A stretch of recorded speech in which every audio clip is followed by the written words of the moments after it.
When he was young, he was Death's shadow, and now he is the deadbeat of Kuo Academy, but he didn't care as long as he had his loved ones. However, the supernatural world isn't ready to let go of him yet, and to make sure they get the message, he will take up his destined mantle and show them the red dragon of domination. Godlike Issei was of the mind that if anything didn't go your way for a particular day, he was always reassured by the fact that fate would try much harder to make another day much worse. He didn't manage to get a particular wink of sleep last night, going home from work at 4 in the morning. Not to mention the fact that his bicycle was stolen yet again, and so he had to walk to his apartment. It didn't end there, as he ruffled through his pockets and bag to search for his keys when he remembered they were in the apartment itself. Issei referred back to the wonders of stress relief through continuous head banging on his wall. His landlady came along, however, and was gracious enough to open the door for him and would remind him for the umpteenth time not to forget his keys. "Issei-chan, why are you always forgetting your keys?" The old lady smiled good-naturedly. She had gray hair and wore a dark blue kimono with snow patterns. She had striking blue eyes and a warm smile to her. He honestly wondered which deity sent the old woman, because she was always there to help him out. "Sorry, Reiko Oba-san. I'm just really tired." "How's Olivia-chan?"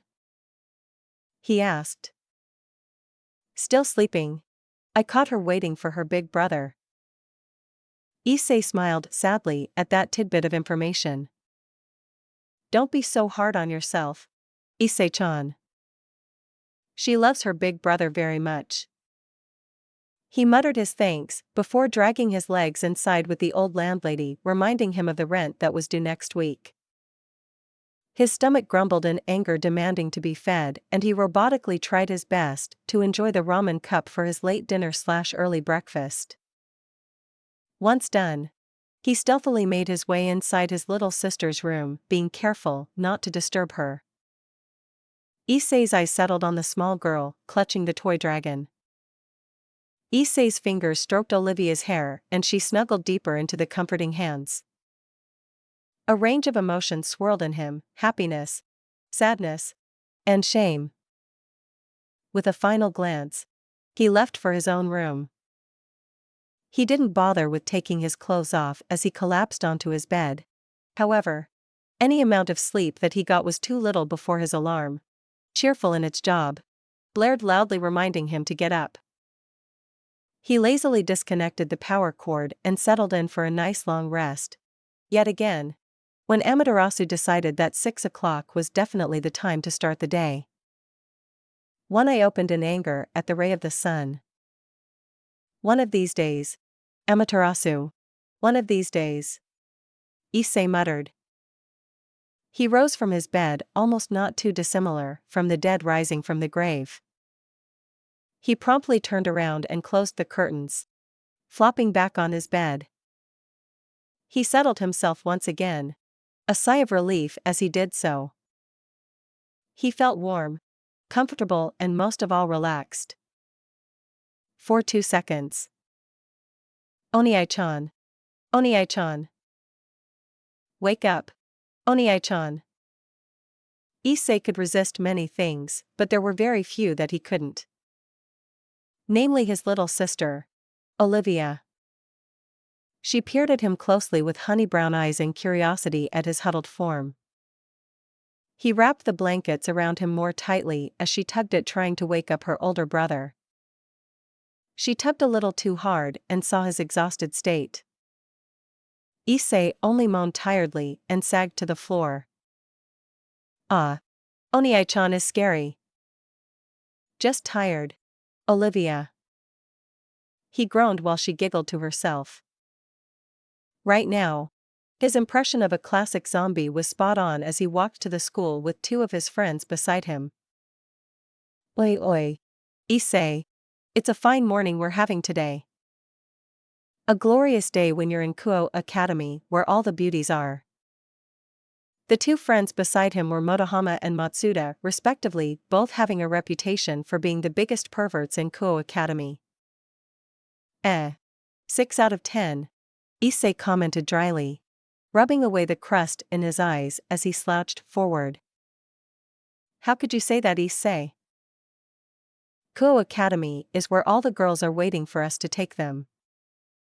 Matsuda was a bald, former jock, currently in the photography club and a self-proclaimed lolicon.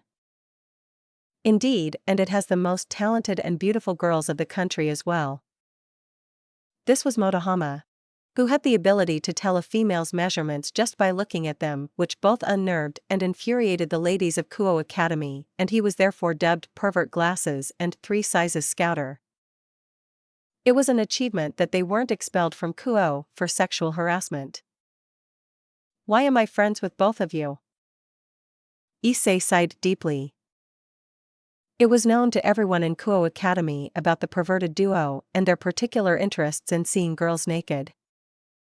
Issei also had such an interest, but was more restrained in that regard, and perhaps what stood out from him and his friends were that he was subtle in his appreciation of the female form.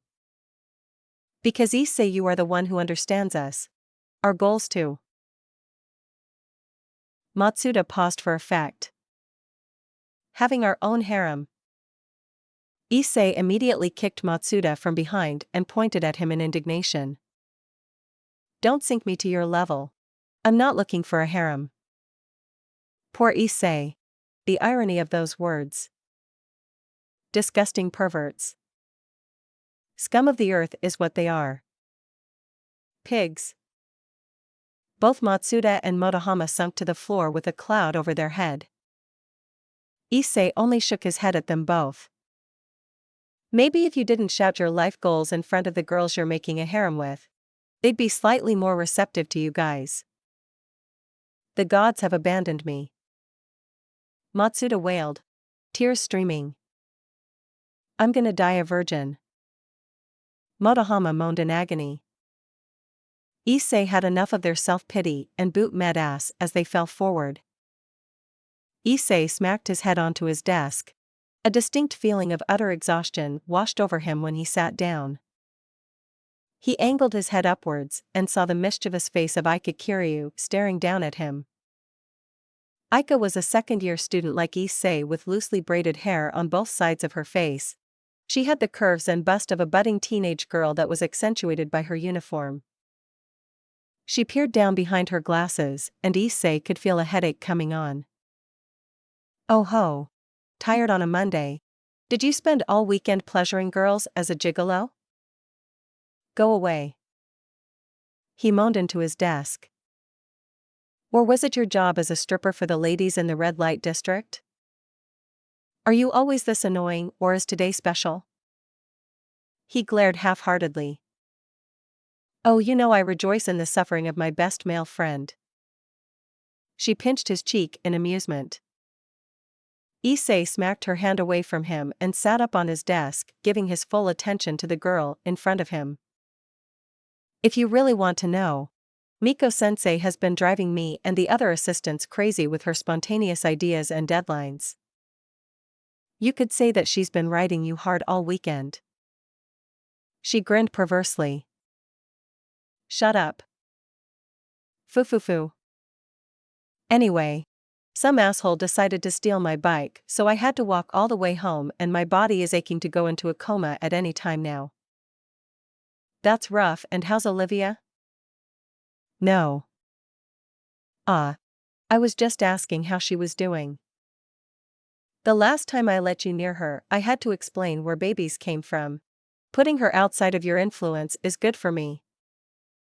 Hey, she got an early sex ed from her brother. That's a big plus in your book. She was 5. I swear you are a walking ball of lust and corruption. I'm surprised those two haven't keeled over from your presence. He pointed at the perverted duo still stuck in their cloud of self-pity and depression. I'm not that bad. I do have a lot of self-respect and dignity, thank you very much. Ah yes. Aika was something of a boogeyman in the hallways of Kuo Academy. Even though guys fantasize about girls coming after them, they did not expect Aika, who was so forward with her intentions that it frightened the small number of males in the academy away. She was the combination of the perverted duo and oh so much worse than them. Luckily, Issei was the best meat shield they could throw at her, and the two struck up an odd friendship where he wasn't put off by her innuendos and she could use Issei to discuss every idea and fantasy that she had. Truly, a friendship forged in the fires of teenage hormonal lust and the tears of the frightened male population. Should I let slip about your size to the ladies? I'm sure you'll get a date. Do it, and I swear I'll withdraw your dango privileges. You monster. Oddly enough, that is the size of your D-, she began to say loudly, which was muffled by Issei's hand. The students looked curiously in their direction, and Issei had to withdraw his hand from her mouth, which spotted a Cheshire grin. You are pure evil. Issei grumbled, and Aika could only laugh at his misfortune. Here we find the perverted duo enjoying the sights of the kendo club members undressing and Issei sleeping soundly against a wall as he tried to catch up on some sleep. Both were trying to catch a view of boobs, however their inner greed to see some flesh caused a fight amongst themselves. Matsuda. It's my turn now. Shut up, Motohama. I can almost see it. Motohama shoved him aside and peeked. It's amazing. Huh, did you hear that? Someone's peeping on us. Both boys panicked and stared at the almost comatose body of Issei, nodding their heads together and left Issei to his fate. Issei blinked his eyes blearily as he felt something poke him on the side. Slowly, he looked up to see the members of the kendo club staring down at him in righteous, feminine fury. All equipped with their shurnai as well. Oh. This is not a good day. Just tell us where they are, Hayudo. Kate said serenely. That was betrayed by the aura of wrath around her and the other club members. Can't we sort this out in a civil manner? Issei had sweat dripping down his brow and he tried to move away, but his back met the wall. Oh, we are going to settle this civilly with this shurnai hitting someone's crotch. Repeatedly, I might add. It's your choice whether it's yours or theirs. Murayama said sweetly. Ah shit. He thought as they came closer to him. Wait. Wait. Hold on. Alright, if you're interested in beating someone, how about we settle this in a match? Seeing some of the unconvinced gazes from the ladies of the kendo club, Issei decided to give them some incentive. If you win, I will be your personal gopher for the week in place of Matsuda and Motohama. You can order me to do anything you want while we're in school. That is a tempting offer, Hayudo, but what's in it for you? Murayama said. Her eyes still held skepticism in them. If I win, you have to leave Matsuda and Motohama alone, and I'll make sure that they don't peep on you for a week. A win-win situation if you think about it. Issei offered. Alright. I accept your bet. Meet us inside the kendo club after school. Great, oh good. The whole school is here. Issei walked into the kendo club spotting a large number of girls all waiting in the stands and giving him a glare. That would have combusted him on the spot and scattered the ashes to the wind. Never knew I was so popular. He thought dryly until he spotted Matsuda and Motohama with a large amount of cash in hand. Place your bets here. All bets are here. See how long the deadbeat of the school can last against the captain of the kendo club. Issei growled, seeing them run a betting pool and seeing that a lot of people were betting in favor of him losing. Hey! What the hell do you think you guys are doing? Issei. Thanks for taking the fall for us back there, and we're using your total humiliation and defeat to our advantage. Matsuda stated matter-of-factly. Don't worry, we'll give you a big cut for this golden opportunity, Motohama responded. Plus we get to look at the girls here up close and not get in trouble for it. Issei blinked. Once then twice as an idea entered his mind. Anyone else betting on me to win? Aside from Aika, no one is dumb enough to make that bet. Issei's jaw twitched in irritation before he shoved a couple of crumpled notes from his pocket into their hands. I'll bet 4,000 yen on me. And when I win, I'll be sure to get my winnings from everyone who bet against me. You sure you want to lose your money too? Matsuda said awkwardly as he held the notes in hand. Issei only turned around and spotted Aika, chin in hand as her perpetual grin was still in place. Thanks. Issei bowed his head as Aika perked up at the sight of him. You're welcome, although are you really going to honor your agreement with Murayama? Actually, that reminds me I need to make an amendment on my side of the bet. By the way, how much did you bet on me? Oh, not much. Only 10,000 yen. Issei almost stumbled when he walked away but was nonetheless touched by the faith she had in him. He walked up to the sparring mat to see Murayama outfitted in her traditional kendo outfit. Are you ready to lose? A cocky smirk was on lips as she said this. Actually, I'd like to make an amendment on my side of the bet. She frowned at this information and crossed her arms. Sorry, but you can't change the bet at this stage. Oh.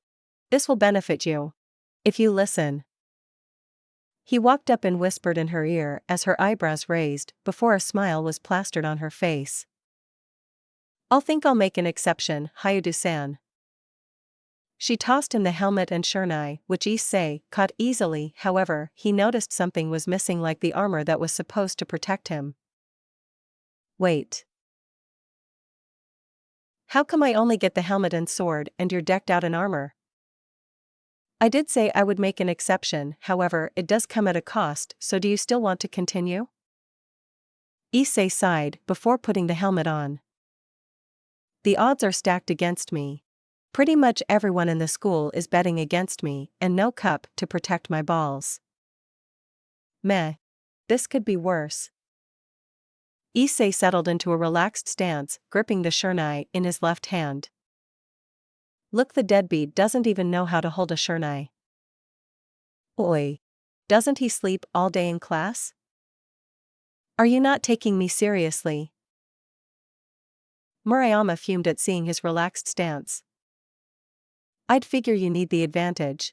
But are we really here to talk about my stance, or are we going to fight? He drawled, hoping to rile her up. He was proven correct when she launched forward with a jab which he managed to parry, spinning on his foot as he backpedaled away from the stabs to his midsection.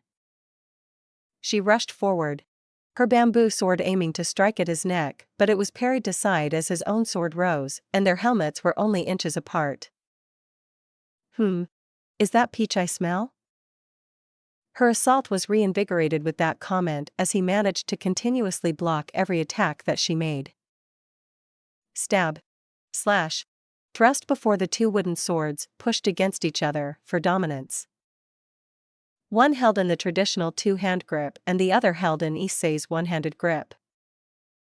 You know, you're not so bad, Hyudu, Murayama commented offhandedly, sounding less antagonized and more eager.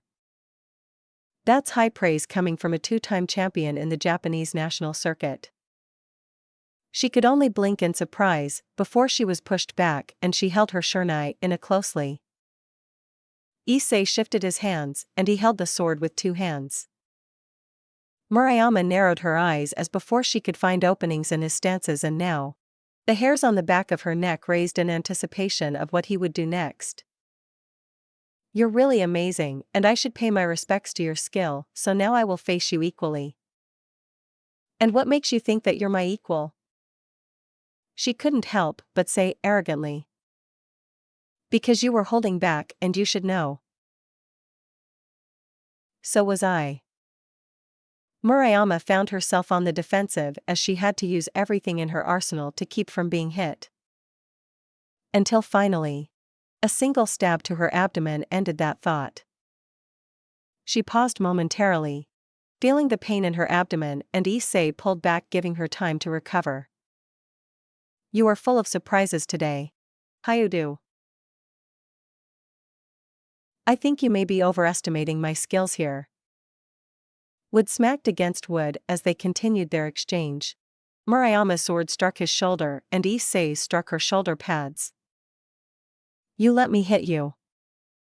It wasn't a question but a statement. Can you prove it?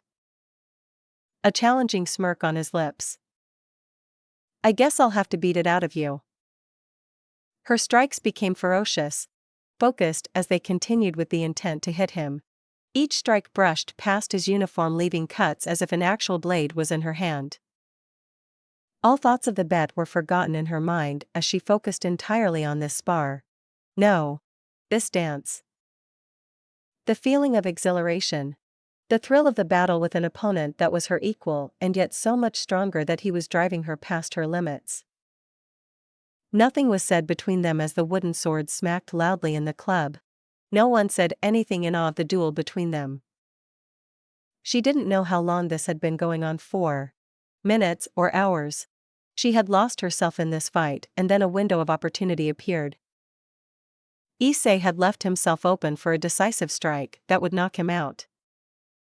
He was already in the middle of a strike and she could pull back and hit him, sending him out of the ring. The shurnai gripped tightly in her hand cut through the empty air and then pain exploded from her abdomen once more as Issei's shurnai splintered and she tumbled outside the sparring mats. The look of total shock was clear on her face and she would never forget the fierce determination that she saw in his eyes. Silence descended as Murayama struggled to get up to her feet. Her breaths ragged and the shurnai was barely assisting her in getting up, but she managed to hold on weakly. We're not done yet. Hyudu. Issei's face snapped in surprise and Murayama was about to move forward to strike before her eyes rolled up in her head and she fell forward only to be caught by a pair of strong arms. She groaned as the pain in her side flared once again, before looking up to see honey brown eyes trained on him in concern. His shurnai and helmet forgotten. You're pretty good, Issei. Those were her last words, before she fell unconscious. After bringing Murayama to the nurse's office and seeing that the nurse was about to question the state of his uniform, Issei left and came back to the club only to be met with a mixed reception ranging from fear to anger and shock at his accomplishments, which unnerved him, but he put on a brave face. He reached Aika, who held up his winnings to him, which he pocketed before he turned to the perverted duo, who were ready to hightail it out of there. Where do you think you guys are going? He grabbed both of them by the back of their shirts, and they turned their heads, robotically seeing the aura of wrath surrounding Issei. Hey. Issei. Did you get your winnings? Matsuda stammered. Sweat pouring down his face. Why yeah. See you win and you got lots of money and we don't get beat up win-win. Motohama responded in the same tone. I actually changed the bet on my part. Instead I reduced the time that you have before the kendo club gets you again to 5. Issei stated calmly, before he released them. 5 what? 5 days? 5 weeks? 5 months. They both said, feeling their hopes soaring. The entire kendo club was behind the two and they were itching to get their revenge on them. Matsuda and Motohama's hopes were dashed, however, when Issei began to count down. 4. 3. 2. The duo learned that day that hell hath no fury like a woman scorned. The two walked away, missing the curious gaze of the handsome prince of the school, and he left the club to inform his master of the developments that had transpired. You were amazing back there. The way you stabbed and thrust your stick at her. At every angle, and you rammed it in until she was left panting, exhausted at the end. Issei paused before turning to her with an incredulous expression. Does everything have to be a sex joke with you? Yes, was her blunt reply.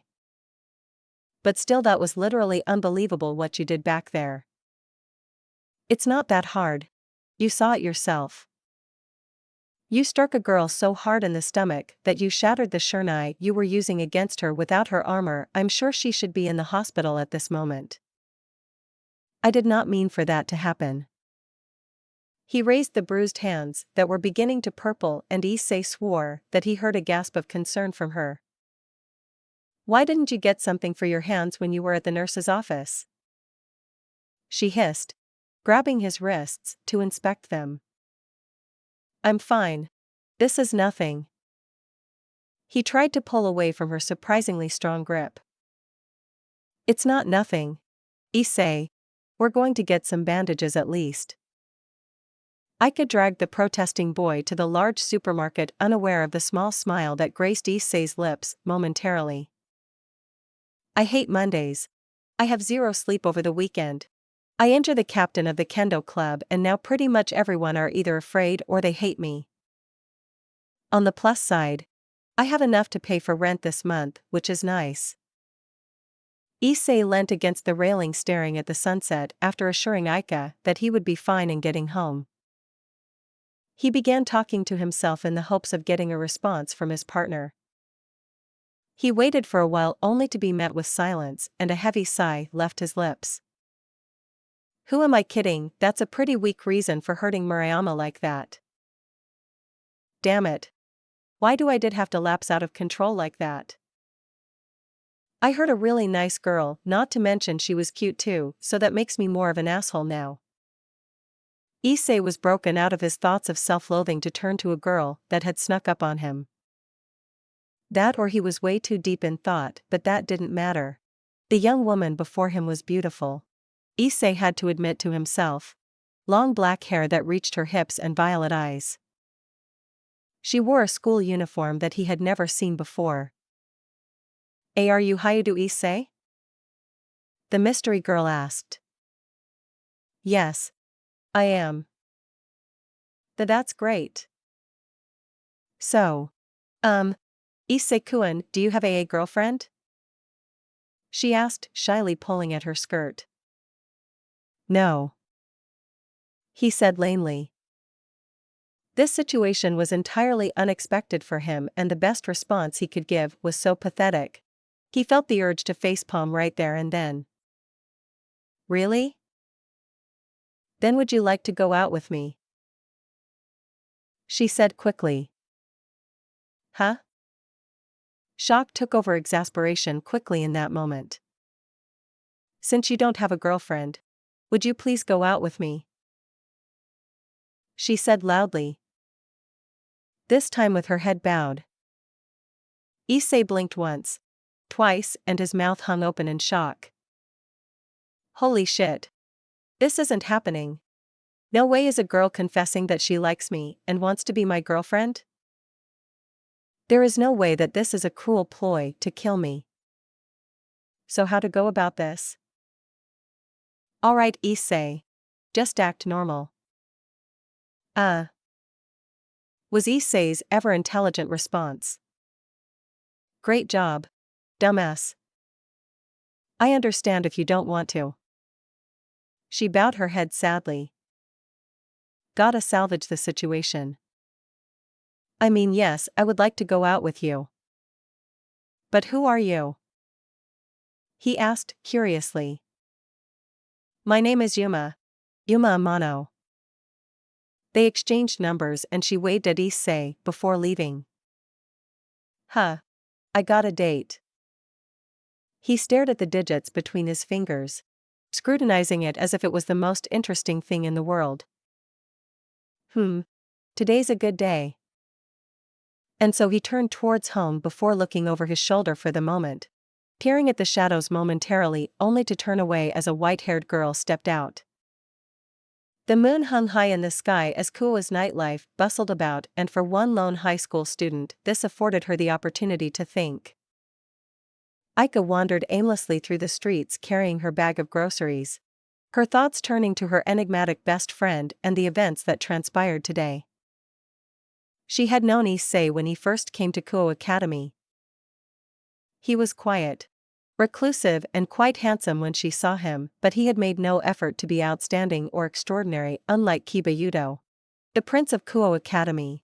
with his good looks and charming attitude had captured the hearts of many girls. Yet, Issei was content to be that average, and gravitated to the two students with an infamous reputation, the perverted duo, and naturally the girls feared that the duo would become a trio. The ladies could breathe a sigh of relief as Issei had more or less mitigated the duo's perverted tendencies. And she remembered the day when she decided to sate her curiosity and had talked to him. He had replied curtly to her attempts at friendship, but undeterred employed more of her unusual topics into their conversation. She was surprised when instead of discomfort, he was amused, and she managed to use that opening to become friends with him. She was broken out of her reverie as she passed an alleyway where she was roughly grabbed by a couple of tattooed men. Her bag fell to the ground as she struggled in their grasp. "Just stay quiet now," the man growled. "Or the boys will get to sample the product if you scream." Ika struggled, seeing 4 more of them near a truck. 3 other girls from what she could see were bound and gagged, tears streaming down their faces. She roughly shoved her elbow into his throat, where he choked, loosening his grip, and swung her fist into the other man's stomach. "That was a big mistake, girl." The man pulled out a switchblade and inched closer while she took a step back further into the alleyway. The men moved closer, lecherous grins on their faces as Ika held the frightened expression until her back touched the wall. "Ha ha ha. Kuro. She's a feisty one, isn't she?" A man held in laughter seeing Kuro get closer.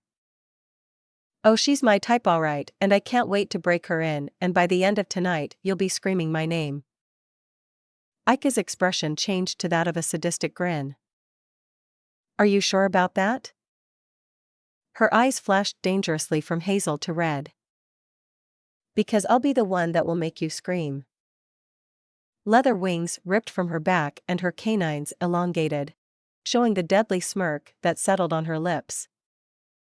"What's wrong? You don't like little Omi anymore? Are the Yakuza too afraid of a girl?" The men shook at the sight of the monstrous girl before them, and the only thing standing between them was the switchblade in his hand. "What the hell are you?" She didn't answer, disappearing in a burst of speed, wrenching the man with switchblade into the shadows as his screams echoed, dying as all the other men pulled their guns. "Daisuke, Nobu, Tatsuo, get the product and go." 3 of the men broke off towards the truck. You don't want to play anymore? Too bad, because I'm not done playing with you." Her voice bounced all over the place, and the Yakuza couldn't help but feel the fear creeping inside them. The sensation of a predator watching. A beast in the dark waiting for the opportune moment to strike. A shadow flitted past their vision, grabbing Nobu as he fired his gun wildly. They all took aim at where she was, but by then she was gone and only 3 remained. A whistling sound pierced the air and into Tatsuo's shoulder as he cried in agony at the knife buried there. "Ah, fuck. Izumo. Help me." The injured man shouted, grasping his shoulder tenderly, but he was silenced as Ika dragged him in the dark, his screeches haunting the last thugs. "Forget this. I'm outta here." Daisuke tossed away his gun and made a break for the exit before a bullet entered his chest and he fell down to the ground. "Fucking coward," Izumo growled, the submachine in his hands pointed wildly. The only sounds left was Daisuke's dying groans and the clatter of debris in the alleyway. A rustle by the dumpster and a hail of bullets flew where it was. Izumo's fingers twitched and his eyes narrowed, trying to peer through the darkness, but his frustrations got the better of him. "Where are you?" "Here." A whisper and his world turned black. Ika leant down, her fangs piercing his neck, and blood flowed down her throat before she ripped it away, sensing someone at the entrance of the alleyway. "I wasn't expecting to see you here, Ika." A boy, dressed in a familiar uniform, was crouched down by Daisuke, and any sense of satisfaction or pleasure that she felt from taking down the gangsters was slowly being overwhelmed by dread. The boy moved forward, his form illuminated by a streetlight, and Aika uttered one word. Issei. Issei. She breathed quietly as the aforementioned boy stepped closer into the light, holding 2 plastic bags in hand. Good job. Taking down the Yakuza. I'm sure they'd be happy about this mess, Issei remarked as he surveyed the fallen body and jabbed him with a toe. I'm digging the Batman thing you got going. Really bringing out the whole I am the knight. You're not afraid of me? Seeing the boy calmly stroll up to her shattered her fears on discovering her secret. She had always expected many kinds of reactions when someone was faced with the supernatural. Case in point, being the thugs that she took down. Aika tried to probe more for a reaction. But what about the wings and the fangs? That doesn't scare you? Secretly, she hoped that he wouldn't reject her, but Issei was turning out to surprise her more every day. Aika, you really must not know me very well if you growing wings and fangs are going to scare me off. The way that Issei accepted this situation with such nonchalance and disinterest should have rubbed her the wrong way, but she knew deep down that this was so like him. You're taking this rather well. Trust me, Aika. You are not in the top 10 list of the weirdest/strangest things I've seen, and I really hate you for the fact that you put Boku no Pico as number 7. He walked calmly towards the back of the truck where the girls fell unconscious from fright at hearing the screams, and he dialed 110. Hey! Boku no Pico is art. Don't go dissing it. To a casual observer, it would look rather strange that a vampiric-looking person was arguing with a high school student if a hentai shotokan was a spawn of hell sent to traumatize all those who watched it, or a gift from heaven that fulfilled every girl's yaoi fantasy. Aika retracted her wings and took back her grocery bags with a huff. Alright. It's late, Aika. And I really don't want to have this discussion in an alleyway, so do you want to stay over at my apartment? Issei offered. Oh. You're inviting me? That's really forward of you. They both walked out. Irritation clear on Issei and a chirpy smile on Aika. Issei's apartment complex, both of them were walking up the stairs to his apartment, chatting amicably as the moon hung high in the sky with the buzzing noise of the streetlights to accompany them. You know what happened today? I got a date, Issei said, showing the number in hand. What? Blasphemy. Aika turned to him stunned in an open-mouthed shock, snatching the digits from his hands. I thought you'd be happy. He looked at her in confusion as throughout his entire time knowing her she had been adamant about getting him a girlfriend. Some might say that being friends with Aika was sure to get you the best wingwoman. No.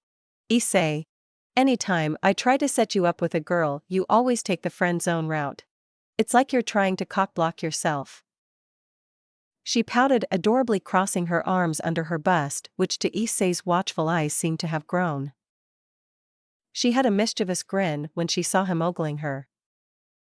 Like what you see. It's kinda hard not to notice how you went up from C to D cup. Issei wouldn't admit it, but it took him a lot longer to tear his gaze away. You are a full vampire, right? Not exactly. She murmured, her bust reducing in size. He opened the door only to be met with a flying brown-haired missile known as Olivia. Oniai-chan.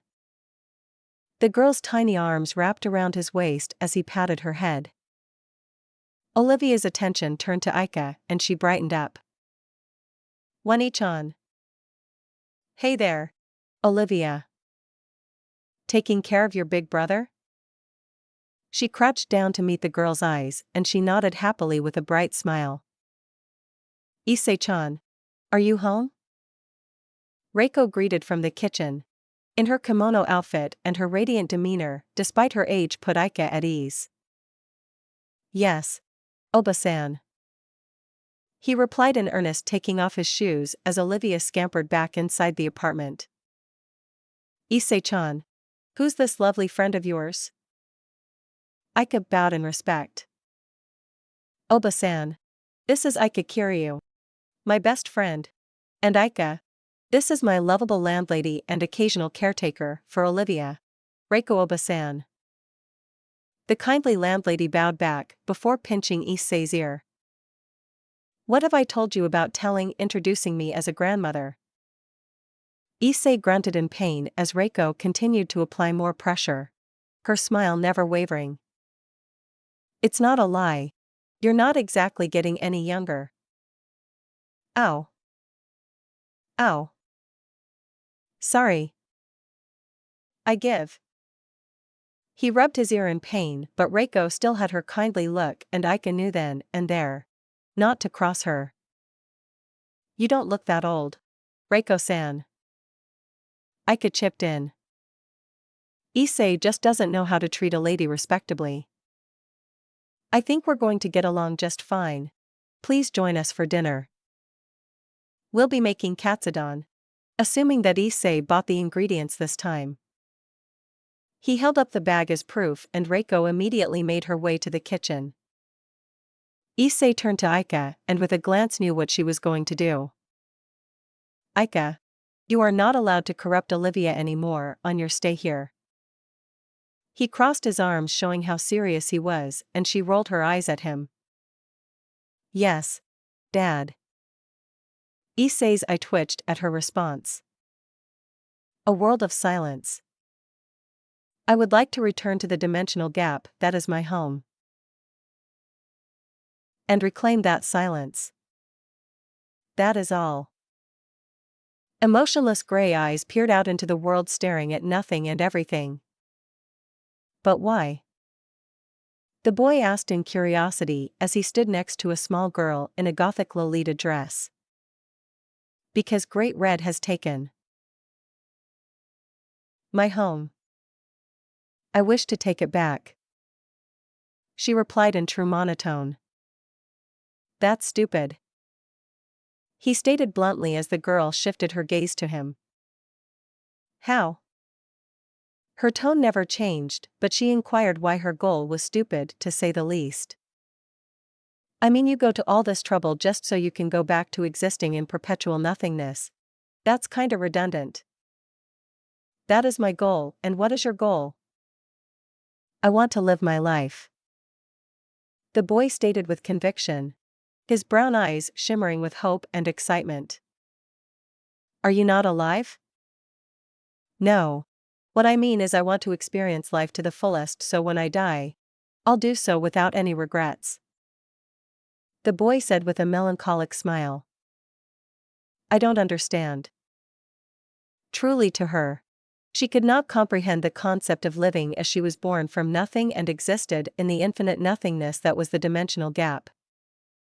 Then, how about we experience life together before you return to the dimensional gap? Okay. I will experience living before going back to the silence. Office. Starting today, I'm gonna teach you how to live. Issei's apartment. Issei awoke to a warm feeling pressed down on his chest, and he hugged that warm feeling. His sleep-addled mind quickly reasoning that Olivia must have snuck into his room again. It was only when he realized that the warm feeling extended to his legs did Issei open his eyes, and lo behold was Aika. Naked with her mounds pressed against his chest. Morning. She greeted with half-lidded eyes, and the corners of her mouth slid upwards into a smile that he was growing to like on her. What are you doing in my bed? His calm composure was slowly being broken by his rapidly hardening member. You don't remember last night? She pressed her body closer to him, and that goddamn sly grin was still on her face. I'm having trouble recollecting at the moment. He was trying hard to think of some unpleasant thoughts to kill his erection. Damn you, Aika. Well, Reiko-san allowed me to stay in your room. You kind of fell asleep in your katsudon last night. That still doesn't explain why you're in my bedroom. He shifted to move away, and she relented, resting her cheek in the palm of her hands as the sheets fell away to reveal her breasts, which Issei didn't help his current situation. Reiko allowed me to stay in your room to keep you company. Said it would help keep away the nightmares. His eyes dulled at the mention of nightmares, which Aika seemed to have noticed as she put a hand comfortingly on him. Issei? Issei's eyes brightened before he climbed out of bed and towards the bathroom. Well, that's Reiko-oba-san always worrying about me. I'll use the shower first. Isn't it polite for the guests to use it first? She shot back after him. I am not waiting half an hour for you to use the bathroom. She laughed melodically at that before she settled back into bed, but she wouldn't forget to prod Issei about his nightmares later.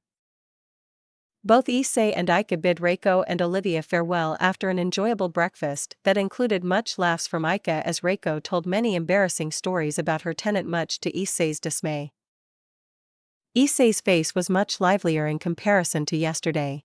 He stood up straighter. His shoulders were less slumped and he had a smile in the morning. In the morning.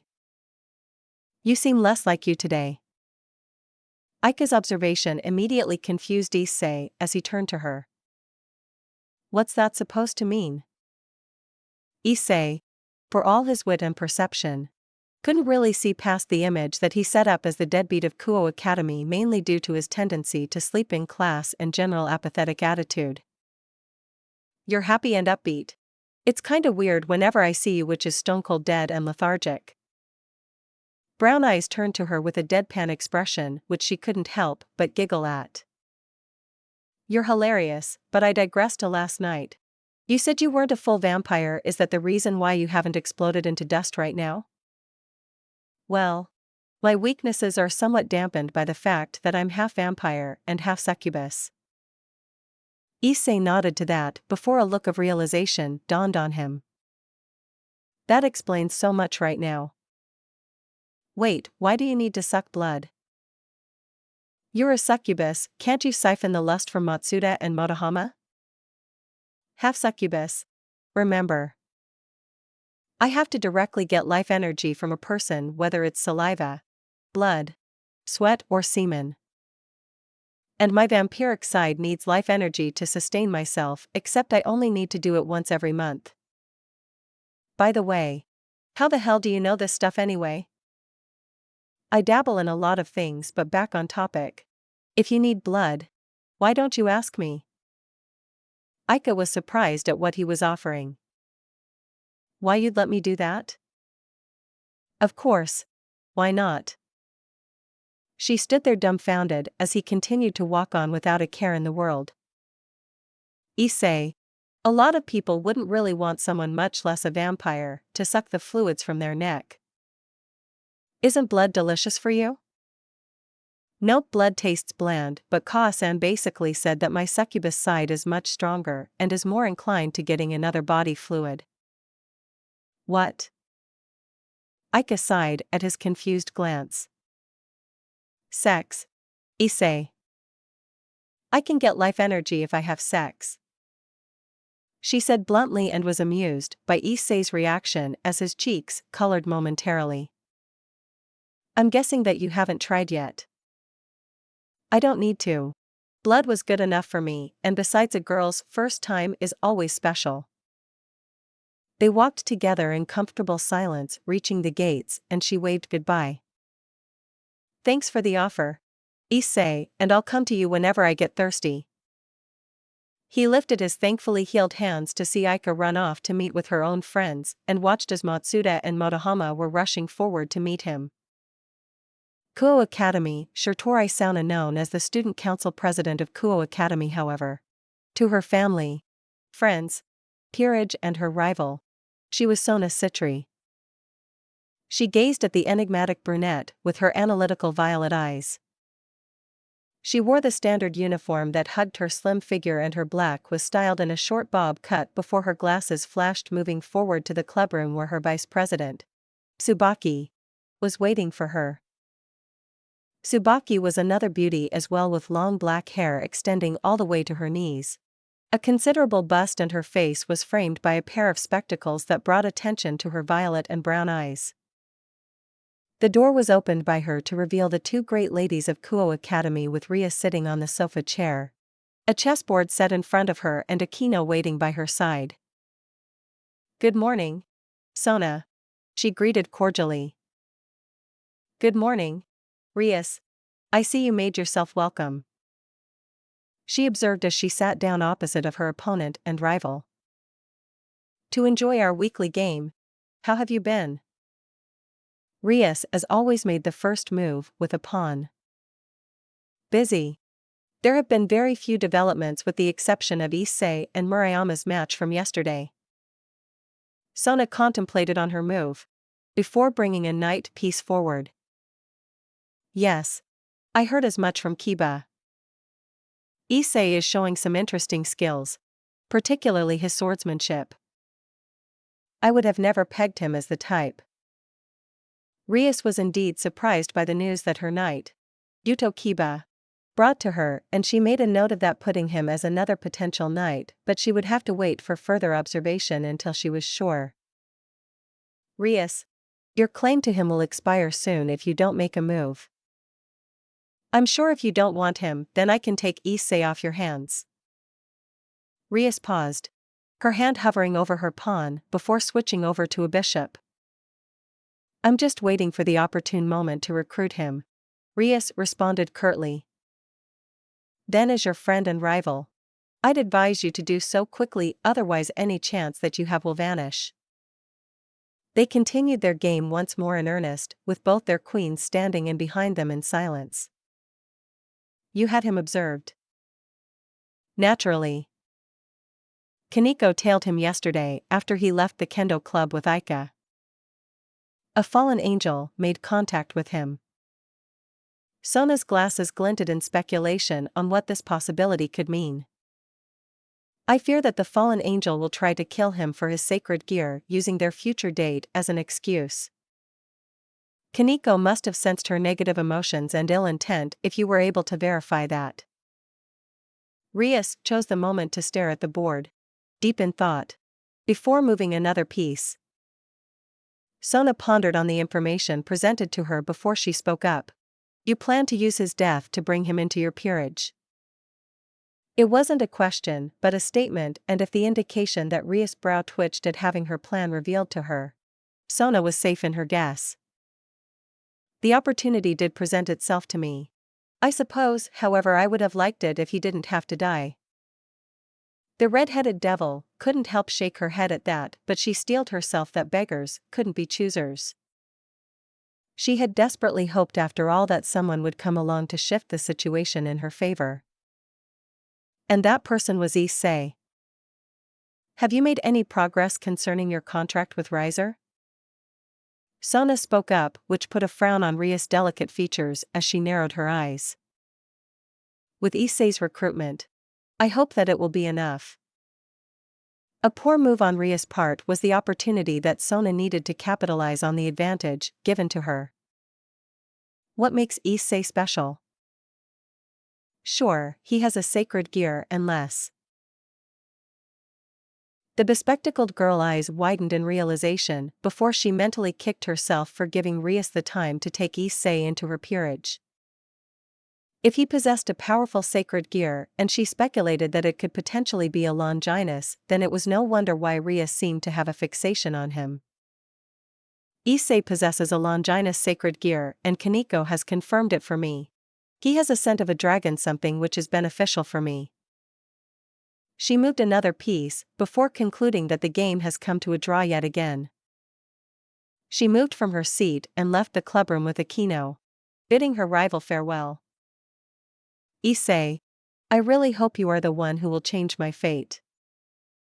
Outside Kuo Academy, Issei was lounging comfortably against a tree with Aika sipping on a juice box as Matsuda and Motohama had gone off to peek on the kendo club again despite their beating at their hands. Their decision to test their luck would end poorly for them. Issei looked to the white clouds above like big balls of cotton swimming in the blue sea above him. The cloud was a wonderful sight to behold. So free with no worries. What would it be like to be a cloud? Drifting in the sky? I'd imagine I'd be very wet. Issei could give her that. That was a good play on words. Any more questions you have about vampire biology, or are you all tapped out? Oh. I barely scratched the surface, but it's got me wondering. Do vampires drink menstrual blood, or is that just gross? That was a fad way back in the 1900s that the male vampires got into, which I assume was their fetish. She finished her juice box and played around with the grass, enjoying the shade the tree offered her. Have you tried to drink one before? Issei was expecting Aika to laugh it off, but when he turned his head, he saw her slowly reddening face and he sat up instantly. You didn't. He whispered in disbelief before bursting out into a fit of laughter. You did. Shut up. I only did it once. She whacked him on the arm, but he couldn't stop howling with laughter, rolling around on the grass as he wraps his mind around the outright hilarious admission. Oh. That's precious. He wiped away a tear in mirth before settling down, but his eyes narrowed when he saw a commotion on the side of the building. Choosing to investigate it, he made his way over and saw that there were a crowd of students, a few second years and a whole lot of third years surrounding the first year. She had white hair that was held back by two cat-shaped clips, hazel eyes that conveyed no emotion, and wore the female uniform sans the shoulder cape. He was curious on why they were surrounding her, perhaps to get an autograph from the adorable girl, until the words left the third year's mouth. Come on. Just do a little dance for us, aren't you the school mascot? One of the boys jeered. Someone Issei recognized as the snobby type who got here through money than hard work. Yeah. Do it for Kaido-senpai. We've got a treat for you if you do. They all laughed boisterously at that, and Issei made his way forward. Hey, what's with all the bullying? Are you trying to compensate for all that ego? He calmly commented. Who the hello, it's the deadbeat. What are you doing here? Kaido sneered at Issei as if the mere sight disgusted him. Here. Oh, this is where I go to study. You know, the academy where I worked hard and paid my ass to get into, unlike someone here. The dig at Kaido seemed to have infuriated him, and he walked up to Issei, whispering to him dangerously. What did you say? Oh. Isn't it sad for all of you lot to force yourself on someone? Taunting and bullying a girl to do what you say. Now what does that say about you? About all of you? He punctuated it by looking into the eyes of some of the boys, who looked down in shame at his words, and back to Kaido. Is it so hard for you to be gentlemen at this school? Is it so hard to be courteous and polite to a girl now? He could see the crowd murmuring to themselves, as well as the girls nodded to what he said, and there were uneasy looks from some of the guys. Aika was looking at him in concern, and he nodded back to her, assuring her that he had the situation under control. Or was it easy for you to ignore all that? A fist struck Issei in the face, and he was down on the ground, the taste of copper in his mouth. Hitting you. Hyudu. That was easy. Kaido sneered again and was about to kick him in the stomach before Issei kicked him down, dirtying his uniform. Look at that. Kaido. Rolling around in the dirt. How does it feel to be one of us? Issei laughed before he was pulled up by some of his lackeys. The glare that Kaido had didn't scare Issei, but the fist that was buried in his stomach sent his message on what his feelings were. Did you feel that? He continued to punch him in the ribs, before he found his nose smashed by Issei's forehead. Blood pouring down his face. You bastard. Issei, feeling their hold loosen from the surprise headbutt, ducked behind them, shoving one of the guys to the side and striking the other in the face 3 times with his elbow before he was surprised by a cheap shot to the face from more of Kaido's friends, and he stood in front of the first-year girl protectively. He really insulted that it's gonna take 6 chumps to take me down. He brought his arms up protectively in front of him, and he could feel his eye getting swollen from the last hit to his face. You're going to regret that. Hyudu. Kaido scowled at him, waiting for all his friends. Not as much as you are. He turned his head to Kaneko, and the blood trailing down his mouth, but he still held a smile, one brimming with confidence and kindness, that Kaneko couldn't help widen her eyes. Don't worry. What's your name? Kaneko. She said in a monotone, but there was some concern in her voice, and that was all he needed to drive himself forward. His eyes turned back to the growing crowd, and he spotted Aika. He shot her smile before shooting forward. I'll teach these guys a lesson. Kaneko. They all charged, and he met them in kind, their fists sailing forward, and he tilted his head just so they grazed him, but what scared them the most was the manic smile that he had. He pulled one of them into a headlock, the sole of his shoe slamming straight into a boy's chin, who went down like a sack of potatoes as blood flew through the air. He slammed the teen, who he had in a headlock, to the ground, knocking the wind out of him before his world turned to black, courtesy of Issei's fist. Issei staggered forward, ducking down from another strike at him aimed to put him down before he returned one in kind, jabbing at the boy's solar plexus, whose eyes widened at the pain that he was experiencing, and he clutched his stomach in agony. Issei had the wind knocked out of him when Kaido kneed him in the stomach, but he poked him in the eyes, who screamed at the excruciating pain before tossing him towards another one of his friends, where they went down in a heap. 2 down. Kaido and his friend are out of the way for the moment. The guy I punched is getting back up, and the last one is still fresh. Gotta take him down. Issei charged forward with a cry, tackling the Kaido's other friend to the ground before nailing him with forearm blows. He spat blood once more before feeling a debilitating blow to his side, but he rolled with the pain. He stood again, chuckling as the last 3 guys watched him warily. What are you waiting for? Come on. What is going on here? A frosty voice interrupted as Sona strode forward with Tsubaki by her side. Just something I said that Kaido seemed to disagree with. He spat out a glob of blood before making his way over to Kaneko. Sona turned her head, surveying the situation before making her judgment on the situation, seeing the groaning boys and the fact that Kaneko was the one being bullied stoked an anger in her, but she couldn't imagine what Ria's reaction would be. Are you okay? He made his way over to Kaneko, who nodded but frowned cutely at seeing his injured state. He winced as he felt a hand on his shoulder, but seeing the concern in Aika's face made him feel guilty for worrying her like that. No. Thank you, senpai. Kaneko's voice was monotone when she said that, but he could hear the gratitude in them. You're welcome, he said with a smile, carefully hiding the fact that his ribs hurt like hell. Now I think I should head to the nurse's office. I really can't see out of my right eye now. With Aika's assistance, he was about to leave when the diminutive Stuco president was in front of him. Care to explain your side of the events?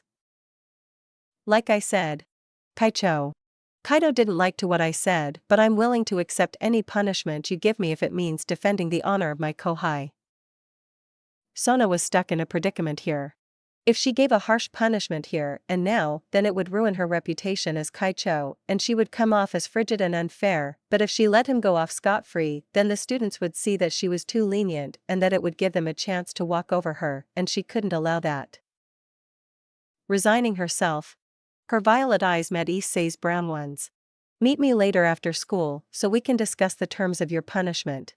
And in future, don't get into any more fights. As you wish, Kaicho. He acquiesced, wincing at the pain that flared in his sides again. Issei and Aika walked away from Sona's watchful gaze before a thought came to her, and she would have to ask Rias for forgiveness later if she were to follow through with her plan. Nurse's office. Look what you did now. All the ladies are sure to come after you. Protecting our school mascot like a knight in shining armor. Aika couldn't help the chuckle that escaped her. Or a terrifying dragon protecting the princess from unworthy knights. He laid down on the bed as the nurse dabbed at his eye gingerly with care. Thanks for bringing him in, Aika-san. You can go back to class. The girl nodded before leaving, wishing him to get better soon. Issei-kun. It isn't enough that I find you sleeping in one of my beds, now you're getting into fights. The nurse had golden eyes with her long auburn hair tied up. She wore an orange turtleneck. That didn't hide her generous bust, rather it showed how stacked she was. And black pants with a white lab coat. This nurse was known to many of the students of Kuo Academy, as Tamamo, and her beauty could be called divine, with many speculating her to be on par with the two great ladies themselves. Anything to be under your tender mercies, Tamamo-chan. He hissed in pain as she continued to dab his eye with alcohol before he turned to her. Aren't you going to heal me? I am healing you. It's just going to take a while for the swelling to go down, she said with a mischievous grin, one that was not so commonplace on the nurse. Oh. I get it, you're mad that I didn't come to you yesterday. She dabbed harder and he yelped before the kind smile was back in place. Damn it. Why do women always like to take pleasure in causing me pain? It's to get it into your skull to stop doing stupid things, like telling us not to draw attention, and you go off and do the opposite. There was a silence as Issei digested the admonishment that he was given from the older woman. He couldn't fault her for that. But it was in his instincts to show dominance, whether it was in a match against Murayama or the slugfest with Kaido and his gang. I saw your handiwork yesterday. Left a big bruise on Murayama-san, but I healed her and told her that you just smacked her hard enough to break your stick and nothing more. In my defense, she was really getting into it. You should have seen the spirit she had in her. She had the instincts of a true warrior, he said wistfully. Are you scouting for more people this time? Tamamo finished wiping away the grime and blood of his face to see that his swollen eye had gone down to half its size. No. Just paying my respects to a swordsman. Miyamoto-kun would be curious to know who's got your interest. It's a good thing that he's off in Kyoto. Issei paused before turning to Tamamo in confusion. Actually, what is he doing in Kyoto? Apparently he's there to meet the locals and get to know the landscape again.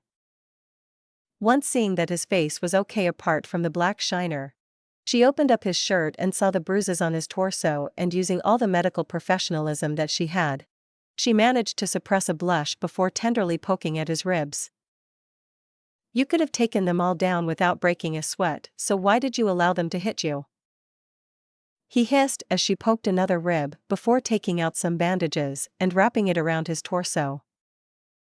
There are still some people watching, so why not act like a high schooler?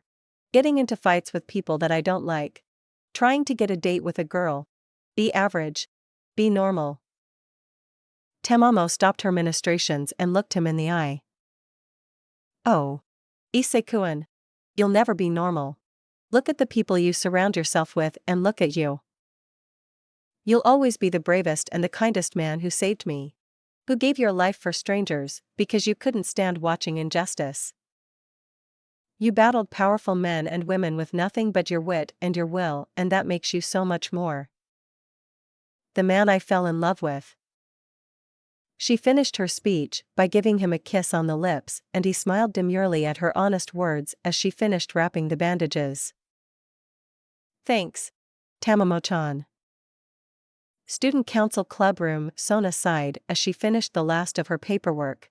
The evening rays shining through the window only to be interrupted by the rapping of wood and her faithful queen, Tsubaki, opened the door allowing for Issei to come in. Kaicho. He inclined his head in greeting as Tsubaki stood by Sona's side. So I'm here to discuss the terms of my punishment? Yes. Tsubaki, please make us some tea. Tsubaki nodded, moving off as Issei inspected the room with a critical eye. From all the lavish but functional furniture, he had to say that the couch probably cost more than all the stuff in his apartment. This is a really nice place. Thank you. She replied curtly, her eyes never leaving Issei as he continued to walk around the room before making himself comfortable on the sofa chair opposite of her. I feel like you're treating me more like a guest than a student who should be reprimanded for their actions. While I don't exactly condone your actions, I will commend your intention in protecting Kaniko's honor, and the other parties involved will be dealt with. Accepting the tea from Tsubaki, she continued on. However, what I want to discuss is your education, or your surprising lack thereof that I found. What do you mean? He remarked with a raised eyebrow as held his cup. I looked into your files, and I found that you only completed 2 years of elementary school, and anything else after that is missing. It's as if you vanished into thin air. Until your entrance into this school. A year ago. She took a sip from her cup, never breaking eye contact with Issei. Issei would have to congratulate her on the psychological warfare that she was using, so he assumed that she wanted something from him. But isn't all my information there? Falsified information. Now tell me how and why did you get into school? Her glasses glinted in the light. I'm really into education. He responded quickly. With the grades you're getting, that's highly unlikely. Sona was quick to shoot him down with a sharp reply.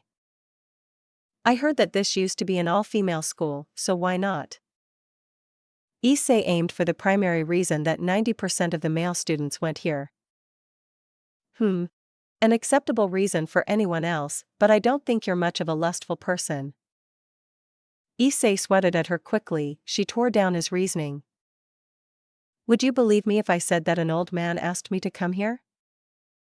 Seeing the unamused look that she was giving him, he chuckled in response. What do you want then? The truth. Hayudu-san. Issei took a long sip from his cup. This is some good tea.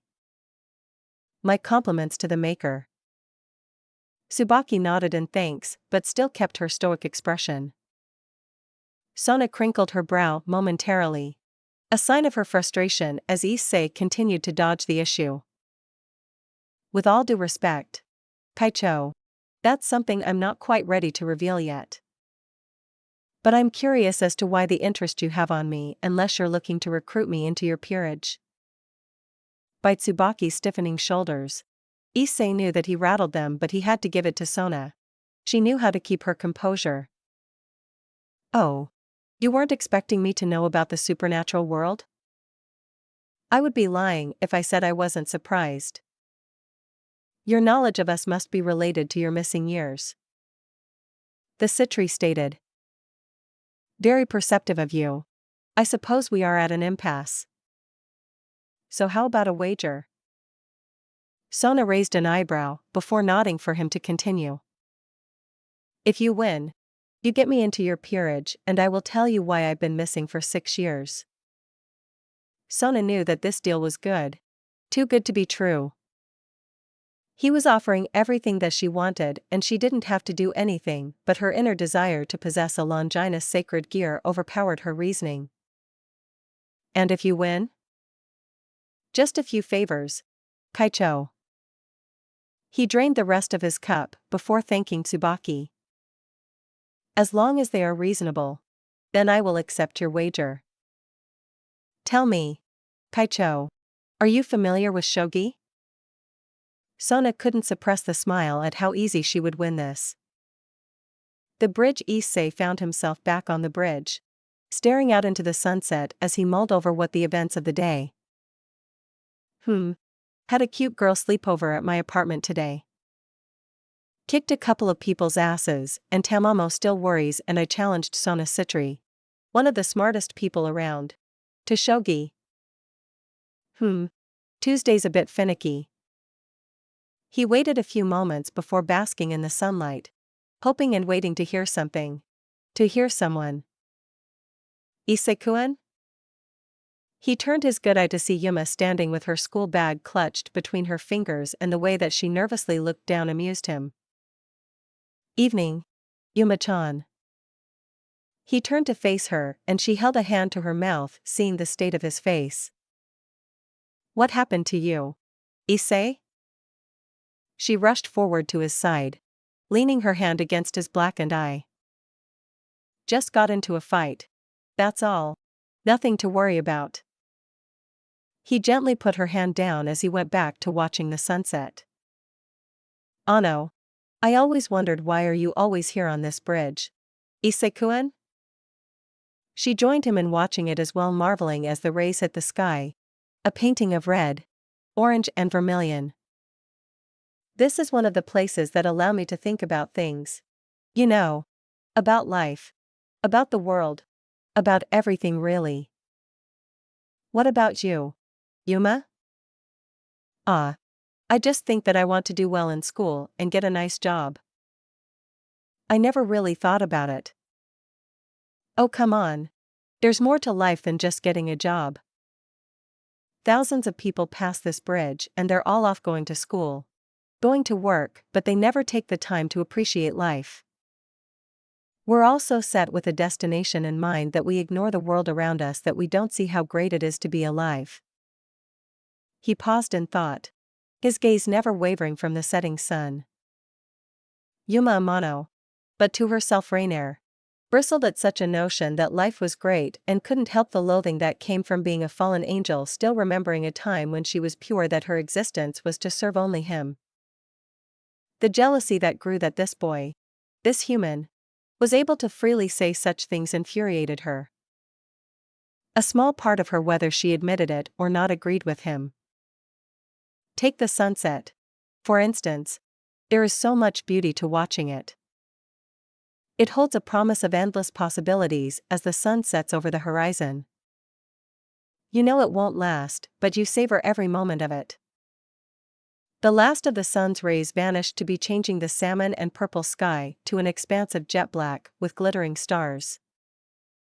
And then the night comes. There will always be another sunset tomorrow. Rainier couldn't help the words that left her. You're right, but... He got off the railing and secured his backpack before leaving. There's no telling if there's no tomorrow for any of us, so I appreciate every sunset that I watch. I'll see you for our date, Yuma-chan. The girl could do nothing but watch him leave, and she turned the other way, sharing one last glance to the horizon. Endless possibilities. Your usefulness has come to an end, Hyudu. Rain poured down upon the two warriors, a black-haired man holding a spear by his side and a boy in draconic crimson armor, the helmet gone. I won't let you get away with this. Chow chow. The bright red gauntlet shone as he clenched his fist, the green jeweled responding to his command, boosting his strength as he leaned on a claymore. Blood trickled down his face as he stood shakily on his legs. You are foolish, Hyudu, into thinking that Ophis could be anything more than a tool. Our goal is to eradicate the fallen angels, devils, and dragons of this world. I will annihilate them with the power of the infinite dragon god. He readied his spear, slowly walking forward to meet his opponent. But I'm finished wasting my breath on the likes of you. I'm gonna save her, and if I have to tear you apart, then I will gladly do so. He snarled in rage. He was practically vibrating in his armor. The itch to destroy, to completely and utterly annihilate him. You still refer to it as her. He couldn't control it anymore. He wanted to shut him up so bad. Only anger was coursing through him and he began to chant. Who am about to awaken. A corona of energy burst forth from him as the dragon within responded to the call. Howling in fury. You think that Juggernaut Drive will save you when I have 3 of the Longinus on my side. A young boy and a teen appeared by his side as the boy in armor completed his transformation into a fearsome dragon. Rah! Issei was too far gone as he roared, charging towards the people who dared take her away from him. Issei's apartment. Issei, you're looking quite handsome today. Reiko leant on the counter tending to Olivia, who stared at her brother as he continued to adjust his clothing. He was dressed in a blood-red hoodie with black lining with the sleeves rolled up to his elbows and army green pants with black sneakers. Wow! Oniai-chan is so cool. Olivia was dressed in a yellow sundress and Reiko was styling her chestnut brown hair into 2 loose ponytails. Yup. Your big brother will always be cool for you. He patted her head and she blushed at the treatment, beaming happily at her elder brother before hugging him. Thanks again, Reiko-san. Issei hugged the woman and she patted him on the shoulder, dusting away any loose hairs. Issei-chan, you deserve to relax today on your date and I'll make sure Olivia does not get into mischief. She rubbed the top of Olivia's head affectionately and she have fun on your date. Oniai-chan. Behave with Reiko Oba-san. Okay. He said sternly, but the smirk on his face said otherwise before squeezing her into another hug. He arrived at the scheduled spot earlier than the usual time. He was walking by an older, dark-haired woman in vampire outfit that hugged her curves nicely and showed a nice amount of cleavage. Aika would get a kick out of seeing this. Here.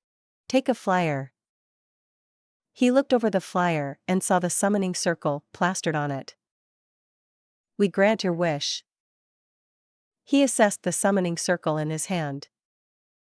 A low-level summoning circle based on desire. Mass-produced if it's being handed out like a pamphlet and the residue energy suggests that it's devilish in nature. There's also the fact that the Gremry crest is smack dab in the center. He looked up to see that the woman had gone off to hand out more flyers to passers-by and he pocketed it before turning to see Yuma waving towards him and she flushed in embarrassment. Sorry. I kept you waiting. Issei-kun. Issei took the moment to look at her. Wearing a short black dress with a small light purple jacket on top and he found it to be quite appealing. Many heads would turn at her simple yet stunning appearance. Don't worry. I just got here as well. He watched in amusement as she breathed a sigh of relief at his words. You look beautiful today. Yuma's cheeks tinted with red at his sincere compliment. If it's not too much trouble. Issei-kun, can we end our date at the park at sunset? Sunset, but why? I thought we could make it special by watching the sunset together. She seemed to blush at her own words before Issei smiled at her request. As you wish. He nodded before putting his arm out for her. Shall we? Lead the way. Why did he have to so perfect? Rainier had to wonder to herself as Issei had been taking her throughout town, never staying long enough at one venue as they seemed to have made their way throughout the entire prefecture. She remembered one instance when they were trying on some clothes. Issei, does this dress look good on me? She had changed from her normal outfit to a black dress that hugged her body, showing off the contours of her hips, waist, and bust. She spun around her and it got all the men in the store drooling with lust and the women enraged at seeing their boyfriends' blatant ogling. Issei idly looked up from his seat and gave her a once-over. To be honest, you look better in nothing. Her face reddened heavily at the implication and the guys had their utmost respect for him that day. Damn. One of the women whispered in awe at that line. She had been preparing herself to kill him, just finding anything to motivate her into getting more pleasure when she would shove her spear through his chest and watch the life drain from his eyes, but her resolve weakened as she thought back to the conversation on the bridge and she found herself becoming attached to her assignment. No. To him. To Issei. To the boy she was supposed to murder. Her train of thought was broken as Issei suddenly stopped, his hair shadowing his face, and she found herself scared that she had disappointed her date. Wait. Where did that thought come from? She followed his line of sight to see a scruffy-looking man on a bicycle, and she could hear the boy next to her heave a shuddering breath as he gently placed her shopping bag to the ground. Issei-kun, what's wrong? She said in concern as he began to crack his knuckles. Excuse me, Yuma-chan. If you can just wait here for a moment. I just have to have a chat with someone who took a liking to my bike. I promise I'll be back. Issei took off in a sprint as he yelled obscenities at the scruffy-looking man who looked taken aback before panic set in as he tried to ride away. Rainier stared in shock as her date ran off on her and she felt all the resolve to kill him return. Feeling insulted that he left. Amused that Issei was cursing loudly at someone in public and confused on why. She stood there waiting impatiently for a few minutes until she heard the roar of a motorcycle engine. Rainier looked down the road to see a man on a motorcycle headed towards her. The motorcycle swerved until it was positioned horizontally in front of her.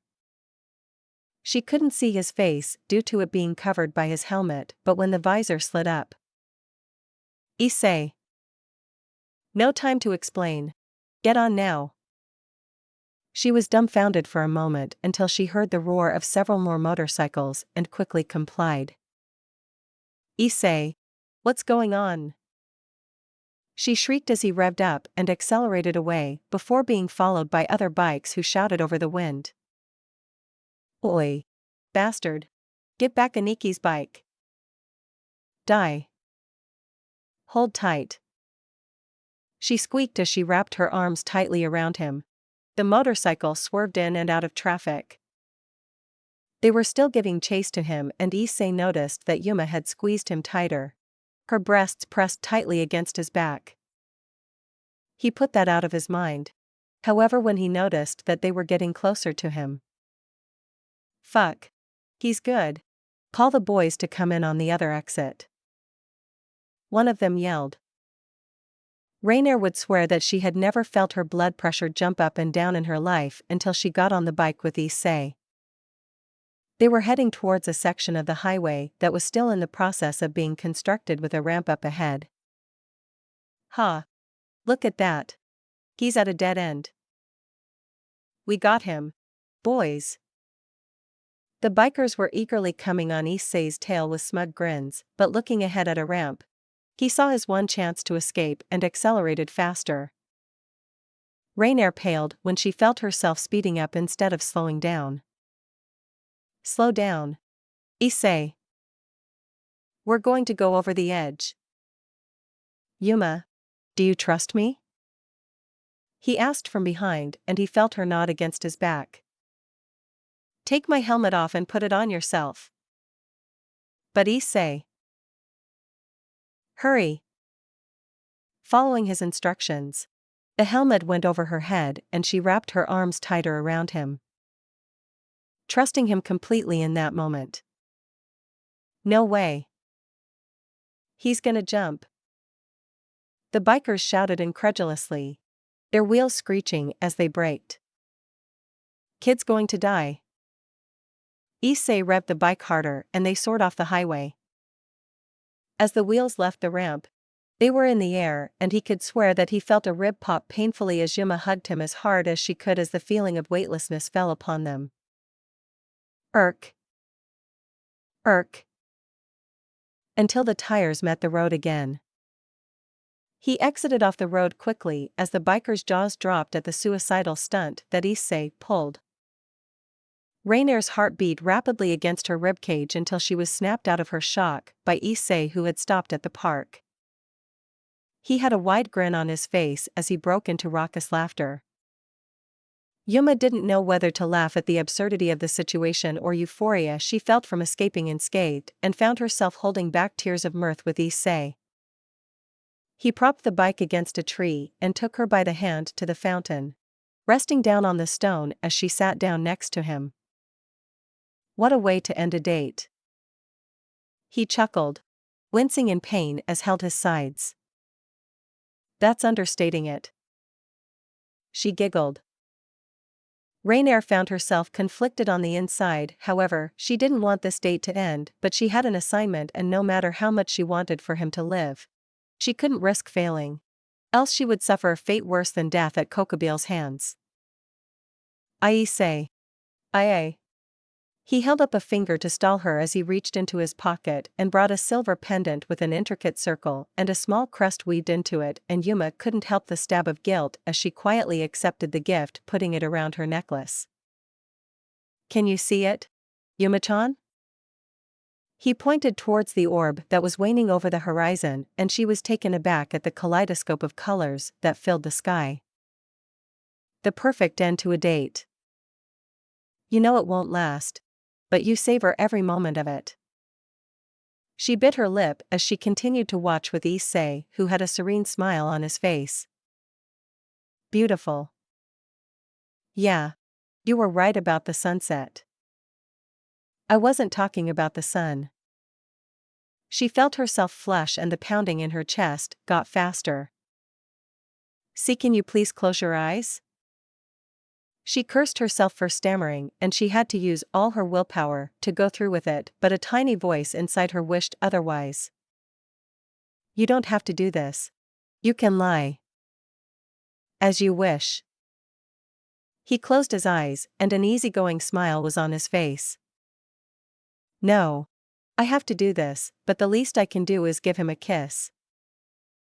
She leaned forward to capture his lips, and she felt his arms enclose around him. And she lost herself in the kiss. She poured everything into the kiss, the desires that Rainier dared not hope to have but for one moment. She could be honest with herself. She could be Yuma Amano. Tears slid down her cheeks, and she tore herself away from him, whispering, I'm sorry. She changed into her true form, her clothes shredding to be replaced by a black leather thong with gloves running up her arms, ending in a shoulder guard with 3 large spikes and matching thigh-high heel boots. She matured from a young teen to a mature woman as black wings sprouted where she flew up and away from him. Yuma-chan. What's going on? A look of confusion was on his face, and his eyebrows raised at her changed outfit. My name's not Yuma. It's Rainier. If there is anyone to blame, blame God for giving you a sacred gear. She materialized a pink spear in her hand before thrusting it forward straight towards his heart. She turned away, not daring herself to look at his face. When she didn't hear the thud of a body, she looked back to see that the spear was an inch away from his chest, stopped by his hands, a film of white energy covering his body. Ah. It's really impolite for you to kill someone on their first date. Her eyes widened as she watched him shatter her spear into light particles. But I guess that's expected from a fallen angel. What? How did you survive? Her feelings forgotten for the moment at the fact that Issei just held her light spear with his bare hands, push-ups, sit-ups, and plenty of juice. He said with a straight face, his demeanor changing to one of calm confidence. I'm sorry, Issei-kun, but you're too much of a threat to our organization to let live. She materialized more light spears and threw them forward. Issei sidestepped away from the attack, weaving through each light spear as he made his way forward to her. If you're going to kill me, can you at least put some effort into it? He drawled, bored as he stepped forward. She growled, and a dozen spears, much bigger than before, formed in the air. Is this enough effort for you?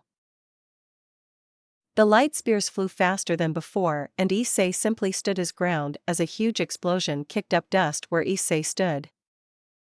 She almost collapsed from the effort, her wings barely supporting her. What's happening to me? I could fight longer than this. She landed back on the ground to survey if Issei had died in that explosion. That all you got, Yuma-chan?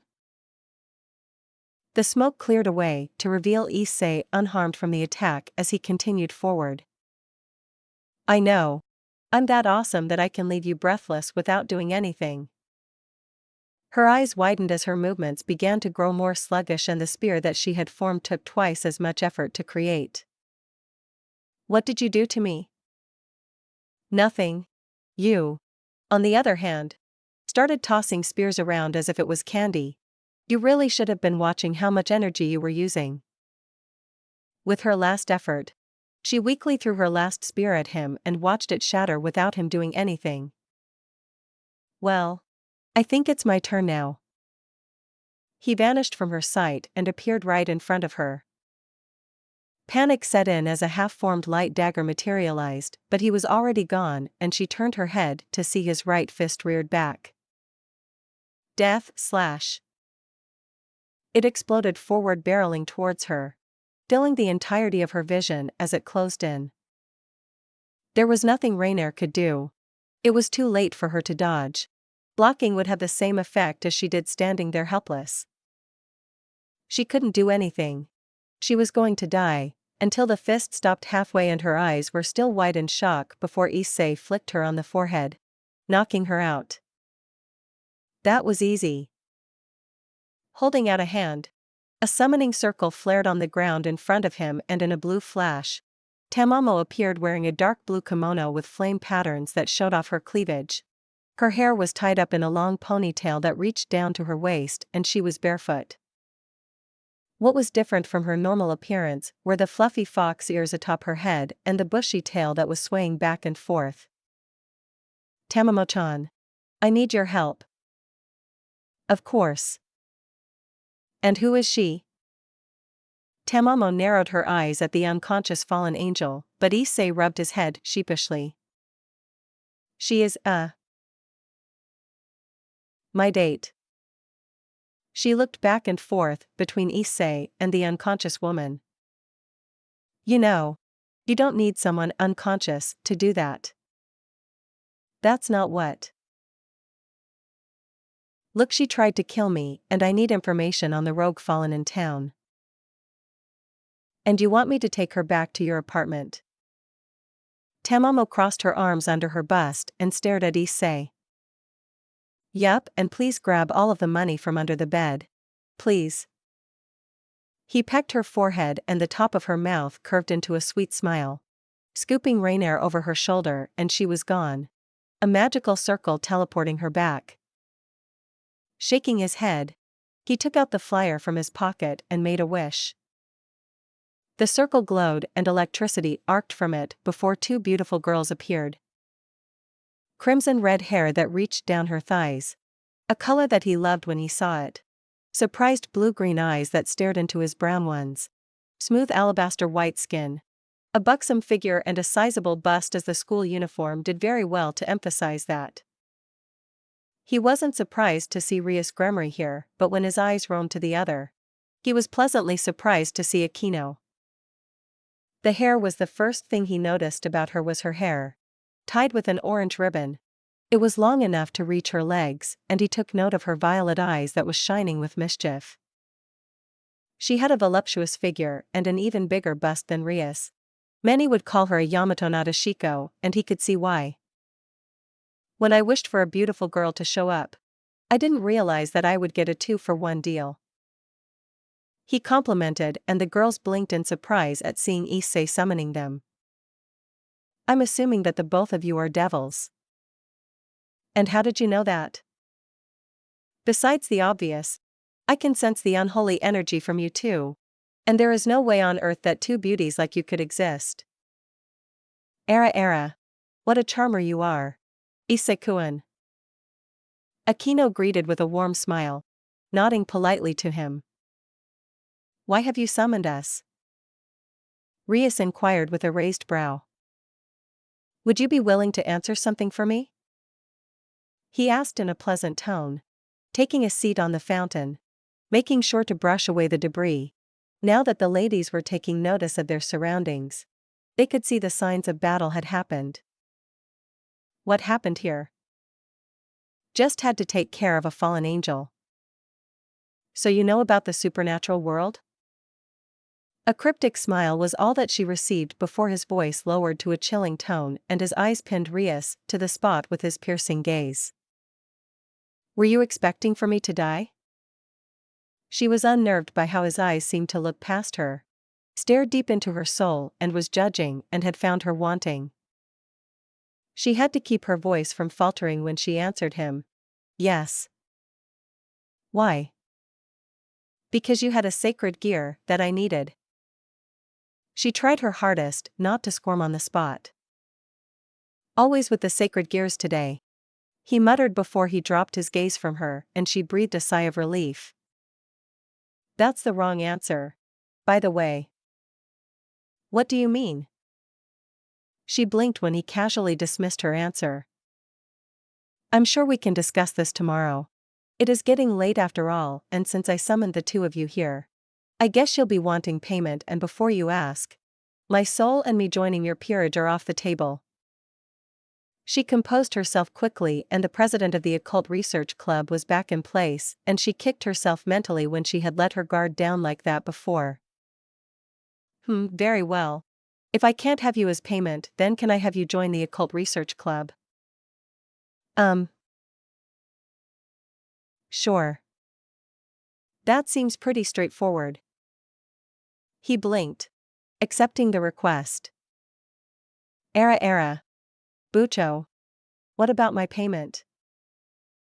I was summoned as well. Aquino frowned, and Issei found her expression to quite amusing, chuckling to himself. I'll offer any payment, but the same condition still stands. Aquino-san. Era. I don't want anything right now. Issei-kun. Just a favor in the future. As you wish. In any case, I'll see you two tomorrow. Bye. He turned around, walking off as she stood there miffed at his sudden departure, and a burning question was on the forefront of her mind. Wait. Before you go, who are you? Issei? He turned his head slightly and gave her a lopsided grin. Only the most interesting man in your life. Frowning, she was about to say something but stopped herself, as she knew asking him now was pointless and that he would talk to her tomorrow. A red runic circle appeared underneath her and Aquino taking them away. Outside Club Konoika wasn't exactly thrilled to be waiting on the sidewalk by one of the biggest clubs in Kuo town on a Sunday night. The neon lights of the district shined, brightly illuminating the night, with various partygoers milling about waiting outside clubs and restaurants in fancy dresses.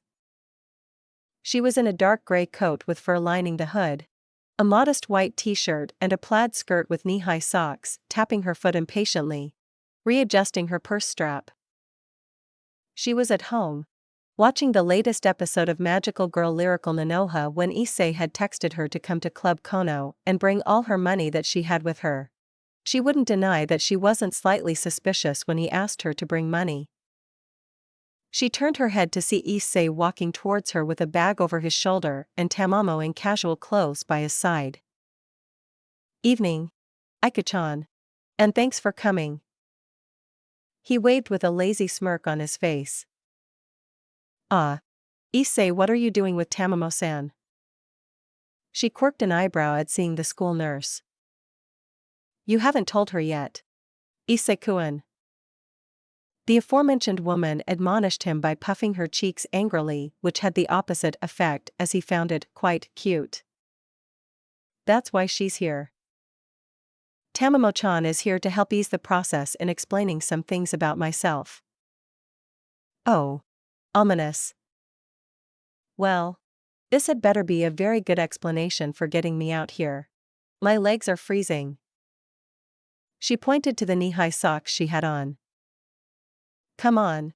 Let's go. Walking up to the bouncer at the front club, a giant of a man in an expensive suit and a pair of shades, he nodded to the man who let him in, much to the protest of the other partygoers who were silenced by the imposing glare that was sent by the big bouncer. The moment they entered, their senses were assaulted by the blaring music and the flashing laser lights as men and women danced to the beat of the music, gyrating and grinding their bodies against each other in a mix of sweat, desire, and alcohol. I can taste the lust wafting from this club, Ika idly commented, seeing a couple making out heavily in the corner. You're going to be tasting bloodlust soon. Issei was leading them through the packed crowd and towards the back area when a drunken man was strolling up to Ika, ready to grab her ass when he was stopped by an iron grip on his wrist. Don't touch me. Ika kept a cool stare towards him and her eyes flashed to red for a moment, frightening the man, and he staggered back away from her. Oh. I like her, Tamamo said in approval. Seeing another bodyguard next to a door, Issei bumped fists with the man who letting them in. As they climbed the stairs, the noise of the club receding only to be replaced by the thunderous roar of a crowd, shouting and cheering at two men in who were pummeling each other with everything they had. One of the combatants was a tall, imposing man, heavily muscled and had numerous tattoos covering his body, while the other smaller but muscled man had a scar running down his face. He was losing ground as the powerful strikes were going past his blocks until he was put down by a hook to his head. Yamada! Yamada! Yamada! The audience chanted, savoring in the violence and brutality of the fight. See that big guy over there? He is one of the best fighters in the underground fighting ring, and I am going to fight him. He pointed to the tattooed man, lifting his arms up in victory as they dragged the bloodied, scarred man away. And you're what? One of the best? Ika appraised Issei, who shrugged off his hoodie to reveal a black muscle shirt underneath it. Nope. One of the worst. He walked up to the bartender, a nice-looking man with a beard and a cigarette on his lips. How's it going, Tetsuo? Issei. Going to fight again, eh? I'll bet the usual then. The bartender greeted, taking a 10,000 yen note from his pocket. It's great that you have faith in me, old man. Something tells me it's going to be my lucky day, brat. Issei took the offered note from him and the bartender continued to serve another customer, some drunkard with a fist full of money. The fight against Yamada will have big odds, and you are going to be betting a lot of money on me. He nodded to Tamamo, who smiled serenely at him before he moved towards the circle. No offense. I know Issei's a decent fighter, but I don't think the big guy is going to be pulling punches. Neither will Issei. Her smile was brimming with confidence. How much did you manage to bring with you? All of it, but... Do you trust Issei? She was put off by the question, but remembering all the events that transpired the last week, she would place her trust in Issei, if it allowed her to learn more about him. Yes. Tamamo began to lead Ika to a man who was dressed extravagantly with bright colors, hollering for all the watchers to bet on the fighters. All right, ladies. How much and who are you betting on? The betting man asked. I'd like to bet 445,000 yen on Issei Hayudu to knock out Yamada with one punch. That's some big odds, lady. 21 if he's going against Yamada. Are you sure you want to make this bet? Positive. She handed him a huge wad of cash, which he accepted from her. Issei was taping his hands together. His shirt was gone and he was stripped down to his pants, where a litany of scars marred his back and a particular scar stretched from his left shoulder to his right hip.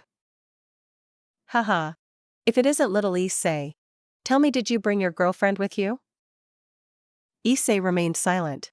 His face a blank mask, not showing any emotion as he turned to Yamada. Maybe after I'm done kicking your ass, I can show her a good time. The announcer came up towards them, hyping the crowd with his presence as he yelled boisterously. Alright. Ladies and gentlemen, tonight is the final fight for the night where we have the underdog of the ring. Godlike Issei. The crowd cheered when Issei stepped forward in the middle. And here on my side of the circle is the monster of the box, the bear of Tanaka Pass and the undefeated champion, Akamoto Yamada. There is something you should know about Issei before he attended Koa Academy. He was trained to fight his entire life. Tamamo's eyes were still on Issei as she said so. But what about his fight with Kaido and his friends? Aika remembered that fight. Sure, Issei got a few shots in, but the end result was that his face ended up a bloody mess. He was trying to adapt as a normal human being. He had to play the part. So he's not a normal human being? Well, he is a human being, but not normal. Just as you aren't normal either. Aika turned to Tamamo in surprise, but she held a finger to her lips. Look. It's starting now. Yamada had a smug smirk on him and he lifted his arms in the air, showing off his muscles and hyping of the room where the crowd was going crazy. The announcer brought his hand down to begin the match. Come on. Give me good show before I break you. Issei kept his calm gaze and stepped back, in a boxing stance, and closed his eyes. The roar of the crowd died away and he was only focused on his opponent. His obstacle. His prey. The face of Kaido was in his mind and he could hear him whispering. You're nothing. Hyudu. You're not worth the dirt that I tread on. You'll be nothing. Yamada stepped forward. His arm was the size of a bear, moving forward with the intent to pound Issei into a bloody pulp, but to his eyes, it was like he was wading through mud. Kaido's face was gone and in its place was Kokobeel's, sneering at him. You are human and you are the weakest race. The giant hand balled into a fist was an inch away from smashing into Issei. One more face appeared, a face that Issei hated with all his being. You will never save her. Issei's hand shot up. His fingers clenched around the man's fist. His eyes shot open, staring fiercely into Yamada's. The man struggled, trying to pull his arm back, but he clenched tighter and he dropped to his knees. Pulling his arm back, his fist shot upwards. The knuckles dug into Yamada's chin into a jaw-shattering uppercut that sent off his feet and on his back unconscious, a few of his teeth missing, groaning at the pain. The noise in the room died instantly as Issei stood over Yamada, before turning to the crowd, shrugging as if to say sorry to disappoint before the place went ballistic. Issei's apartment. Issei lounged on one of the sofas in the apartment, resting his head against the cushion, his spoils leaning against the side of the couch as Tamamo was in the kitchen preparing tea. Aika sat on the sofa opposite of him. I'll get to the point, Aika, but you have a basic grasp of the supernatural world given your unique heritage, right? She nodded at his assessment. I used to part of an organization called the Cows Brigade where our goal was to remove the dragon, Great Red, from the dimensional gap for our leader, Ophis. I was part of the hero faction that was made up of several sacred gear users, descendants of past heroes and holy/demon sword wielders. So for 5 years, I learned how to fight, how to kill, how to use my sacred gear, training so that I could one day defeat Great Red. She took the offered tea from Tamamo, who left for Issei's bedroom, and Issei took off his shirt, showing the scar. But I was betrayed by the people I once called my brothers and sisters, and in my anger, I tried to fight them, but it destroyed me, and I was left to die. Alone in the middle of nowhere. How did you survive? I was saved by an old man, who taught me to control myself, to hone the raw power that I had. And I dedicated the next few years to traveling the world and training myself, and I met people like Tamamo-chan. Aika took a moment to digest all this information, closing her eyes as Issei continued. Can you show me your sacred gear? Issei's eyes dulled as he clenched his hands. He shook his head negatively. I wish I could, and I've been trying, but I can't. Aika wanted to say something to comfort him. The sadness in his eyes wasn't something she wanted to see. But he continued. I'm not going to sugarcoat this, but I have a dangerous past, and sooner or later it's going to catch up to me. I'm going to give you this chance to walk away from this. The fight earlier showed not even a glimpse of what I could do, and I don't want you in any danger. There was an uneasy silence, but Aika stared resolutely into Issei's eyes, not backing down. Issei, you really must not know me if this is going to stop me from being your best friend. I don't care about your past, but no matter what happens, you're still Issei, and I will always stay by your side. Issei blinked in surprise, before a smile appeared on his face, which turned into a full-blown laughter. You really are amazing, Aika. Issei held out a hand before a runic circle spun into life above him, revealing a blank wedged-shaped tile that fell into his hand. If you're going to stay by my side, then you're going to need this. This is a blank shogi piece. She looked over the tile. There was nothing special about it as she turned it over in her hand. Tamamo walked in, standing beside Issei. Yup. Keep it on you, and when the time is right, the piece will show you its power. But allow me to introduce you to Tamamo, better known as Tamamonome, the legendary fox spirit. And in a blue flash, her clothes was replaced with her kimono, and her kitsune traits were out for the world to see. She's. Aika's eyes widened at seeing a mythical figure standing in front of her, who inclined her head towards. Beautiful. Terrifying. Awe-inspiring. Issei listed off, before Aika lunged towards Tamamo, catching her by surprise, as she began to stroke her foxy ears. Kaya. So cute. Your tail is so fluffy. Tamamo blushed at the ministrations that Aika was giving her, particularly when she touched the base of her tail and she started to pant in pleasure. Issei sat rooted on the couch as he watched Aika pet Tamamo, their boobs squishing against each other as Tamamo moaned under the magic of Aika's fingers. Why don't you come join us, Issei-kun? Issei shuddered, feeling a wave of lust wash over him before clamping it down. Yeah. I'm just gonna take a cold shower now. Do you want us to join you, Issei-chan? Tamamo breathed rather heavily, and the way she was positioned so tantalizingly. He had to turn away from them lest they see his mighty dragon. Yes. I mean, no. No. Stop messing with me, and quit groping Tamamo-chan. He pointed rather indignantly at her. I don't know. Your finger says no, but Minyu says yes. She trailed, her eyes never wavering from the bottom half of his torso, and she licked her lips rather seductively. Leaving now. Rainier groaned, her eyes blinking awake as she tried to adjust herself. She looked around to see herself in an unfamiliar bed with cream walls. A desk was off to the side with paper strewn all over, and the sun was shining through the window. Her attention turned towards the small child who was peering at her with her head tilted. She was taken aback at how such a little girl could sneak up on her. Her. Someone trained to be an assassin. Hi. My name is Olivia. What's your name? She peered at her, wide-eyed and innocent as any child could be, but she radiated purity and kindness that she hadn't seen since. He died. Rainier. She didn't mean to say her true name. She wanted to say something else. To say Yuma, but something compelled her to speak honestly. That's a weird name, but I like it. You're really pretty.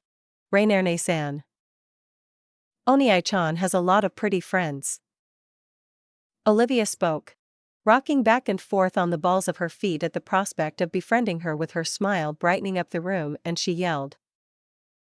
Oniai-chan. Your pretty friend is awake. Footsteps echoed on the wooden floorboards as the boy that she remembered from last night stood in the doorway, albeit he had his school uniform on. Alright. Emuto. Go get your pancakes. Tamamo-san is making them today. Yay. Pancakes. She raced out of the room, leaving Issei and Rainier alone. She shifted uncomfortably, drawing the blanket around her, with Issei continuing to observe her. She was the first to break the silence. Why am I alive? Because I need information. Issei didn't dance around the issue and got straight to the point. Moving from the doorway, he brought a chair over and sat down next to her. And what's to stop me from killing you and returning back to base? She met his gaze, and he quirked an eyebrow at her. Issei debated whether or not to humor her, but decided against it, going straight for the truth. Well, for one, you couldn't really kill me now, and you tried your hardest to kill me back at the park. 2, even if I did let you leave, your allies aren't going to be pleased that you got captured by the enemy, and there is the possibility that you could have told me their plans, in which case they won't allow any loose ends. So feel free to leave at any point you like. Rainier sat there, her hands in her lap, as the realization that she couldn't return or else she faced death was sobering. Where am I? In my apartment. So what happens to me now? Am I going to be your prisoner forever until you decide to kill me? She turned to him, directing her anger and resentment towards him. No. But as I said before, I need information on the goal and purpose of why you and your group here. What makes you think I'm going to tell you? I will never betray them. Rainier's glowering eyes met Issei's impassive gaze before he breathed deeply. You said before in the park that you said if I should blame anyone, I should blame God for giving me a sacred gear. So your objective seems to be eliminating sacred gear users before they become a threat to you and your organization. Am I right? By the way that Rainier's form stiffened, he was right, and she inwardly cursed herself for carelessly revealing information at the park. Well, you don't have to worry about me having a sacred gear. What? But I confirmed it. I could sense that you had a sacred gear inside you. Yeah. I can't really call on it anymore. He chuckled sardonically. In any case, feel free to join us for breakfast and maybe change into your other form. Wait. What do I do here? You can't expect me to stay here and do nothing? Issei turned his head in thought before he shrugged noncommittally. I'm sure Reiko-san can think of something. Besides, if you're going to stay here, I might as well teach you a couple of tricks. Your throwing speed was slow, and I barely felt your spears touch me. And what could you teach me? She said, not at all arrogant and haughty. Besides actually hitting a target, she growled at the reminder. Rainier, I'm going to teach you how to live. Eh? She blinked in confusion, wondering what that meant before leaving. He stopped by the doorway. For what it's worth, I really did enjoy our date, and I hope I can go on another one with you. Rainier's cheeks flared in embarrassment, her mind drifting back to the date.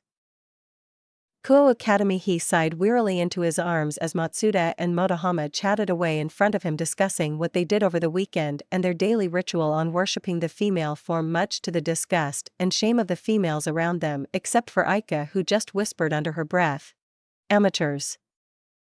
He became aware that someone was watching him, and he turned his head to see Murayama staring at him before blushing and realizing that she got caught.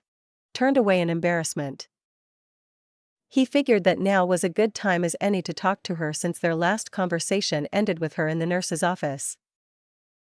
He got up from his desk and strolled over to her and her circle of friends.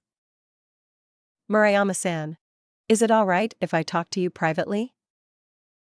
She nodded and they walked outside of the class with many of the classmates speaking animatedly about the deadbeat and the captain of the kendo club leaving together. "So what did you want to talk about?"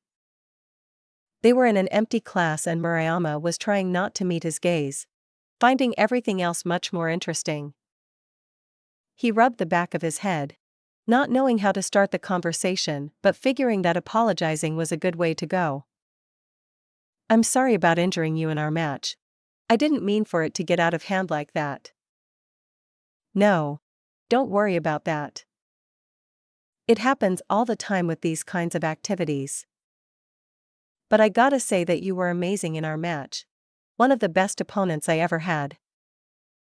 You showed impressive skills and I would like to face you again," she said with appraisal and respect to him. "Nah. I just picked up a few things from my sensei," he said sheepishly. "Ano. If you don't mind me asking, who is your sensei?" she inquired, rather curious on who Issei's sensei would be. Issei had a fond expression on his face, remembering the man who trained him. "He's a rather secretive man, but I'll introduce you to him when he comes in town." He had a soft smile on his face and Murayama nodded to accept the face, excited at the prospect of meeting someone who trained Issei to beat her. Murayama trained all her life to become proficient in the art of kendo, so it was an astonishing feat when he beat her. "Hayudu-san, if you are willing. As the captain of the kendo club, I would like to extend an invitation for you to join us," she offered. Issei stopped and stared at her, his mind racing at being in a club full of hot girls, but he did promise to join Ria's club and he had to slap himself for being as cocky as he was to summon the girls like that. "I'm sorry, but I'm going to have to decline. I already joined a club." He was truly apologetic given the missed opportunity to spar with someone who had as much drive to the art of the sword as his master. "Oh," she said, deflating, quite disappointed that he was already taken. "But I won't say no to a sparring session this afternoon, Murayama-san." She perked up at that bit of information and quickly left, thanking him. He was about to leave the classroom when a small white-haired girl stood by the doorway. "Issei-senpai." Kaneko greeted with the same monotonous tone that she had. Issei could tell that she was happy to see him even if she didn't know it herself by the way that her eyes lit up when she caught sight of him and a small, almost imperceptible twitch of her lips. "Kaneko-san. How are you this morning?" He addressed the girl with a two-fingered salute. "I am well, senpai," she acknowledged with a nod. "Is Kaido giving you any trouble?" he asked with worry evident in his voice. "No, senpai." She shook her head and Kaneko felt touched about Issei defending her even though he didn't have to. "That's good. Bucho told me to inform you to meet her at the old school building this afternoon." Message received. "Thanks, Kaneko." She left, giving a nod on the way out. After classes had ended, he headed straight to the old school building with Aika in tow, finding it quite strange that something as obscure as the Occult Research Club got a building to themselves, but he chalked it up for the influence that Rias had over the school and her connection with Sona. "Aika, this is going to be a great big world you're taking a step in. I'm ready to meet this great big world, but I'm not sure if they're ready to meet me, though." "That's the spirit." He knocked on the door and heard a voice call out for him to come in. Opening the door, he stepped inside to a view that contrasted greatly with the exterior of the building. The interior had a Victorian style to it.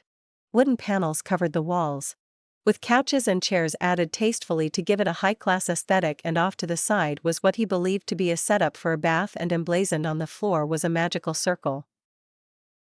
A multi-purpose teleport circle. A bit more intricate in design. Mid-level by the looks of it, and takes a decent amount to activate and travel to its intended destination. Not bad. Issei eyed the circle analytically. Welcome to the Occult Research Club. I am the Vice President Akino Himejima. Bucho will be with you shortly.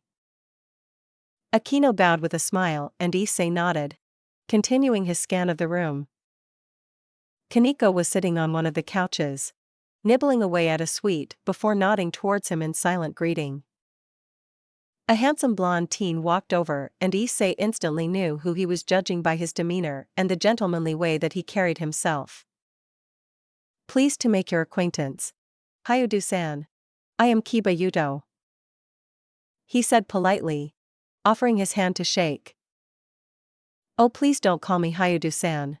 We're all friends here, I'm just Issei. He took the offered handshake and gripped it tightly when he felt Kiba matching him in strength. Kiba turned to the Aika, taking her hand in greeting as well.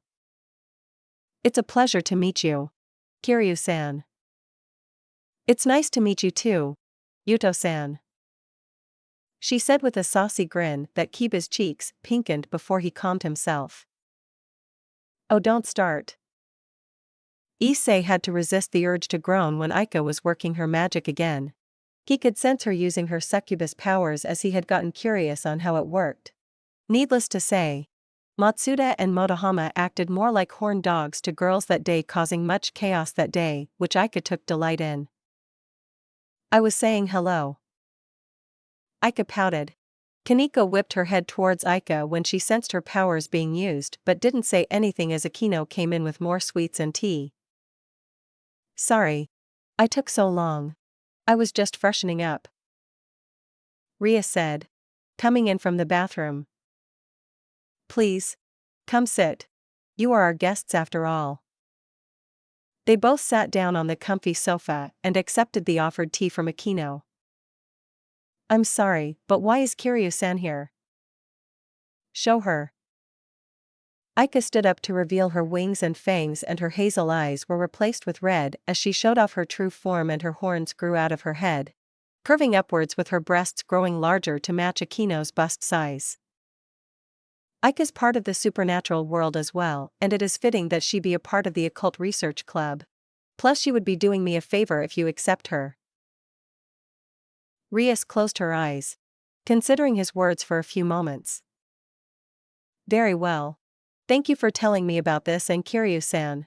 We are honored to have you in our attendance. Aika changed back to her human form. The club's merely a facade for your activities as devils, so why did you have me join your club when I summoned you? I had you join us because you are an anomaly. You are a total wild card, and it is my duty to ensure the safety of my peerage. The people of this town, supernatural or otherwise. She stated, much to the surprise of Aika.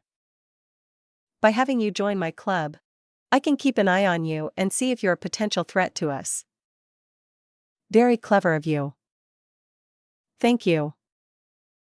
I'm just wondering if you're ready to answer my question again? He took a sip from the cup and realization dawned on her as her mind went back to the meeting yesterday. And what would that question be? Issei? She said quite calmly, refusing to show any weakness. Why do you need me in your peerage so badly? He asked with an eye open. His tone changed from its usual apathy to an uncommon seriousness that had an underlying edge. I told you. It's because I needed your sacred gear. She answered, still sticking with the response she gave him. Issei looked at her for a moment, calculatingly, like the way Sona would do sometimes when she faced off against Rias in a game of chess, and that scared her. Strange way of phrasing it. What do you mean?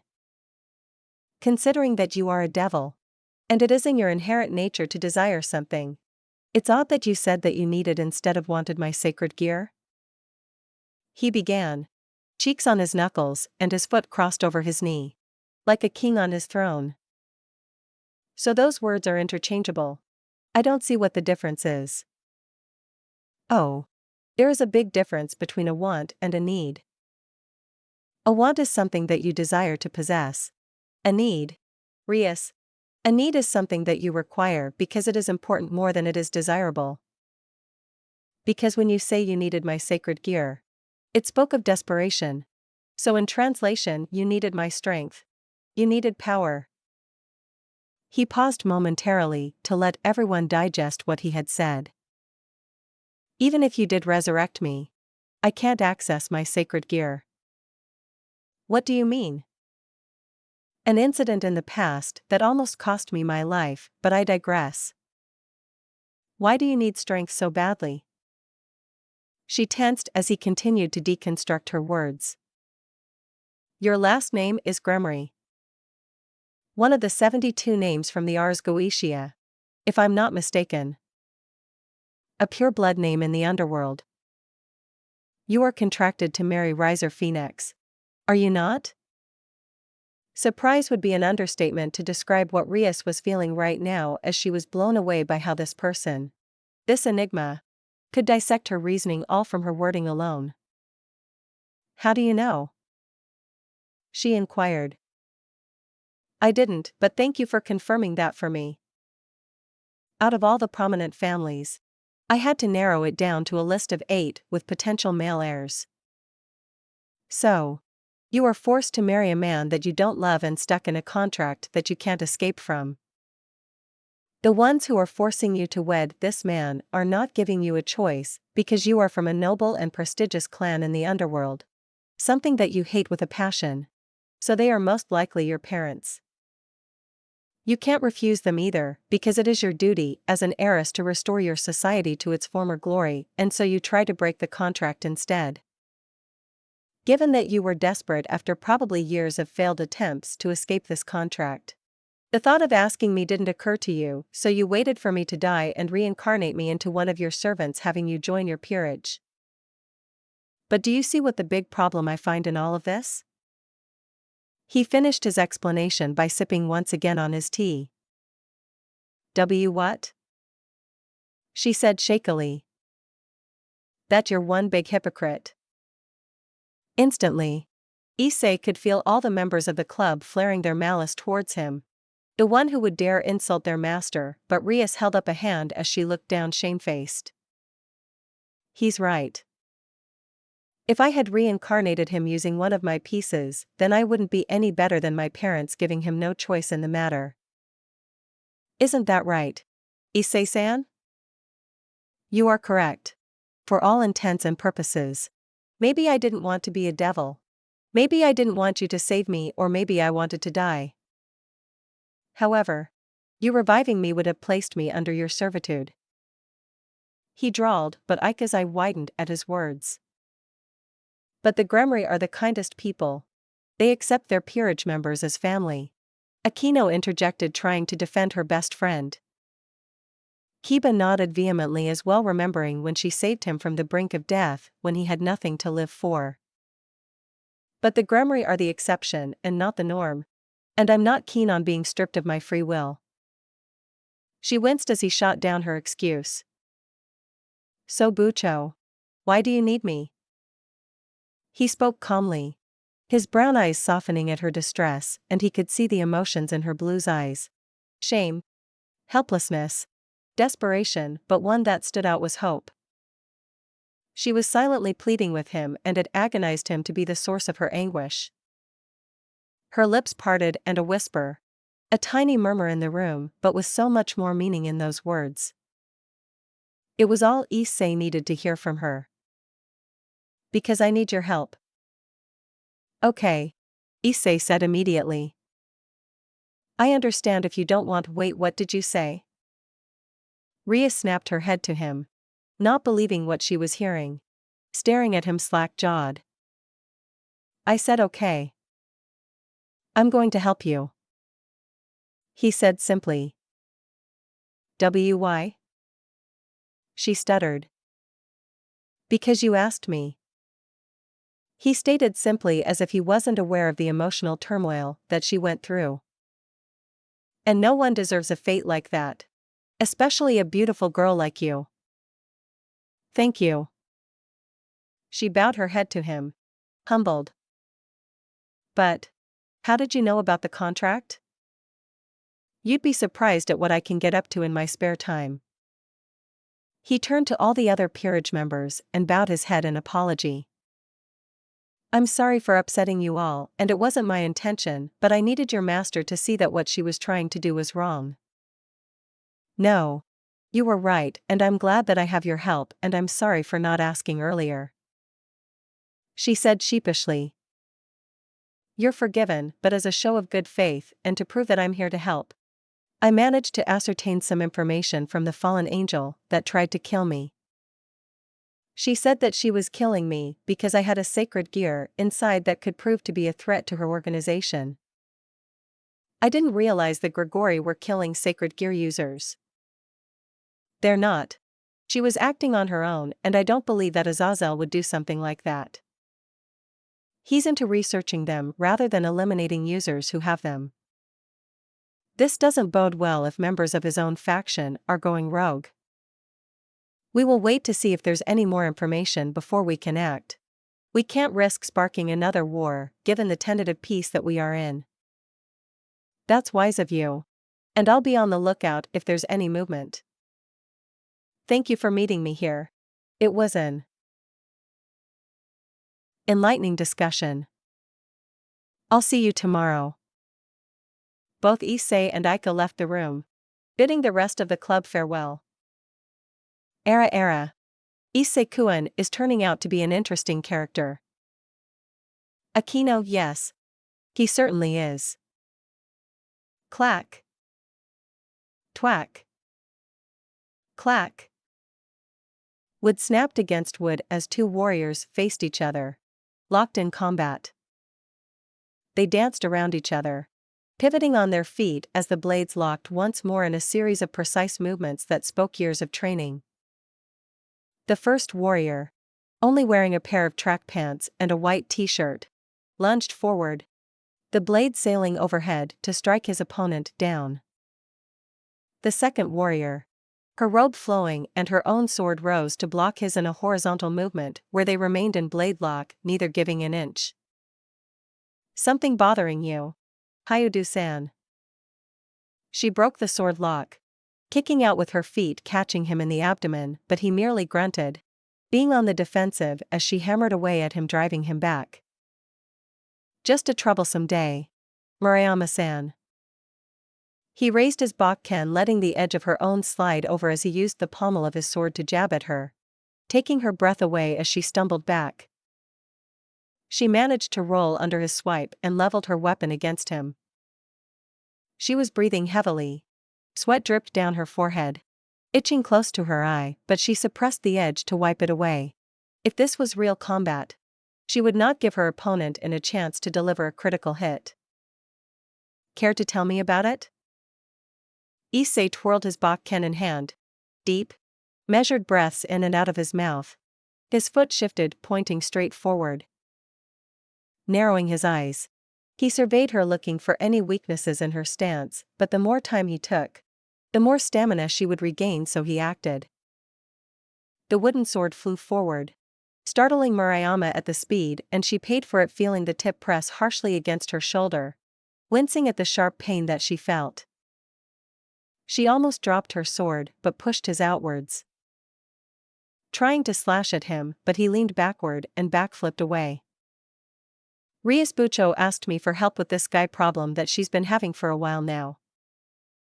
She swung her sword down and he sidestepped the move but paid for it when he felt his arm sting at being hit.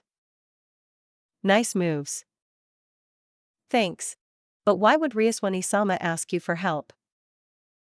They struggled against each other, with Issei putting his weight behind his attack, trying to dominate her with his strength. I had a particular set of skills that she needed.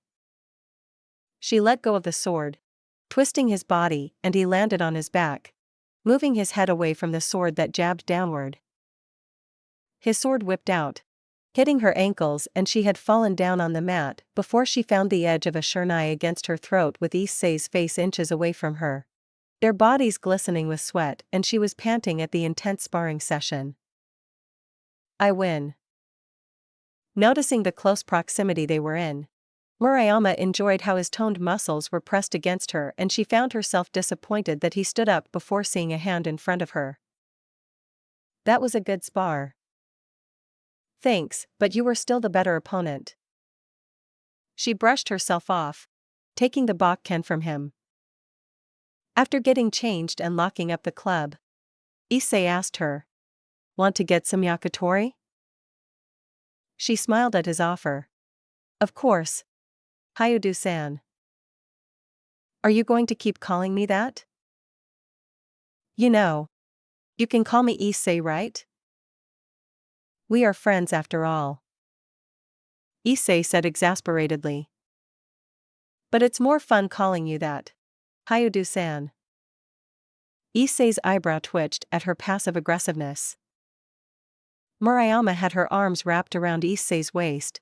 Driving her home after the offer of food was too good to pass up. She was finding more and more about Issei that she thought were never possible, and she was slightly ashamed of herself in believing that Issei was no more than a deadbeat. But today, he had shown a different side that she didn't expect when he wasn't sleeping in class. He was funny and caring, often telling her jokes and stories that made her sides split from laughter. The earlier sparring session had gotten her fire burning. The close contact and focus into the spar exhilarated her more than anything else, and she wouldn't mind spending more time with Issei. She was startled, however, by the bike swerving on the road, and she saw a trench-coated man standing there, and his gaze fell upon Issei. Issei got off the motorcycle, his helmet ripped off and tossed to the side. "Hey, asshole. Don't stand in the middle of the road. You're going to get someone killed, you jackass." She was surprised to hear Issei cursing at the man, but she would too if he was enough to stand there. "So you're the one that Rainier failed to eliminate." "I always knew she was too weak, but I'll be sure to rectify that mistake." The man strode towards them, uncaring of Issei's words, and she found herself confused. "Issei? Who is this guy? What's he talking about?" He turned to her with a grave expression, and it was a sight that unsettled her. Never seeing such a face on the narcoleptic teen. "Murayama. Run. Whatever you do, just run," he ordered, but she was having none of that. "I'm not going to leave you with some psycho." "Yes. You are. Please do as I say and run." He begged her, and she relented, nodding before she ran from the street. "Not so fast." He tossed a spear, piercing the air, and it was about to hit her when Issei stood in front of her and shattered it with a palm strike. "Your fight is with me. Fallen." Issei glared, a white film of energy covering his body, pulsing like a heartbeat. She was shocked when black wings ripped itself from the man's back and in his hands a glowing blue spear. "I really can't let the both of you leave now. Witnesses and all that." "Murayama. Run. I'll take care of him." She turned to Issei for a moment. His face hardened, glaring at the man.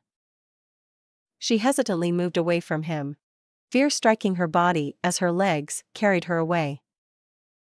But she swallowed the fear down and hid behind a car, watching what they would do. "You've got some fight in you, boy. I like that. The name's Donasek. Remember it as I carve it into your body." The winged man lunged forward with his spear, ready to thrust it into Issei's heart, but he ducked to the side, pulling a metal bow staff from the air, no from a red circle, and Murayama's eyes boggled at such a sight. The two did battle, but she saw Issei fighting with much more skill and ferocity than she had ever seen. He batted away all the strikes and returned it twofold. He swung the metal staff into the man's stomach, folding him in two and sending crashing into a car. The man growled, tossing a spear in retaliation, but Issei knocked it away. He disappeared in mid-strike, and it left the winged man confused until his body started bouncing all over the place and he was flung into the air where he righted himself. "That was a warning. I'm giving you this one chance to walk away from this, and I'll forget this happened." Murayama had never heard the frosty tone that came out of Issei, and he was glaring at the man. At the black-winged angel. You brat. A few dozen light spears blinked into existence behind him. We'll meet again, but consider this my parting gift. The spears shot forward. Issei shattered them with ease, but something was coming fast. Something sharp. Something blue squelch. Her eyes widened, staring at the blue spear embedded in her stomach, dumbstruck at how quickly it had happened. The spear dissipated in her hands, and she fell back, but she felt strong arms catch her, and she saw his eyes. Brown eyes, full of guilt and sorrow. That she reached her hand up to his face. No. No. Murayama. Why didn't you run? He took off his jacket, trying to put pressure on the wound, and she coughed up blood. It hurt. Everything hurt. I couldn't leave you. Issei. I don't leave my friends behind. She cracked a smile and a strange sound emerged from his throat. Something between a laugh and a sob. You idiot. I would have been fine. His body glowed like a radiant angel, and she was so sure that he was. Shit. Murayama. Stay with me. Stay with me. Don't die on me. She smiled weakly. She wanted him to smile again. Remember the sensei I was telling you about? He would have been happy to meet you. Live for that. Come on. Live for that. Her vision was getting hazier and all the lights were so pretty. Tamamo. I need you. A beautiful woman came over. She recognized her as the school's nurse, but there was something fluffy on her head and she tried to reach out to grab it. She's lost too much blood. Issei-kun. Moisture welled up in the corner of her eyes. It was so hard to breathe. I don't want to die. Issei. Those words desperately calling out to him, and he squeezed her hand comfortingly. I'm not gonna let you die. She was fading away, floating in and out of consciousness. A look of distress crossed Tamamo's features. You can't. Issei. I got her into this. I'll pay the price for it as well. Sleep. I'm so sleepy. Her vision darkened and everything was turning slipping away. Sleep. In the name of Issei Hyudu, I bestow upon you. Issei blinked his eyes open, light permeating through the low-light windows, and groaned at the throbbing pain that he was feeling in his chest.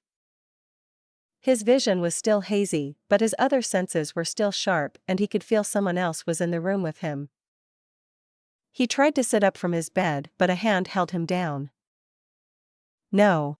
Rest now. He nodded. The aching was too much now, and his head fell back on the soft pillow. His sight turned to gaze at the man, and he found his eyes to be the most astonishing feature about him. One cerulean and the other blood ruby. Shining with wisdom. He sported a 5 o'clock shadow. You are the foolish young man I've had the pleasure of meeting. The man walked about the room, bringing in a tray filled with bottles and cups. The man held up a bottle and the little pieces of metal clinked against the glass. Nothing held back and fighting with your life on the line. You were barely breathing when I found you. I found all these bits of shrapnel lodged in your body. Issei remained silent and he looked up at the man with a blank expression, hiding away his emotions. You should have left me there to die. Now why would I do that? You haven't done anything to make me leave you. He shuffled around on the wooden chair and the heavy cloak followed him. But I haven't done anything to make you save me either. True. I guess it was my decision to make and I chose to save you. He didn't do anything but remained silent and the elder man clicked his teeth distastefully as he inspected the bloodied bandages. It will take you a few weeks to recover. Then. It will take a week then. Issei said in assurance. No arrogance in his voice, but a statement of fact. Don't be so sure about yourself. I will get you some new bandages. Don't move from the bed. You're still recovering. The man left the room. The wooden door clicked behind him and Issei turned his mind inward. The emptiness of his mind greeted him. A swirling vortex of emotions that bathed him in a kaleidoscope of colors, and he stood on an island. A chunk of earth that existed in this world, and he looked up to see similar islands floating in the world, but there was someone missing in this world. Drag. When he didn't see the massive dragon call to him, he felt a cold sensation seep into him. Drag. He frantically flew up to search each island, only to find nothing but the silence greeting him. He was about to leave when he saw a new island floating lower than any others. When he touched down, the ground was barren. No life was present save for the dragon resting in front of a massive gate. Drag. He cried happily and ran forward to hug his snout, but when the dragon did not respond, he shook him harder. Drag. Wake up. His happiness turned to worry when his companion did not stir, and deep down in the pit of his soul, he knew that he was the cause for Drag's state. I'm sorry. I'm so sorry. He cried despondently, and he turned to see the massive gate had several chains over it with a massive lock. Tamamo stood by the doorway. Her eyes narrowed at the exhausted form of Issei, and her eyes moved to the fallen angel who had taken to analyze the curious boy before her, and she was dressed in a sweater and pants after convincing her that wearing a dominatrix outfit must have chafed, and much to Rainer's chagrin had to admit that she was right. He began to cough and hack, but Tamamo's hand was on his chest, soothing him, and she wiped a trail of blood from his lips. What the hell happened to him? She noted that his uniform was battered. The cuffs had stains of blood, and his red shirt did a good job in hiding the fact that there was a lot of blood on him. He did another idiotic thing that almost got him killed. She frowned, her eyes crinkling in thought. Disappointed that he didn't die? She harumphed, turning her head away, choosing not to dignify that with a response. So what's going to happen to that girl you brought? Tamamo pursed her lips at the other girl, who was slumbering peacefully in the other room. That remains to be seen. The cold stare made Rainier uncomfortable, and she shifted uneasily on the spot, fiddling with the hem of her sweater. Rainier tried to keep her eyes up, but Tamamo's golden ones were far from warm, and the awkward silence continued until Issei groaned awake. Why do I feel like crap? He had to clutch his head in pain. Getting smacked by an angry fox spirit was not a pleasant experience. Because you were being you. Stupid. She wasn't smiling, and he could see the frustration and the sadness. Sorry, Tamamo-chan. He sighed wearily, resting his back against the couch, and eyed Rainier. What are you doing up so late? Rainier held a deadpan expression and gestured to the entire apartment. Hello. Trapped in your apartment. Nothing else to entertain me besides the mess that showed up while I was in the middle of watching television. Rainier said quite snidely. Well, sorry that your fedora-wearing buddy jumped me in the middle of the street. I'll tell him next time not to bother me. Okay? Rainier stared at him, shocked for a moment. What happened? He tried to kill me. I kicked his ass, and Murayama got a hole in her stomach. Patched her up as best I could, and with Tamamo, we brought her back. He listed off, before getting off unsteadily from the couch and making his way to the kitchen. Doesn't explain why you showed up half dead. It was a me thing. Rainier couldn't resist the twitch in her brow at the vague answer. She didn't know what to think of him. One second he was apathetic. The next he was sincere, and now he was being vague. All of it was very frustrating to her. Anyway, since you have nothing to do here, I'm going to be training you later with Aika, and if she accepts Murayama as well. He was still for a moment before perking up and gestured for Tamamo to check up on Murayama. Tell me about yourself, Rainier. Why are you a fallen angel? Issei rifled through the cabinets and shrugged before showing a cup of ramen. You hungry? No. Why do you care? It's not like it matters. She mumbled, pulling her legs up on the seat. If you're going to be staying with me, why not get to know each other after all? She sighed, resigning herself before she began to tell her tale. I was born during the tail end of the war. I was old enough to actually witness God. She laughed hollowly to herself. Then it ended. It all came to a stop. God and the Satans wiped each other off the map. The fallen angels were low in number and the ceasefire was created. I was trained as an assassin to eliminate targets that would be an obstacle to our cause. Issei sat down on the opposite chair, a steaming cup of ramen in hand as he listened to her. But really my existence if I was born earlier, based on a singular purpose, to serve a creator who made me to love and serve him.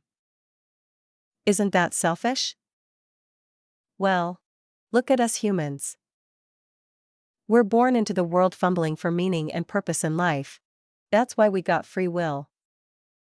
Lucky you then. You got free will and we got eternal servitude to God. She bit out angrily. No. I think we got the short end of the stick. The problem with us is that we're shouting and screaming for answers for our meaning in life. We're asking someone else to validate our own existence. He slurped the noodles from the cup and she stared at him for some time. Being created for one particular purpose is a shitty experience too. She rebutted. Rainier honestly didn't know why she was getting into such a deep conversation with him. It's funny then how the human race has the opposite problem. Because you were created to be the pawns of every other higher being. She was startled at his laughter and she was trying to rack her brain on why he would laugh at such a thing. That could be an answer, but it's because we're left with a terrifyingly abundance of freedom. She blinked in confusion at his words. He slurped the rest of the soup and tossed the plastic cup away. What do you mean by a terrifyingly abundance of freedom? Say that there is someone who doesn't believe in God, the government or an organization. He is a lone man without any purpose in life, and with no guidelines to measure his actions against. He's forced to make up a moral code to live by. Now apply that to every human, and we have to figure out for ourselves how to live. That doesn't sound so bad. He snorted in amusement and shook his head. You don't understand though. What if that man decides that it's okay for him to slaughter a continent of people because it suited his moral code, or if he becomes the world's greatest doctor and saves millions of lives because it fit what he thought was right? That is the terrifying potential on what we are free to do. Oh. What could she say to that? She had a straightforward idea on what it meant to have free will, but now here he was laying it out for her. He leaned and bore his eyes into her, judging her. And how about you? Whenever you went on a mission and followed someone's order to assassinate someone, did you question whether or not it was right? That it fit your moral code, or did you blindly follow them believing that it was? Stop it. She stiffened and balled her hands. She was shaking in anger. How dare he? How dare he question her on morality? How many lives have you taken and really thought about it? Was it your choice, or did you justify yourself thinking that you were doing this for a greater cause? Those eyes. She hated how it had looked into her and scrutinized her. Shut up. She glared, her anger burning in her eyes as she stood up. What gives you the right to say such things? Do you think yourself so superior to me? You don't even know what I've been through and what things I had to do, and here you are. All high and mighty. Sitting there and spilling all this crap about me. Issei waited patiently for Rainier to calm down, and he kept his gaze level with her, never leaving her eyes. Rainier. Out of all the people in this apartment, I could relate to you the most, because I was once like you. Rainier froze at his admission, and he rose to his full height, standing in front of her. I'd done things that, calling it sinful would be putting it mildly, but an old man taught me the value of our actions, and I spent many nights reflecting on mine. Issei brushed past her, putting a comforting hand on her shoulder, and she flinched at his touch. The point I'm trying to make is that take the time to stop and think about yourself, and I mean truly think about what you've done and what you will do in the future. Rainier's eyes closed as a memory. Something that she had buried so long ago, and it tore her apart. As tears streaked down her face and she collapsed to the floor. I'm so sorry, Mama. Murayama couldn't believe the words coming from Issei's mouth when he explained everything about the fight from last night. Fallen angels? Devils? None of it made sense, but the proof was there when the school nurse had revealed herself to be the freakin' Tamamo no Mae and was blown away at the fact. When Aika had come over for breakfast with Issei and nonchalantly revealed that she was actually a half-vampire/half succubus, she was left with one thought. That explains so much. So here she was, walking with Issei and Aika. 1,000-yard stare on her face, and she snapped out of it when they walked past the school gate. Why, we're here. Look. Just meet me after school and I'll work something out so you don't have to worry about anyone else killing you. She nodded dumbly and took a step forward before being dragged away by an exuberant Kates who was whispering at a fast pace and asking questions on why she was walking with Issei. Issei watched as Murayama got dragged to her group of friends who were gesturing wildly in his direction, and he scratched his head, puzzled at their behavior. He wasn't that bad. Was he? He was blindsided by Matsuda and Motohama, who dragged him away, and they turned to Aika. Excuse for a moment. We just need to have a quick chat with a friend. How the hell did you get the freaking captain of the kendo club to walk with you? Matsuda cried indignantly. What did you do? Did you bribe her? Hypnotize her? Blackmail her? Motohama joined in on the interrogation, but Issei, already irritated, shrugged off the questions. What the hell's gotten into the both of you? I met her on the way to school and we got to talking. What's the big deal? They both spluttered in exasperation. Big deal? Dude. Do you know how much this could mean to us? We'd get access to peep at girls whenever we want if you're laying the foundations for a good relationship. What do you mean relationship? Don't think we didn't miss the glazed over look in her eyes. He had to groan at that misunderstanding, and the urge to slap them was taking remarkable restraint on his part. Look. I'm not helping you spy on girls just so you can look at some boobs. But they are glorious breasts. Big. Round and perky with amazing nipples that I want to stuff my face in them. Motohama yelled proudly. A couple of girls walked by looking at them with loathing. Ew. It's those guys. Talking about it so openly. Shameful. So awful. I mean, can you teach us how to get a girlfriend? Issei sighed at the hopelessness of these two. Just tone it down with the perversions, appreciation. Matsuda interjected before being stopped by the blank stare from Issei. Continue. And treat girls with the respect that they deserve. If you actually get to point when you go on an actual date, be nice. Be yourself but not yourself. Do you get what I mean? They nodded, accepting the answer. Thank you so much, Issei. Surely, your words of wisdom will help us in our dream to attain a harem. Issei tried to hide himself from the numerous glares being sent his way. He chopped their heads when they continued their overzealous worshipping. What did I say before about shouting your dreams? Not to. They murmured before giggling madly to themselves. Matsuda pulled out a DVD with the case showing various girls in erotic positions and various states of undress. Well, I just got the newly released Tropical Kiss. And I'm so excited to watch this. Say Issei, do you want to join us? No. No, you guys can help yourselves. I've got some business to take care of after school. He walked back to Aika, who was waiting for him. What did they want to talk about? Aika asked with a raised brow, and Issei stopped her with a raised hand. Let's not go there.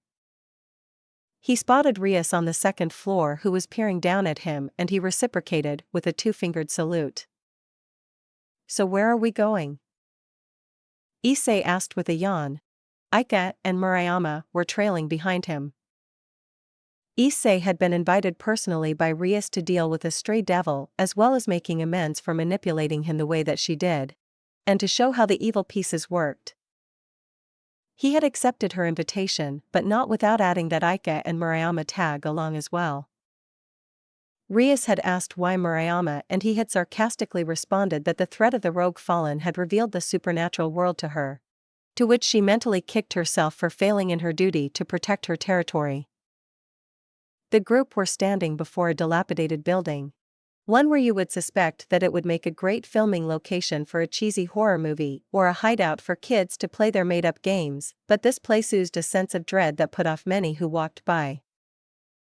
However, to Rias, it was sign that they were in the right place. She turned to the confused girls to explain for their benefit. We received an order from the Archduke that the stray devil Visser was in this area, and as I'm the devil charged with this territory, it is my job to track down and eliminate it. Noticing that disinterested look from Issei, she further explained, this will give me the opportunity to show you the traits that my servants have. This will be an educational experience then. Quite.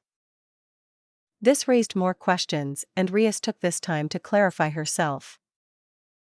To explain why my servants have traits, I must explain the history of my kind. There was a conflict, a war between three factions: the devils, the fallen angels, and the angels. All three were led by the four Satans, the Governor-General and God, respectively, where they fought for eons, and each side were evenly matched with each other.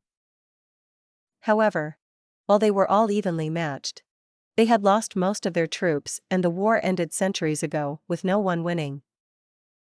Aquino continued after her, the red-haired president. Now, the devils are no exceptions to this, and most of the troops fell in battle. Some of the 72 pillars have been wiped to extinction due to this war, and that is why we can no longer form any new armies, and have turned to an alternate method. She held a serene smile. Even though a ceasefire has been issued, there have been tension between the three factions, and a system was devised to replenish our numbers. Rias held her hand up, and a bishop chess piece floated above her palm. This is the evil piece system. High-ranking devils are gifted with their evil pieces, and it allows us to reincarnate any being to become a devil. It was modeled after the human game of chess, and we have come to use those traits for our devil servants. The master of the peerage is given the rank of king, which is me. Now, as you know, there are different pieces such as the queen, rook, bishop, knight, and pawn with all their unique traits. Although we can't make an army, a small group of devils with a massive boost in power compensates for that number. This system was created in the past and has become popular amongst devils with their peerages as a way of settling conflict and a form of entertainment. Popular how? Well, everyone started to compete against each other. Some would compare the strength of their pieces, saying, "My bishop is stronger," or "My pawn can take down your knight." High-class devils would start to play a game like chess using our servants, which we called the rating game. As its popularity continued to grow, it has become a competitive sport with tournaments. I think that's enough for now. The group nodded dumbly at the exposition, before she strode forward past the threshold. A heavy atmosphere flooded the room. Murayama almost dropped down to her knees at the killing intent being directed to her that was stopped as Issei shielded her from the presence. Now what could that smell be? I can smell something disgusting. But I can also smell something delicious? Is it sweet or bitter? Emerging from the shadows was a woman with her top half naked, but the bottom half was grotesque, which could only be described as a monstrous centaur with claws and teeth. It's here. Thank you, Kaneko, Issei said dryly as she pointed out the giant monster that was literally standing in the middle of the room. Stray devil. Visser. You have abandoned your master, and have let your powers run rampant. You will face judgment for your sins. In the name of the Grimoire, I will destroy you.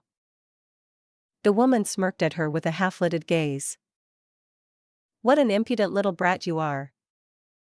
Shall I dye all of you in bright red, like that hair of yours? She began fondling her breasts, laughing manically as Murayama stood there in disgust while Aika shifted over to Issei and covered his eyes with her hand. Are you sure? This is a stray devil and not a weird exhibitionist? Issei commented and slapped her hand away. The magical circles that appeared around the stray devil's nipples shot a yellow beam towards them. Everyone dodged from the attack except for Issei, who just leaned down. Hey! 500 yen. He surveyed the wall behind him, which was slowly trickling down with acid. Do succubi have AC-no? She said definitively, and he pouted before shuffling over to where Rias was, backflipping from another glob. Watch closely. Yuto. Yuto's hand hovered over his sword before disappearing before them. Wow. He's fast. Murayama gushed in awe. Yuto's position is that of a knight, meaning that his speciality is speed. He was under the monster and with 2 swipes, the arms fell off with a heavy thunk and Visser screeched in agony as blood sprayed from her stumps. Kaneko, the white-haired girl that reminded Issei of a cat, stepped forward. Visser transformed once more. Her beautiful appearance shifted. Her teeth growing longer and the slit in the middle of her legs grew massive jaws that enveloped Kaneko in one bite. That is one monster vagina. Issei's comment earned him a whack from Aika. The jaws were slowly being pried open by the diminutive girl, although her uniform was in tattered, exposing her bra and panties. Kaneko is my rook. Her speciality is strength. The little girl's fist slammed into Visser's torso, and she flew back with tremendous force, shattering a pillar. Aquino. The vice president stalked forward towards the grounded devil, with a tranquil smile. Era. Whatever should I do with you? I wonder? Something in Aquino's tone sent alarm bells ringing in Issei's head as he narrowed his eyes at her deceptively sweet voice, before seeing the clawed arm move from the rubble. He watched as it flew towards Rias, its sharp nails ready to tear out her delicate throat. He swiped it from the air and used it to scratch at a particular itch on his back. Ah, that's so much better. He sighed in bliss and Rias stared in bewilderment before, casually tossing the hand behind him, bursting into a ball of fire. Those who try to lay a hand on my president will be punished. Lightning arced between Aquino's fingertips. Aquino is my queen. She has all the traits of my pieces, but her speciality is magic. Oh my, you still look alive. I'll have to fix that. Won't I? A beam of lightning struck her, electrocuting the stray devil who screamed in agony. Also, she's the ultimate sadist. The fact that she said this with a smile as Aquino continued to light up the enemy like a Christmas tree. That will do. Aquino. Aquino seemed sullen that she couldn't get to continue to play with her new toy and cupping her cheek, but the sadistic smile was still there and she acquiesced to Rias' order. Rias walked towards the charred and blackened body of Visser, who moaned pitifully. Any last words, Visser? Kill me, she said simply, wanting the pain to end. Very well. A ball of red energy coalesced in her hand, hovering over her palm before it flew forward, enveloping Visser. Everyone watched as the woman disintegrated before their very eyes. The only evidence that she was alive at some point were the splatters of blood on the floor. That concludes the demonstration of our roles here. Murayama's thoughts on how she so casually wiped the monster from existence shocked her to the core. She had some preconceived notions that devils would take your soul in a contract, but here she was finding out that they protected the town from supernatural beings, even people from their own race. Issei swept his eyes over to Rias and her peerage, who looked at him with expectant gazes, and he struggled to find the words to conclude his thoughts. It was interesting. Rias caught on to the fact that he wasn't entirely telling the truth, but let him be, as pursuing that line of questioning was exhausting, so she nodded, accepting his answer. I guess we'll bid you adieu. He waved before handing her a blank tile piece. What's this? It will be important in the future, but hold on to that for now. Rias held the tile up to her eye and turned to find that Issei and his friends were gone. She put a hand to her temple to stay the headache that was Issei and figured that she would deal with it tomorrow. Whistling as he hopped down the stairs to the basement of the apartment complex, he found Rainier. Aika and Murayama were waiting for him. Rainier looked at the dusty basement in disgust before she sniffed irritably. Aika seemed to have found her amusement by mercilessly teasing Murayama, evident by her reddening face. Aika, stop teasing Murayama. I'm pretty sure all the blood rushing to her head isn't healthy for her. Aika still held the cheeky grin and directed her perverted leer towards me. No. Aika. Bad. Ah. You're always ruining my fun. I'm doing my job to protect Earth from the evil forces of Aika. She stuck her tongue out in a childish rebuttal while Issei rolled his eyes before pulling out a key from his pocket. He jabbed it into the air before an oak door appeared in front of them. The silver key nestled in the lock and Issei turned. Opening the door, they were greeted to the sight of a desolate, brown, craggy land that was dotted with dead trees, and on the far side, they could see a big lake with a tiny island in the center. Rainier quickly stripped off her uniform and transformed into her true form K. of the BDSM clothing, while Aika had taken to wearing a black sports bra and some shorts. Murayama was hesitant in changing, but Issei pointedly turned away while he handed her the training clothes. She muttered a quick thank, and her respect grew for him when he didn't turn around, only steadfastly staring at the wall. It was amazing that Issei's composure didn't break when Aika tried to distract him with her warm-up stretches. He knew that puberty was hitting Aika quite nicely by her still developing bust and her shapely rear. Damn. She was good, but he didn't let her know that because this was an ongoing game for the last year and he didn't want to lose at this point. Alright. I'm going to be training you three to be the very best at kicking ass. But first, he clapped his hands together, getting their attention. By the end of this month, you will be stronger, faster, deadlier. But first things first, what the hell are you wearing? It's my combat outfit, she said, to see him raise an eyebrow at her combat outfit. Yeah. If the combat zone was the dungeon and the enemy was strapped with his arms and legs to the bed, then I could definitely see you defeating someone in that. Hey! This outfit works. It distracts the guys while I shove my spear into their chest. Doesn't really do much if your opponent is better than you and could capture you. By then you already dressed yourself for the part of what he's going to do to you.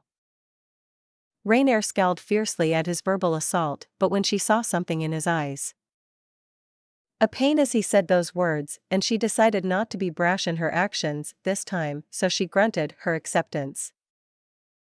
A runic circle flared to life before some shorts and a shirt fell into Issei's hand, tossing it to Rainier, who grumbled, changing into it. One more thing. He tossed her a blank shogi piece and she caught it, looking at him in confusion. What is it? If I'm going to train you, then you need to have that at all times. She shrugged before stuffing it into her pocket. He tossed another piece to Murayama, who accepted it as well. Anyway, I will be having my lovely assistant help me today. Tamamo appeared wearing her traditional outfit and was smiling rather eerily at Aika. What kind of training are we going to be doing? Aika said uneasily as a fireball appeared in front of Tamamo. Evasive training. He picked up a few rocks from the ground, lightly tossing them up in the air before Rainier took to the air, hoping that it would give her an advantage before she was pelted by rocks. Stay on the earth. Learn how to dodge on steady ground first. She clicked her teeth in irritation, landing on the ground before a rock struck her shoulder. I didn't say stop dodging.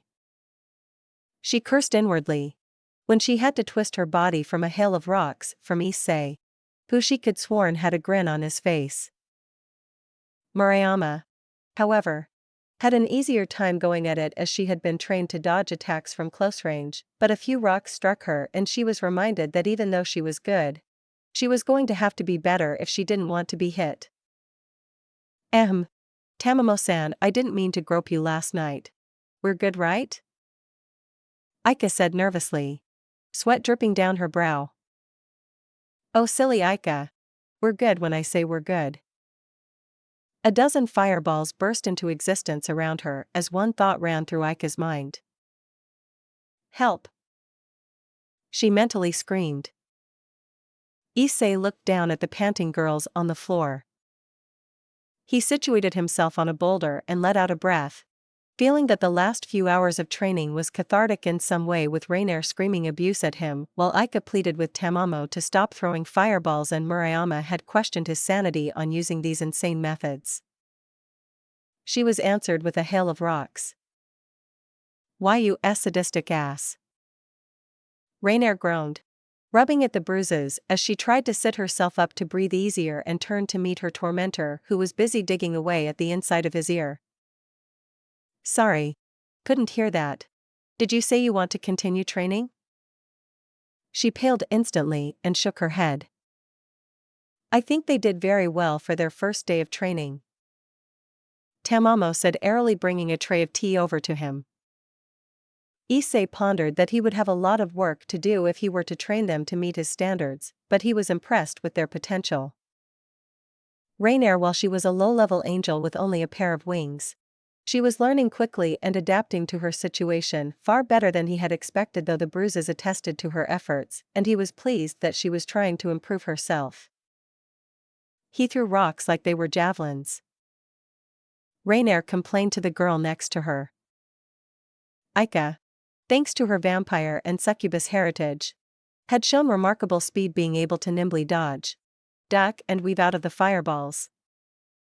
Tamamo took this as a personal challenge and had conjured up several more fireballs, launching them faster than before, leaving Aika with more than a few singes. Murayama was showing the aptitude to become a great swordsman, thinking fast on her feet, and her agility was nothing to scoff at. He had to give credit to the captain of the kendo club. She took her training very seriously, and Issei was glad to see the determination in her eyes. At least he didn't throw fireballs at you. Sometime during the training session, All of them had ended up running together, and a strange camaraderie had formed between the three for their mutual loathing of Tamamo and Issei as they ran away from explosive fireballs and pieces of stones that left cracks on boulders. Alright. That was a good warm-up, now we can start training. All of their eyes bugged out at what he said before he laughed uproariously, falling from the boulder as he tried to stifle the laughter from his mouth, but it was a futile effort. They all glowered darkly at him, but that just fueled his howls as he rolled on the ground, clutching his stomach. But it is time for us to stretch our legs. Isn't it, Tamamo-chan? He grinned to her, standing up from his boulder. Are we planning to give them a demonstration, or do you want us to go all out? Her outfit disappeared, replaced by a black catsuit with no sleeves and silver rings that covered her wrists and ankles. A bit of both, he said casually. A silver ring illuminated itself behind Tamamo, and she exploded forward, cracking the ground underneath her. Her form was nothing more than a blur to the spectators, but Issei could see her getting closer. A foot extended to cave in his chest. He bent his body backwards, watching as her legs sailed over his face. She wasn't deterred with her miss and burst back into the fray with another kick to his side. Issei brought his forearm to block her, and grabbing her outstretched leg, he proceeded to slam his fist down her face, driving her to the ground. She caught herself and watched as his punch cracked the ground where her head would be, and magic runes sprung up in the palm of her hand. A powerful gust swept Issei away from her, and she brought her hands forward. The rings around her wrist glowed with power as several spears of ice formed in the air and moved forward to skewer Issei. He batted each spear aside easily, but he wasn't prepared for the earth to shoot up with jagged spikes, and he had to roll out of the way if he didn't want to be impaled.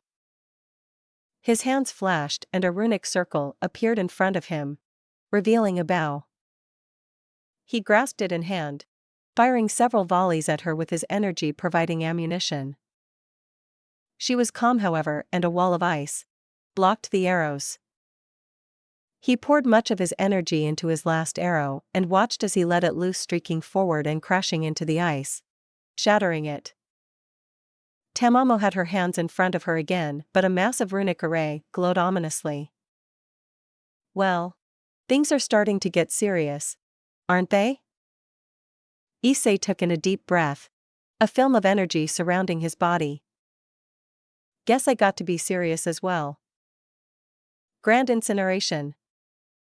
A beam of concentrated plasma shot forward, destroying boulders and carving a deep trench into the ground, melting it into slag as it came closer. He stepped forward, pulling his fist back, the seal behind his glove glowing as he did so, and launched it forward, meeting the beam where it split into two, but Tamamo instantly put up barrier after barrier in place. The result of Issei's punch wasn't truly realized until they could hear the sound of glass shattering, and they watched as Tamamo's last two barriers had sported cracks on them. She released the technique and panted a little. What the fuck? Each word was punctuated by the girls as they watched the spectacular battle take place in front of them, and the awe-inspiring attacks each combatant did raise their respect for them. I never stood a chance against him, Rainier thought as she watched Issei prepare himself for another round with Tamamo. Is it wrong to be kind? Asia Argento had pondered the question when she had left Europe, excommunicated from the church. She had been praised by them. They had called her the Holy Priestess, and she had thanked God for giving her the gift to help people, to heal the sick and the people in pain. Until one day, she had helped him, a devil, but she had smiled and used her power to heal him. When they found out what she had done, all the praises turned to scorn. A gift that can heal a devil is blasphemous, they said. Her kindness, her compassion was rewarded with pain and betrayal, and she was reminded of her existence. Something that she had tried to forget, but she had always known that was always alone. Is it wrong to feel joy and sorrow? She was far out of her comfort zone. where she had lived a life to devoting herself to serving God and healing the sick with her power, but she had always wished what it was like to be the people she saw, who laughed and cried. To simply be like them instead of being the holy priestess, and a cynical thought entered her mind for a moment. Now I have all the time in the world to be normal. But her train of thought was interrupted when she felt a droplet of rain splash on her face, and she realized that the clouds had darkened. The gray cast over the sky as more droplets fell down from the sky. She stood there in the rain, her suitcase clutched tightly in one hand as she closed her eyes and simply lost herself in the cascade of water. Her clothes were completely soaked at this point, but she found that the rain was liberating. In a way. Many would say that the rain was quite sad, that it was a reminder of all the misfortune in your life, but the rain was there for the people who needed the rain express their sorrows, even when their tears had dried up long ago, or to mask the pain for when there were tears. She loved the rain though. The way that it poured down on her, drenched her. It was washing away her past, her faults, and absolving her of her sins. She noticed that her body had stopped being pelted by the rain and saw a hand holding an umbrella over her. She traced that hand to his arm and eventually to the face of the handsome brown-haired boy, who smiled warmly at her. He was dressed in a long coat and he kept his eyes to her, and she wanted to look away, but he was mesmerizing. "You're gonna catch a cold if you stay out here like that." His voice hummed in contentment as he stared out towards the emptiness, the never-ending rain.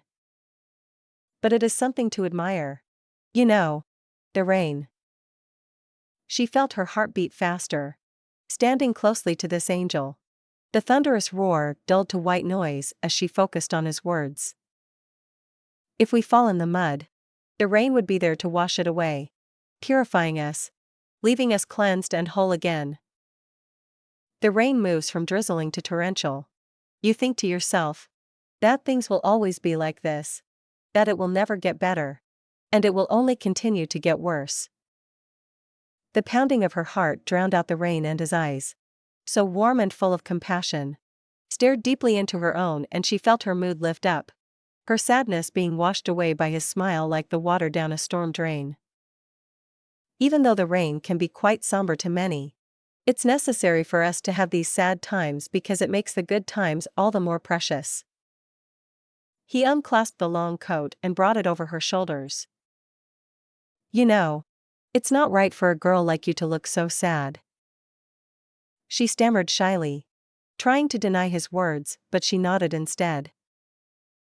"Thank you. I'm just going through a trial from God." She trailed, embarrassed that she didn't ask for his name, but he returned it with a soft smile on his lips. "Oh, you're a sister of the cloth?" She shuffled nervously on the spot, not sure how to answer that she was excommunicated from the church, as the topic was still too sore to mention in front of a stranger, albeit a handsome one. No. She had to keep impure thoughts out of her mind. Is it all right if you help me find the church in this town?" She asked quietly, and the warm smile was there again, making her heart beat and her face flush. "As you wish." Asia never knew the moment she took his hand, her life would irrevocably change. The breeze was cold, colder than it normally was, when it swept over Issei's skin. He was restless, staying in the comforting grip of his mattress. Outside the door to his room, he could hear grunts and shouts, as if a giant beast had stumbled to his place of rest. Struggling to move his body from under the sheets, Issei's feet moved agonizingly slow away from the promise of comfort. His body shaking with the effort to move, that the cold floor was a shock to his system. That comfort was now on the forefront of his mind. "Where are you going?"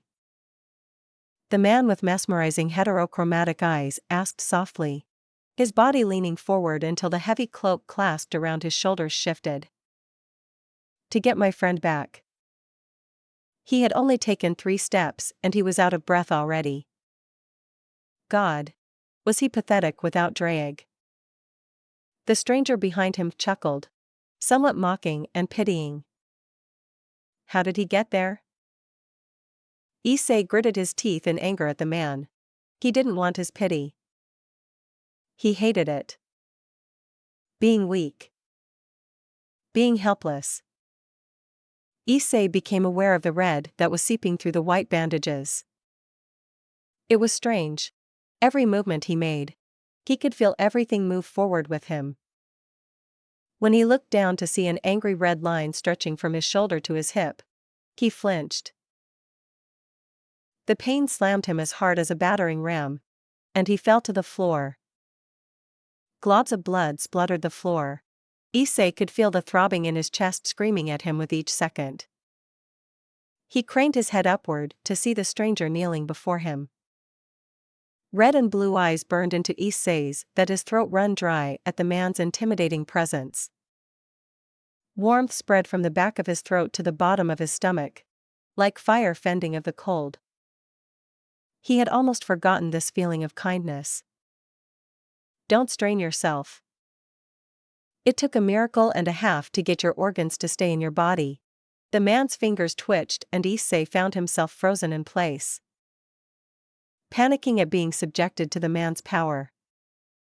He couldn't move. Couldn't struggle. Couldn't do anything, but his fears were for naught. The stone floor wasn't beneath him anymore, replaced by the soft mattress. Fear led to curiosity. Then why did you let me get as far as I could? The man sat back on his chair, leaning his face on his palm and stared at Issei in amusement. I believe my words would have fallen on deaf ears on someone like you. So another teacher was required for this lesson. The man nudged Issei with a stick and Issei hissed at the electric pain that flared on his side. Issei couldn't decide whether or not this man was helping him or torturing him. But the grin on the man's face told him that whichever it was, he was taking joy in it. Would you like to continue learning from this teacher, or do words appeal now? Issei only acknowledged him with a grunt and the man's face lit up in mirth at his response. A wide grin adorned his face. Nothing could really faze the man into a negative emotion. He couldn't do anything, much less move with this man watching him, and Issei exhaled in annoyance.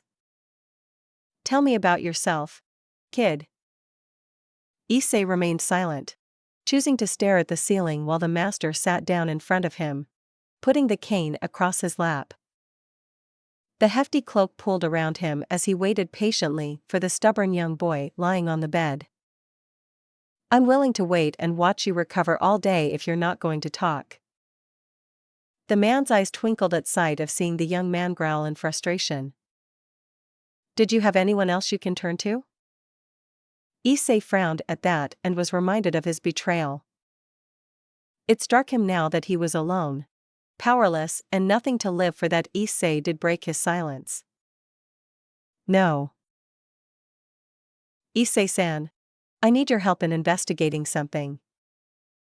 Rias was seated behind her desk in the Occult Research Club, a perfect picture of poise, grace and beauty as it was trained in her.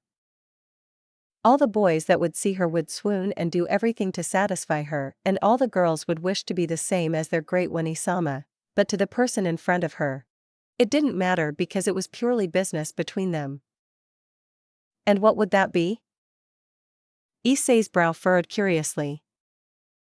The brown-haired teen was far more calm and collected than Aika in the room, who was currently petting Kaneko. She was trying her best to signal her displeasure to Rias, however, much to her dismay, Rias' attention was focused squarely on Issei. One of our contractors hasn't contacted us recently, and I'm beginning to fear that something might have happened to him. Go to this place and see if our contractor is still there. If anything happens, use this to call us. She handed him a slip of paper with the Gremory seal. So a checkup then? That's surprisingly easy. He inspected the paper as he wondered why he had accepted the request in the first place. Issei glanced at Aika. Her head tilted innocently, fingers raking over Kaneko's white hair with a deceptively sweet smile. Why did Aika have to be so insistent in her demands, and why did he have to give in to them? I apologize if nothing exciting will happen. It's just that I need to confirm if my worries are warranted. And life was so simple until she said that. As you wish. He pocketed the paper, inclining his head to Rias respectfully before spinning on his heel, grabbing his blazer on the coat rack. Let's go, Ika. The girl's cheek blew up in a fair imitation of a child having been denied their sweets, and Issei felt like the dad who had to appease his daughter's silly whims. He guessed life was never simple to begin when he was friends with her. Rias bit her lip hesitantly, not sure on her course of action, but she had already made up her mind. Issei.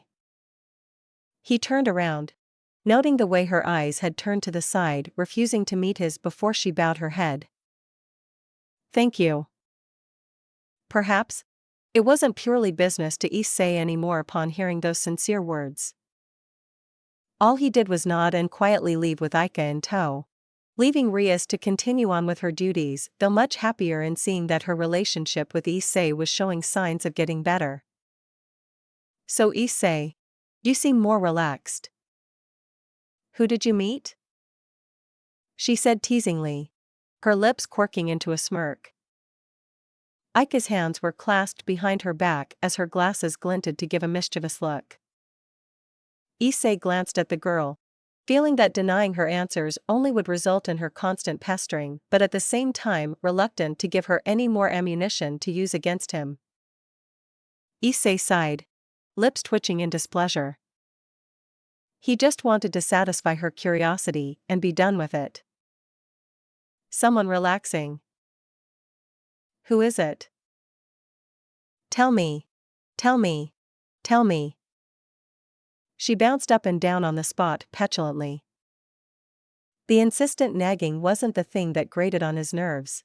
Oh no. It was the smile on her lips that told him that she wasn't going to let him forget this conversation if he gave in. What are you? 5? He sped up his pace so as to not continue the conversation, only to find that she was standing in front of him, with a glint in her eye that she wasn't willing to let it go so easily. You're keeping me in suspense. Issei clasped her shoulders, moved her out of the footpath and continued onward to their destination. The problem was that her arms were now wrapped around his neck, which was attracting strange looks from other passerbys. If I tell you, will you stop holding yourself on me like a giant sloth? Her face scrunched up in mock consideration, and she stood in front of him with a victorious grin. All right. I met a nun. Ika's face was blank, but her eyes widened with each second and a dawning expression of awe on her. Wow. I didn't know you were into that kind of fetish. This elicited an indignant response from him, and she burst into laughter at seeing him flustered before she managed to get herself to calm down. So I escorted her to the church in town, but... He paused, taking time to mull over his words, leaning against the fence, deep in thought. But what? Ika asked. Seeing Issei frown was never a good sign, and the growl of frustration that left his lips only confirmed that. It's weird though. The only church in town is abandoned and she's staying there to redeem herself. So? She's going to fix up the church to atone for whatever she did.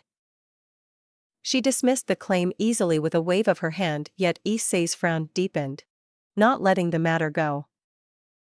No. I don't buy it. There's something else going on, and it involves her. Unfortunately, it's going to have to wait until I get a chance to look into that area. Fine. Though it begs the question, if that nun wasn't your type, then what is? Big boobs and an onion butt. He said seriously, staring straight into her eyes. What's an onion butt? An ass that will bring tears to your eyes. I see, I joked, stopping short of the open door. It wasn't just the door ajar in the middle of the night that caused his hesitation. It was the cloying metallic scent that gagged him. Ika lifted her head, nostrils flaring as she breathed in deep. there's blood and lots of it. Well, I tempted fate and she delivered. Issei thought and grimaced. He ventured on, however, his legs felt like they were floating. Darkness had enveloped the room save for a faint light in one of the rooms. He raised a finger to his lips and Aika nodded grimly. Peering into the crack of the door to see candles lit. He pushed the door open. Eyes sweeping across to see a sofa, television and a coffee table. His sights turned to Issei. What is it? Aika said, after seeing Issei pause on the spot. Aika, close your eyes. Issei warned her. She didn't need to see this. She didn't need to see such brutality. What are you talking about? It was too late, however, when she saw the body nailed to the wall. Thick, dark red liquid leaked from his wounds. He was nailed in a grotesque and blasphemous fashion, mocking his very death. An upside-down cross. Bile burned the back of Aika's throat at witnessing such a gruesome sight. Issei walked closer to the body, not paying heed to the fact that Aika was retching behind the kitchen counter, and whispered a silent prayer for the dead man. Punishment for those who did bad deeds. Issei quoted, reading aloud the blood writing on the wall. That's correct. You shitty devil. The voice surprised the two teens and Aika had to reflexively duck from a shot fired at her. Rolling next to Issei, who erected a barrier that stopped any other shots from reaching them. A figure stepped forward into the room. The white hair was the first thing that stood out to them, with a young Bishounen look. Dressed in a priest's garbs. From what Issei could tell from his looks, he appeared to be a pretty asshole. I take it you were responsible for the man's death. Issei gestured to the man on the wall.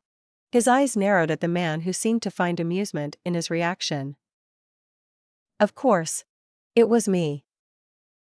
I can't let someone like him live. He was a devil worshipper. He whispered to them as if it was some big secret. Who are you? Issei dropped the barrier, his form hovering in front of Aika to protect her from anything that the insane man would throw at them. Me? I'm Friedselzen. I'm an exorcist. And you must be the shitty devil sent here. I don't need to know your name though. Oh no. Because you're going to die. You're going to experience a tingling sensation at first from the light particles in my sword, but then excruciating pain once you notice me shoving it through your chest. Fried giggled hysterically on the spot, and Aika could only stare bemused at the man. So, he wasn't just a pretty asshole. He's an insane pretty asshole. Issei thought as he watched the exorcist continue his inane laugh, before he turned his attention to Aika. Oh. What a pretty lady you have here. After I'm done ramming my sword through him, I'm going to ram my other sword through you. Doesn't that sound fun?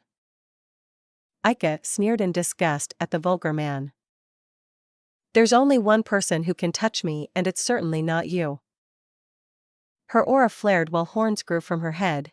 Black leathery wings tore from her back. The nails on her hand extended and the canines in her teeth sharpened. Aika's eyes burned with fury at the audacity of this vulgar man. Oh. We'll see soon enough. This isn't the work of an exorcist. Someone like you wouldn't kill a human being. Not even devils do this. They don't see it? No.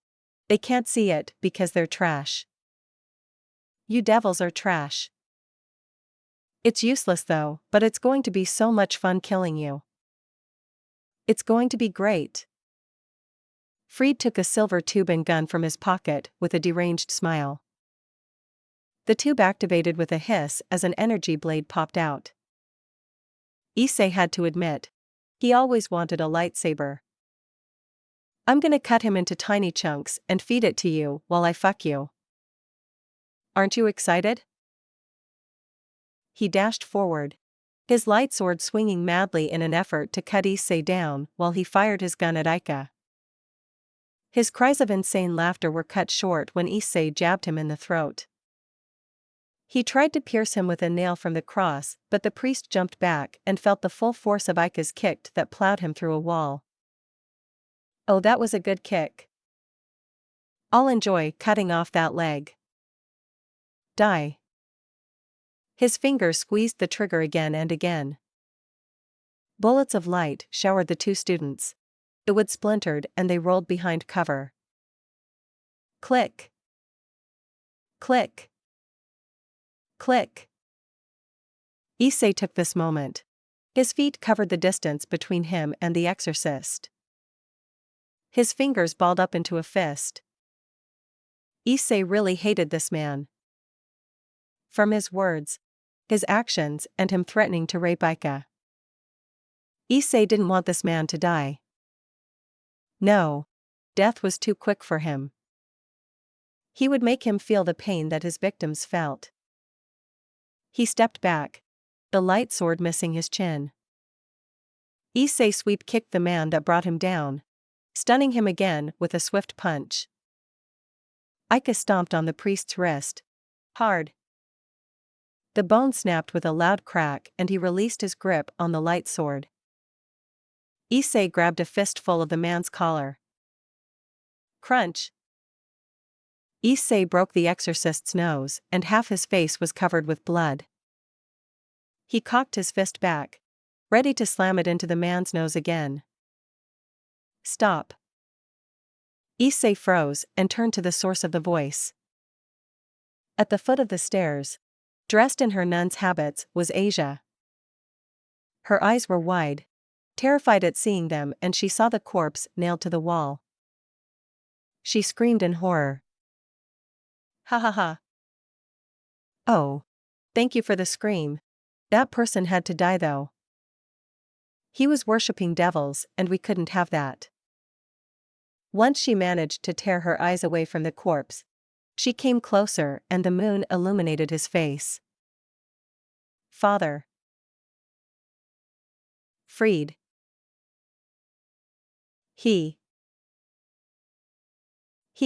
This shit stain is a devil and so is the fucking slut with him. Be quiet. Aika stepped harder on his broken wrist and he held in pain. Issei-san is a devil? She said in disbelief. She was speechless, trying to process the information. I'm not a devil, Asia. Issei raised his hands to placate her.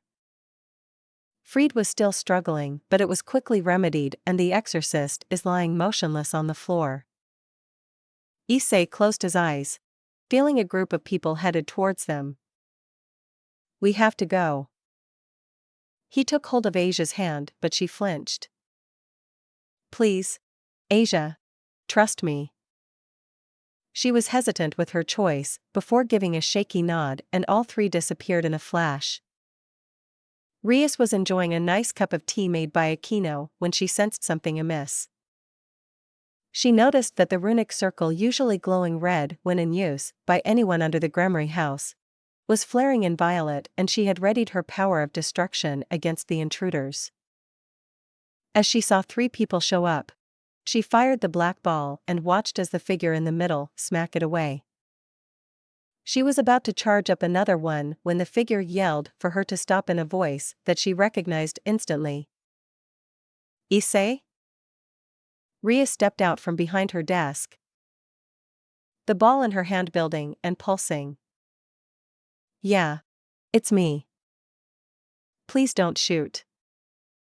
He said placatingly, holding his hands up in the air. I'm considering it for getting me all worked up, she said with a smirk when she took notice of the other people with him. One she knew well, but the other she didn't.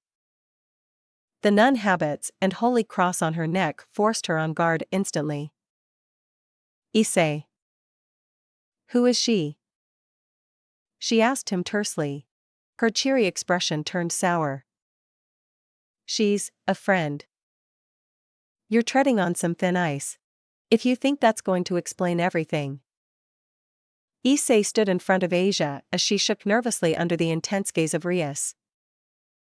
The oppressive aura that was directed at her mitigated as the young red-headed devil took a deep breath.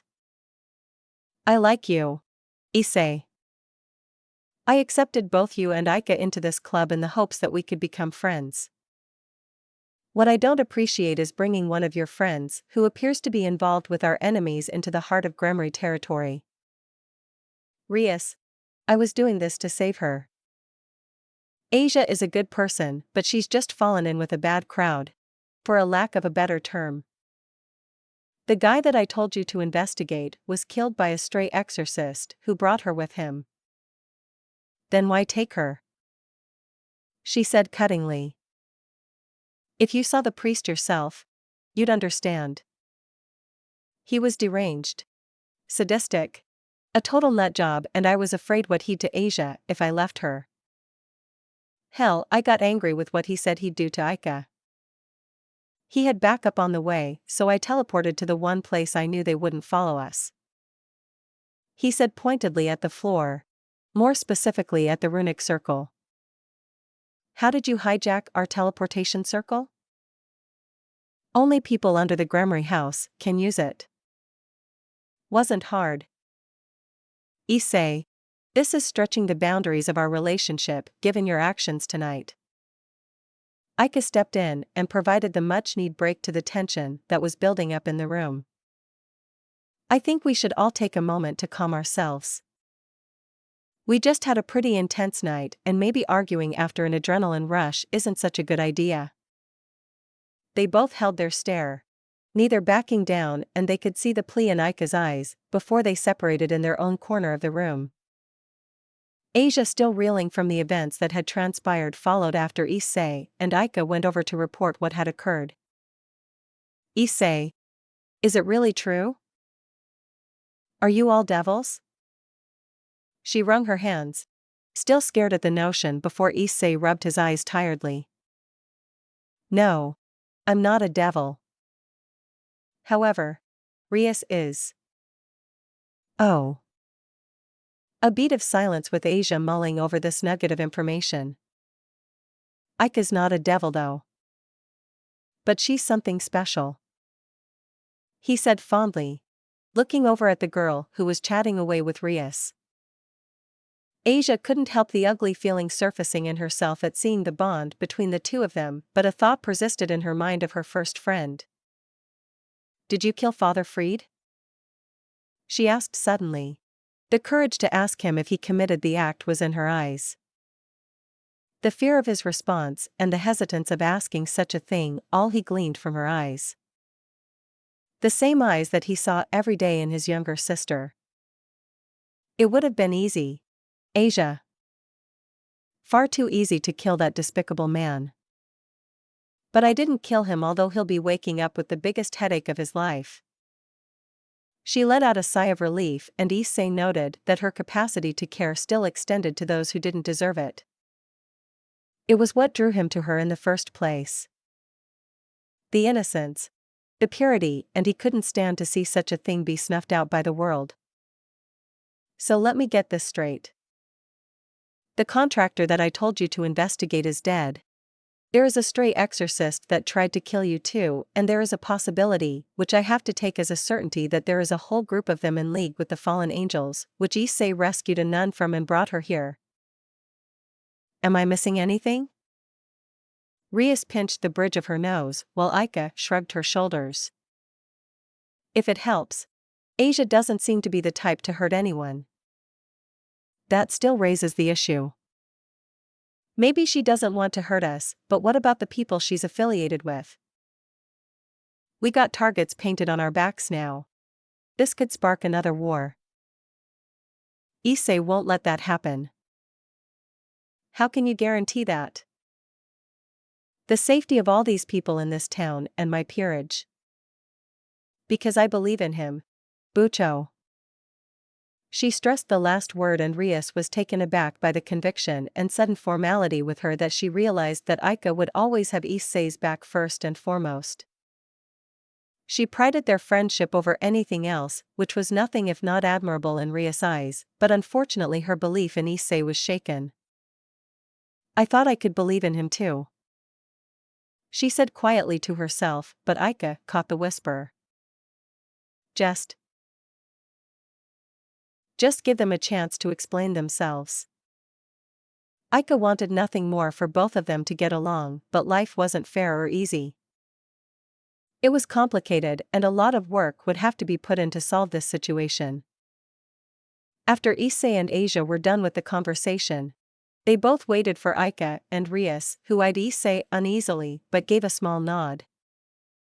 Issei, I won't pretend that you bringing in an enemy in my territory will be swept over quickly, but dash.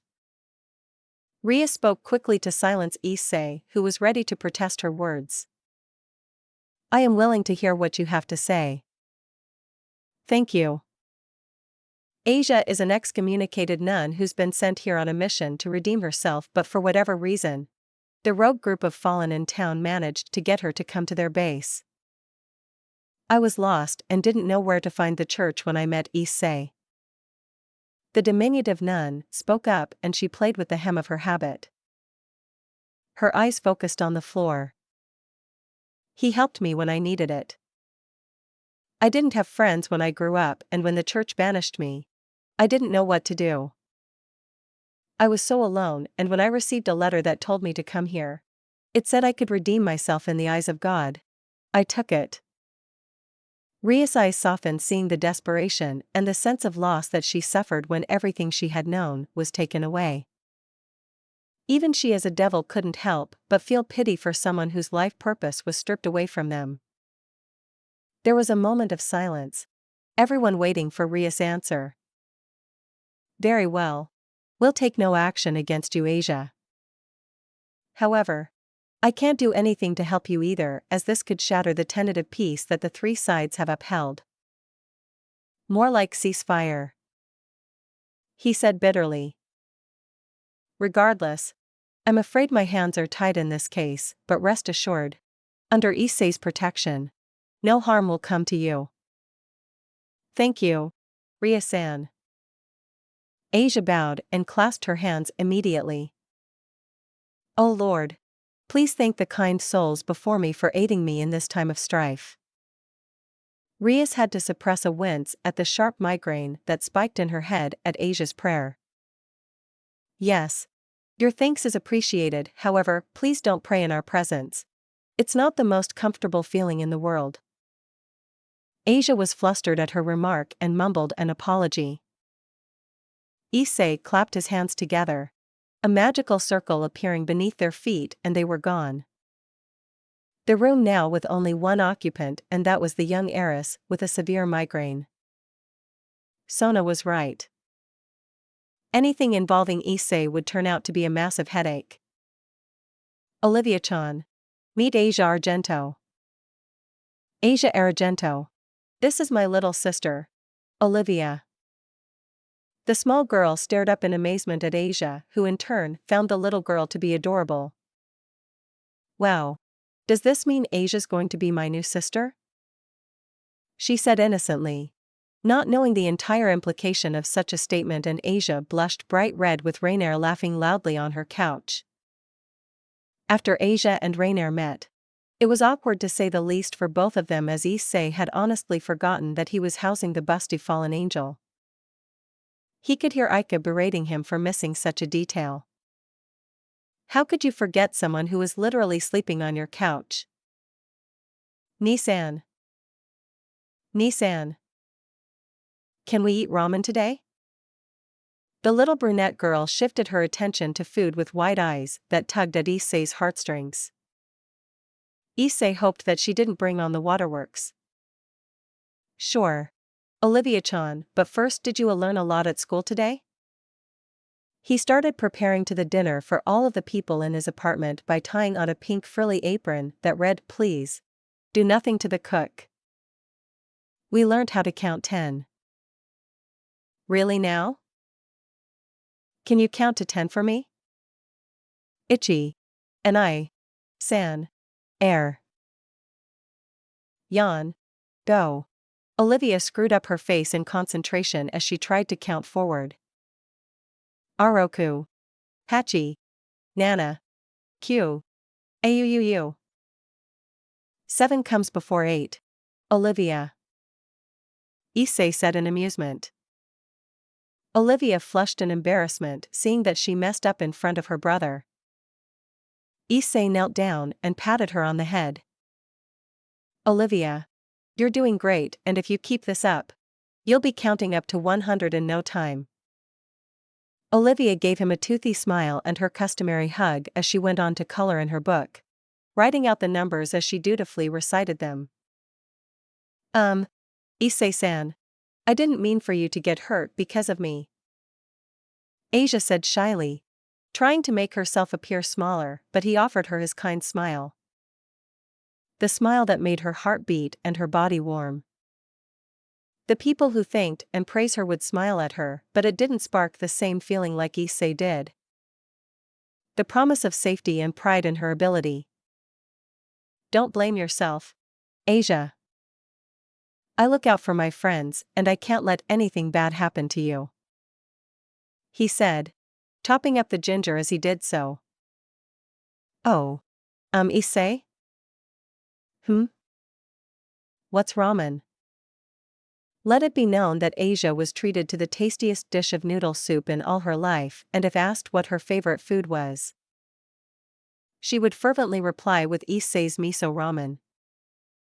Again. Rainier groaned in frustration before materializing a light sword in her hand, and she faced Issei again, who was unarmed but was dressed in a shirt and sweatpants. She brushed forward. She was a gray streak flying forward as she thrust the sword towards him. He backhanded the blade before the tip could ever touch his torso. Rainier growled at seeing the attack being shrugged off so casually, and she plunged her sword down to his foot, but he pulled back. She wasn't deterred and she formed a dagger in her hand, slashing it at his neck before he turned his head and caught the blade between his teeth. Rainier stared in incredulity at the feat, but reality was a huge bitch slap. Literally as Issei slapped her, and she tumbled away from him, her weapons dispersing. You're getting better. You lasted a total of 7 seconds. So what? I lasted 2 seconds longer. Doesn't matter. You still improved whether it's by an inch or a mile. Improvement is improvement. I don't feel any stronger or faster. Oh. I just kept getting stronger and faster at the same time too. Asshole. She flung herself forward, gathering the light energy and condensing it into a spear. She didn't bother throwing it herself as she did everything in her power to stab the infuriating man in front of her.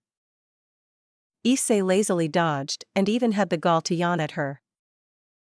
Her anger peaked as an aura of energy surrounded her, and she felt pain behind her back, which Issei's eyes widened at, but she didn't care as she formed a spear the size of a tree and watched as it flew forward towards Issei. He blinked before vanishing in a burst of speed and watched as the spear crashed into a boulder before it exploded spectacularly, raining the area in a shower of pebbles.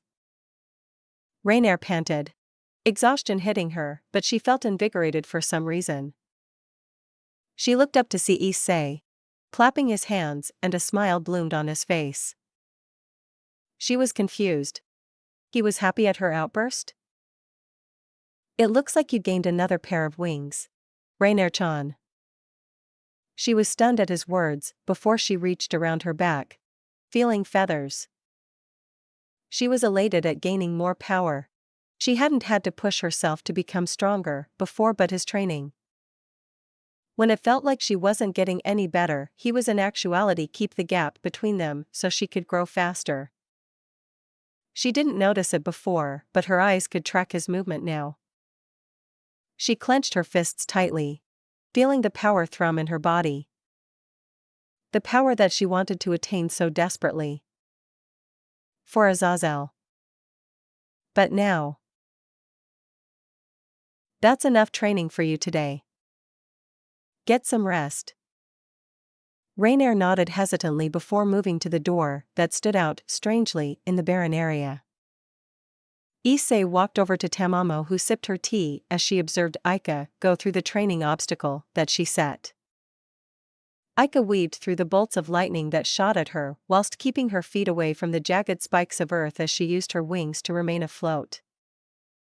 How long has she been up there? An hour. Impressive. How long could she stay afloat for when we started? 10 minutes. Alright. Let's stop it now. Tamamo nodded and she stomped her foot on the ground. The spikes covered over and the bolts of lightning cut short as Aika flapped her leather wings down, smiling impishly before take a step forward and falling flat on her face. Issei inched closer to see that she had passed out and was blissfully asleep. Guess she's out for today as well. Issei lifted her up bridal style and she buried her head closer to his chest. Issei mechanically turned his head over to Tamamo, whose shoulders was shaking in mirth. Not a word to Rainier or Reiko, he said flatly. No promises. Tamamo giggled behind the sleeve of her kimono. Issei shook his head before they both headed towards the door, with Issei looking out to the island and the lake at the sword embedded there, calling for him, but that promise could wait. It should be said that there was something mystifying about watching an excommunicated teenage nun try to order fast food for the first time in her life. Even the people around her were at a loss on what to do as they continued to stare at her in bemusement.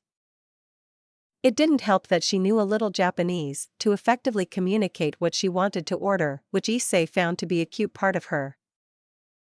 Fortunately, Issei was there to the rescue and promptly told the employee at the register that she would be having the same thing as him.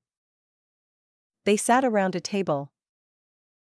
Asia on one side, Issei on the other, and right next to him was Rainier, who seemed to eye the food they were eating with disgust. You sure? You're not hungry? Ray-chan? Issei smirked, popping the French fry in his mouth. Oh.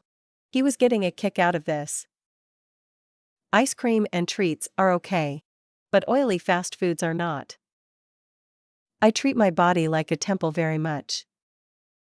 How do you think my boobs got like this? She said, by showing that despite the nice sweater she was wearing, her breasts were straining against the fabric. Suit yourself. At that moment, Rainier's stomach decided that food was necessarily right about now. Gruu. Rainier's face heated up as she turned her head away proudly, arms crossed underneath her bust. Asia was looking at the hamburger in amazement and confusion, as if she was trying to decipher the Da Vinci Code if she stared hard enough. Was it really that hard to pick up food and eat it? Here. You eat it like this, by taking the wrap off. Princess. Issei said to her in fluent Italian, to which Rainier was quite surprised at, unwrapping it for her. She took a small bite of her burger and to the duo sitting opposite of her. They had never seen someone's face light up as much as Asia when she tried a hamburger for the first time. This is delicious. Amazing. I never knew it would be so tasty. Issei watched her with a raised brow as she continued to devour the food. You never ate a burger before? No. I've seen it on television, but it's my first time eating it. So what do you normally eat then? Mainly bread and soup. I also eat vegetable and pasta food. I'll have to try and make some Italian food again when we get home. It's been a while since I've had some. It was odd as he looked down to see half his fries were missing and Rainier was trying her best to look as innocent as possible. Treat your body like a temple. Huh? Shut up. Let's go have some fun, then. Have you ever been to an arcade? Challenger. Get ready. Issei took off, flooring it when his foot hit the accelerator, flying past the two cars. Wah. So fast. Rainier wasn't as amazed as Asia when it came to Issei's driving abilities when she had already experienced it for herself. Even though she had wings and could fly, going through a stunt with Issei was enough for her. The new legendary downhill racer. Issei. Issei looked almost bored with the whole game, but it impressed Asia quite a bit if her starry eyes were any indication. So where do you want to go next? How about that one? She pointed towards a crane game, and Issei, having come off with a high from beating the racing game, was confident that this would be a breeze for him. Anything you want? Well, it's nothing. She tried to hide, but following her line of sight, he spotted the idol of Raikkonen. A cute mouse mascot that Issei was sure that he got for Olivia as well. Asia. Do you like Raikkonen? Yeah? And no. That is. Asia's face turns beet red and she nods shyly. I'm gonna get for you then. Eh?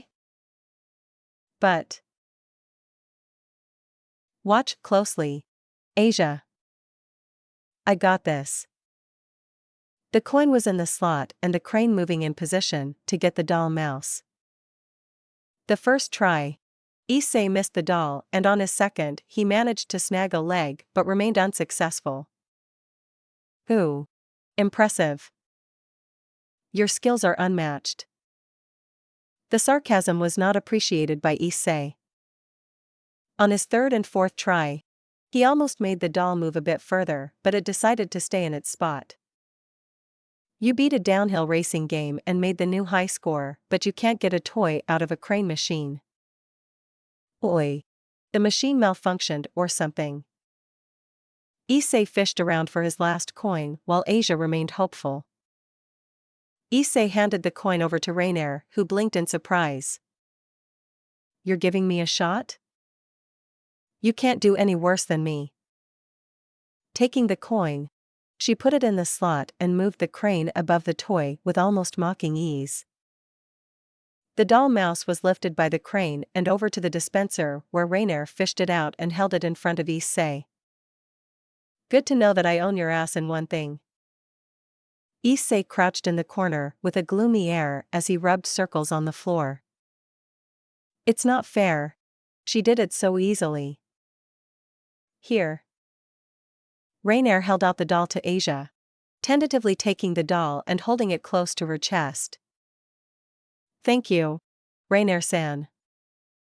Rainier heard the sincerity in her words and was taken aback. It's nothing. I couldn't watch Issei disappoint you. It's so nice that you care. He said teasingly before Rainier grit her teeth and muttered, "Shut the fuck up." The words promising a slow and very painful death. Come on. There's other games that I can kick Issei's ass in. Oh. Is that a challenge? It's not gonna be much of a challenge when I beat you in. Dance Dance Revolution? My feet hurt so much. Rainier rubbed at her sore feet on the park bench. Asia was seated on the other side with Issei sandwiched between them. Careful now. Those are the words of someone getting on in their years. Issei dodged the swat from Rainier's hand as she squawked indignantly about being called old. Protect me. Kind Asia. He held Asia in front of him protectively while Rainier glared daggers at him. Rainier-sama. Please don't hurt Issei. Asia pleaded. Her eyes wide and her face was in a sullen expression. Rainier recoiled from her and felt supreme guilt as if she had kicked a puppy. Fine. I won't hurt him. Yet. Issei took this as a cue to place Asia back down on the seat. Issei mused to himself that he was enjoying Rainier and Asia's company. It lifted his spirits to see them smiling and be normal people for once. A luxury that they were getting used to. He once had a taste of normalcy when he was young before he was thrust into that world. Ugh. My feet still hurts and my arm feels like it's going to fall off. She winced remembering that particular training session. It was one of her better tries and lasting against Issei, but in turn he spin-kicked her, and the bruises were still there. Ah. Rainer-sama. Can you please lift up your sleeve? Sure. She lifted up her sleeve to show the black and blue bruises on her arm. Asia placed her palm over the bruise, and a warm gentle green light covers her arm. The same light that is reflected in Asia's eyes and the radiant kindness she projects to everyone. Before their very eyes, the bruises transition from purple to green to yellow, and finally unblemished healthy skin. Rainier flexed her arm, marveling at how there was no pain anymore. The power that was in Asia's hands. The power to heal wounds and injuries in seconds. A power that she would try to extract from her. To gain recognition from Azazel. But with Issei, she wanted to be better. To drive herself forward. To work for her strength. Once she would have had no qualms to doing anything to get stronger, but now the idea of stealing someone else's power made her feel dirty inside. That's amazing. Asia. That power you have is incredible. That's a sacred gear, right? Yes, it is. You know, I once had a sacred gear. Asia was shocked to learn about it, and Rainier was intrigued about Issei's sacred gear. She wondered why they could sense a dormant sacred gear inside him, but Issei was adamant that he didn't have one. But it doesn't matter now. Your power is amazing. You can heal anyone. Animals, humans, angels and devils, right? She stilled at the mention of devils. There was no longer shock on her face, but sadness, and a teardrop flowed out of her eyes. The dam broke and she began sobbing. Do you know the story of the Holy Maiden? And Asia began to tell them everything. How she was left orphaned on the steps of a church. How she became a devout member of the church. Her powers received at the age of 8. She had healed a stray wounded puppy, and a clergyman from the Catholic Church had witnessed it. Her life changed. She was taken by the main Catholic Church, and she became the Holy Maiden because of her healing power. Many believers of the church came to her to be healed, and she was often told that she was gifted with divine protection. They put her on a pedestal. To be praised. To be appreciated, but never did they come close to her. To know her. Everything changed though. There was a wounded devil, and her heart couldn't ignore anyone that was hurt. And so she healed him. But someone had seen her and told everyone of the event. They were shocked, aghast and in disbelief of their Holy Maiden. Soon after the denial came was the anger. The rage and the fury of the church as they shunned and ostracized her. Cast her out. Damn the heretic. A witch can only heal devils. The Holy Maiden fell from grace, and she was branded as a witch, and she was abandoned. She begged. She pleaded for forgiveness only to be met with silence. She prayed to God to save her. And God never answered. No one cared about her. She was picked up by the organization of stray exorcists, and where she fell into a depression. What was the point in living? She devoted her life, her power, everything that she had for God. She was worthless. I am so clumsy. I didn't pray enough. I can't even eat a burger without help.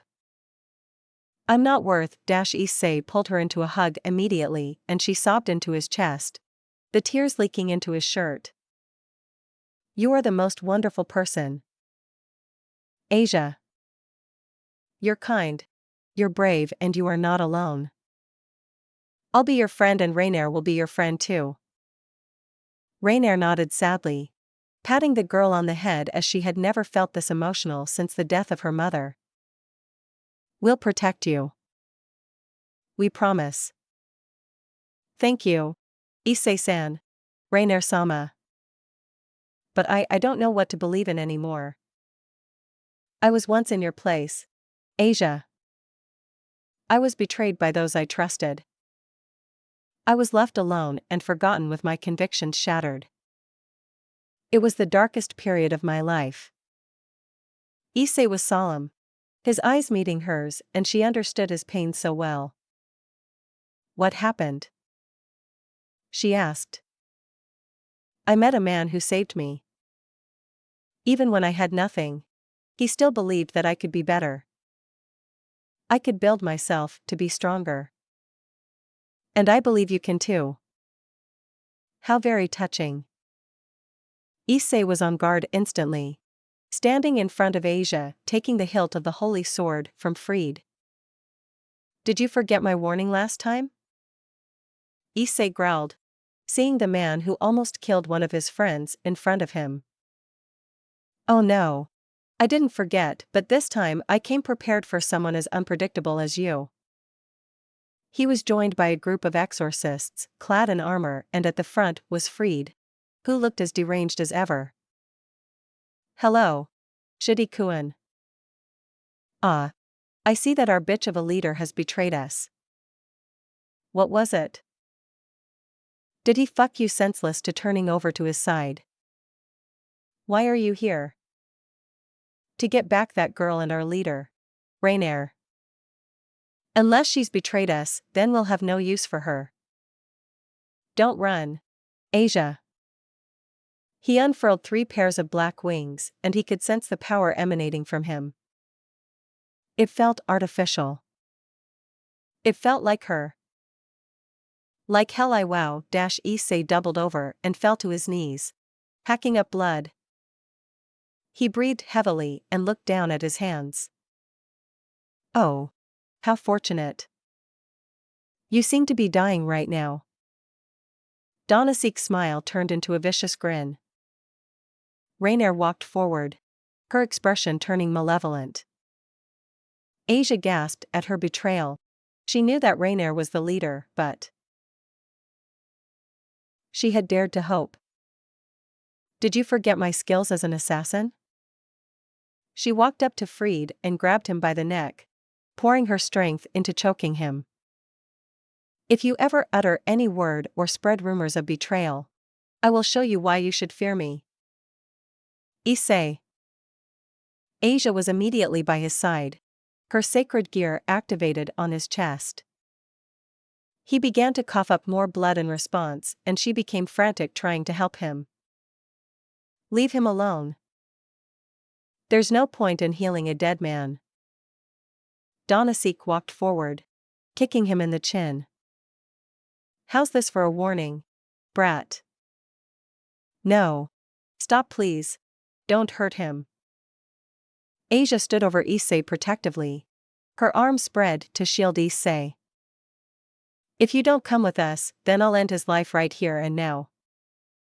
She fearfully walked forward to Rainier, her body trembling and shaking before she turned back to Issei.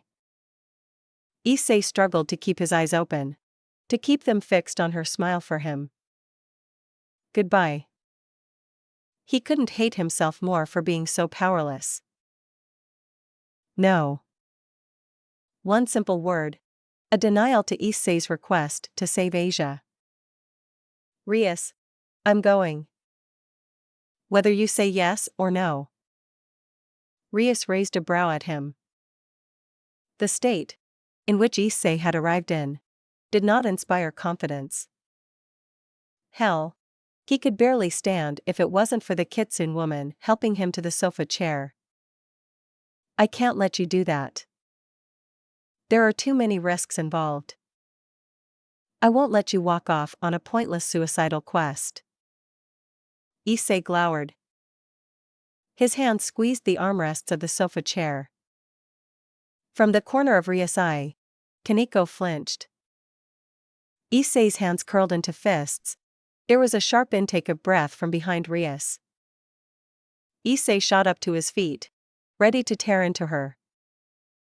Instead he grimaced, grasping his chest.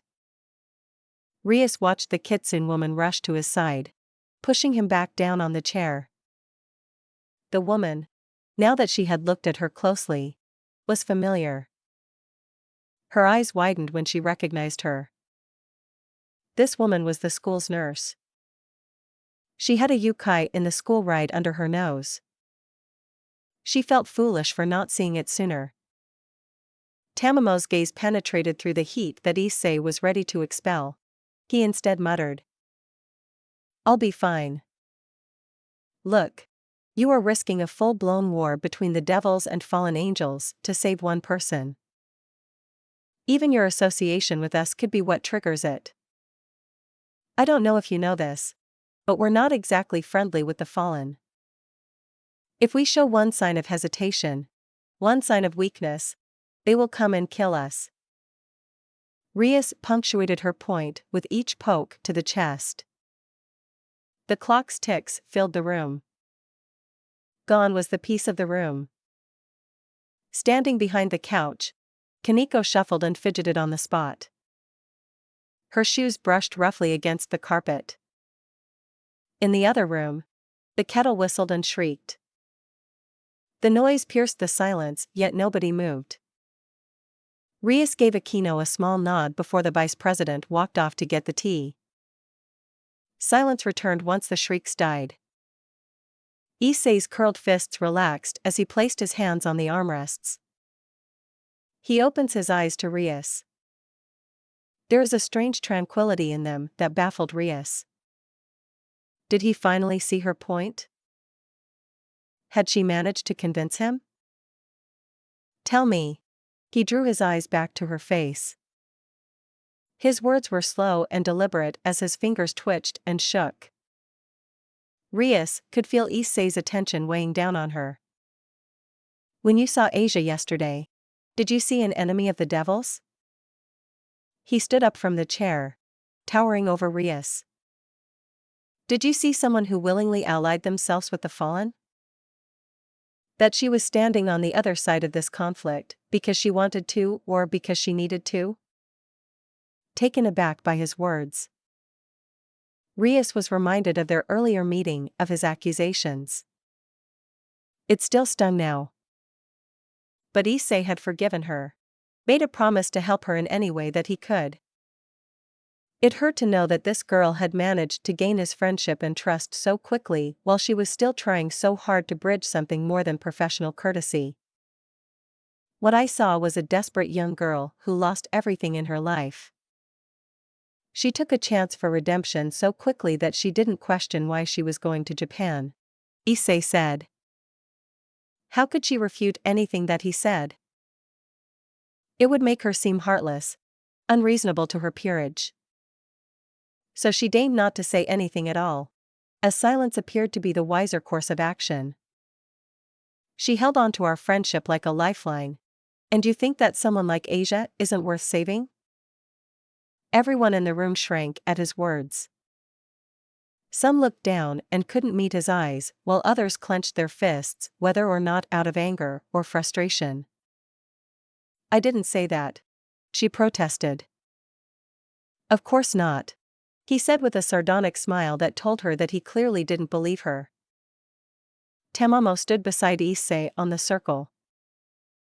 "I'm going to save Asia," he told her. Then Issei brought his palm forward, grasping Tamamo's hand. The Gremry circle lit up violet as it took them both away. "So what you're saying is that..." Aika paused, taking a second to come to terms with what was on her mind. "We are going to storm a church filled with loads of priests. All of them are wielding holy swords. And there are people who can make more weapons of light that are capable of burning us. In particular, me, into dust." "Did I miss anything?" Aika said, pinching the bridge of her nose. "No.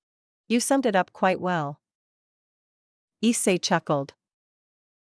"Good. No. This is fantastic." Aika's words were topped off with a sweet smile. Murayama was seated beside her wide-eyed at being dumped with this information. "Murayama, I know I'm asking a lot for you to come with me, but..." Murayama raised a hand and Issa let her speak her piece. He owed her that much. "Issei, You saved my life and this guy we're going after is going to be there? Of course. Hell yeah. I'm in. Issei blinked in surprise. Not expecting her to be the vengeful type, but then again she did beat the perverted duo on a daily basis. Ika sniffed the air around them and shouted in the direction of a faraway bush. You can come out. You too. I can smell the both of you from here. All three watched two figures emerge from behind a tree. Guess you caught us. Huh? Kiba inclined his head forward gracefully, despite being embarrassed at having been found. I don't know whether I should punish you here and now for spying on us. Ika stalked forward towards Kiba. A wide grin on her face. Wouldn't that be a pleasure?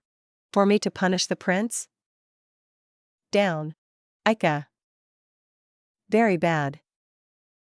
Issei drawled. Ika's gaze lingered on Kiba for a second longer, who shrunk on the spot uncomfortably at being under Ika's lustful gaze. The thought bothered Issei more than it should. I've had my fun. Hello. Kaneko. Kaneko moved to cover herself as though afraid Ika was going to molest her again. Alright. Enough. Why are you here?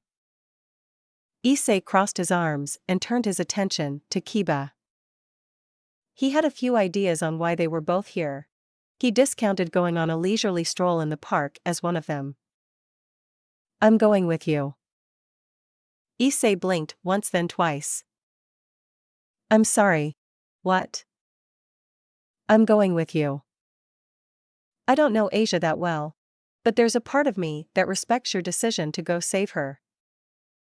Issei found himself respecting Kiba even more and thought that maybe there was more to the prince than he had thought.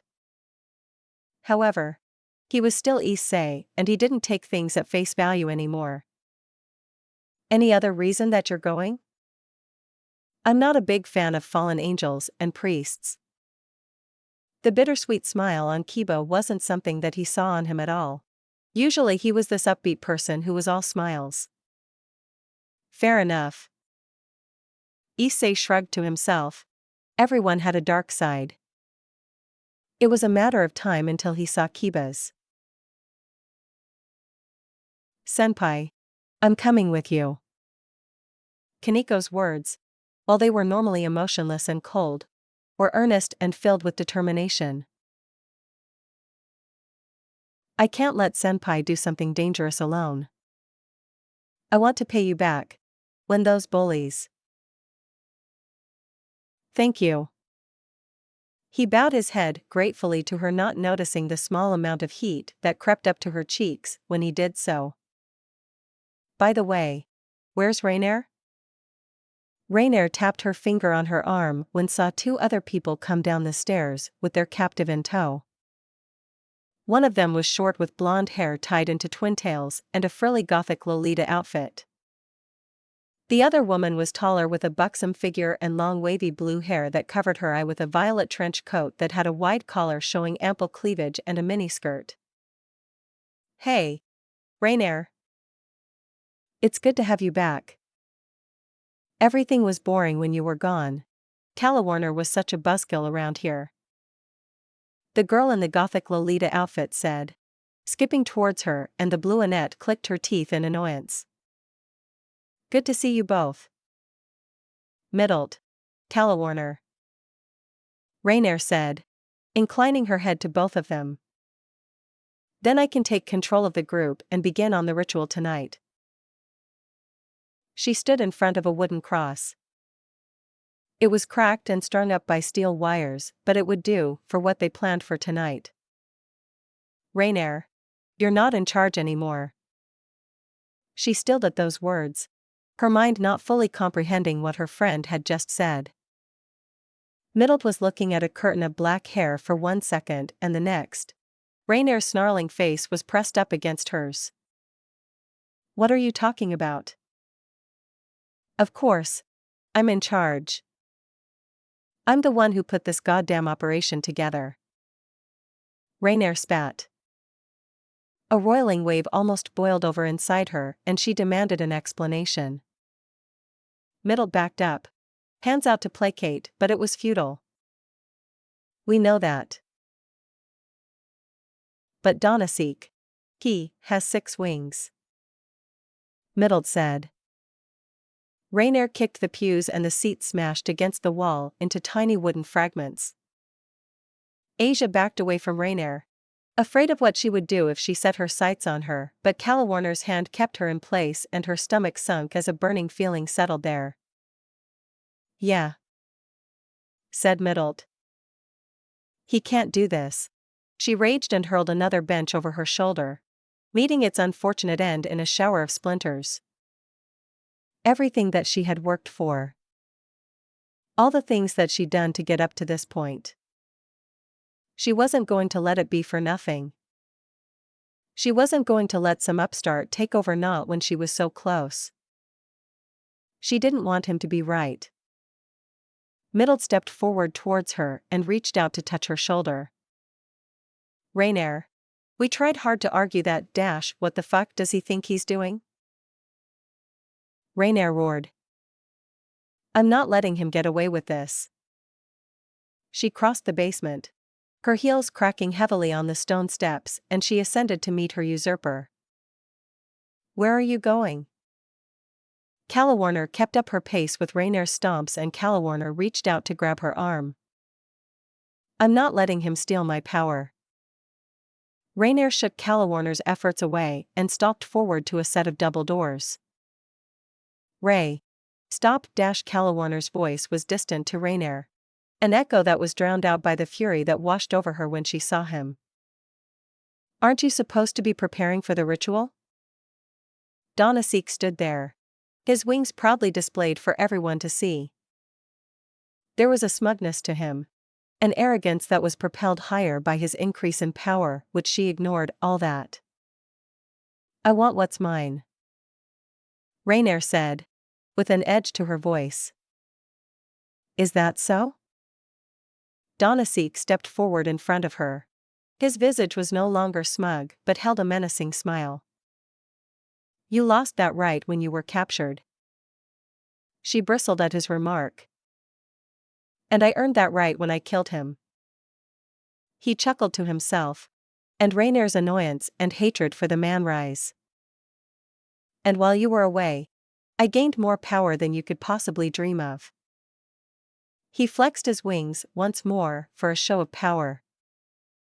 She hated to admit that he was more powerful. She also didn't survive this long without being resourceful. Already there were plans to I'm beginning to wonder if what Fried said was actually true. Did he somehow manage to beguile you to turn traitor? I worked too hard to fuck it up in the end, she said, with sudden heat. He was uncomfortably close to her, his breath on her neck that did nothing but bring up memories of disgust and self-loathing. But isn't that why you fell? Because of lust? He whispered in her ear, his fingers tugging at the straps to her outfit. She felt bile rise at the back of her throat before he pulled back. I am the one in control now, so be a good girl and prepare the ritual. Donasek walked out from the room, leaving Rainier and Calawarner alone. She couldn't stop her shoulders from shaking, the tears that threatened to spill from her eyes as all her work was gone. And she realized with startling clarity why he had let her go. Ray. Calawarner reached out and brought her into a hug. Rainier could only chuckle at her naivete, her arrogance that led her to her betrayal. She had given up her chance for something that was worth it in her godforsaken life, all for power. He was right. Why are we the ones going around the back? Murayama commented dryly, twirling her bamboo sword behind her. Because Issei is an ass, and they always have someone guarding the back.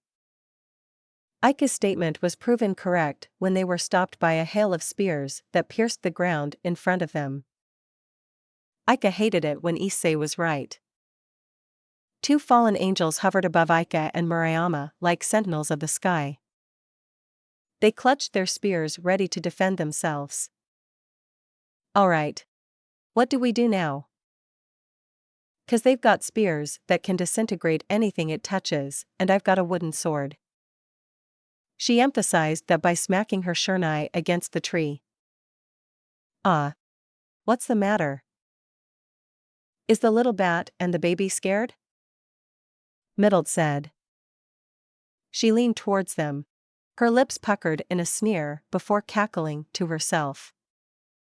Well, Issei gave me this. Ika pulled something long and metallic out of her pocket. She poked her head out from behind the tree. A thunderous bang. The Lolita screamed. She fired 2 more shots.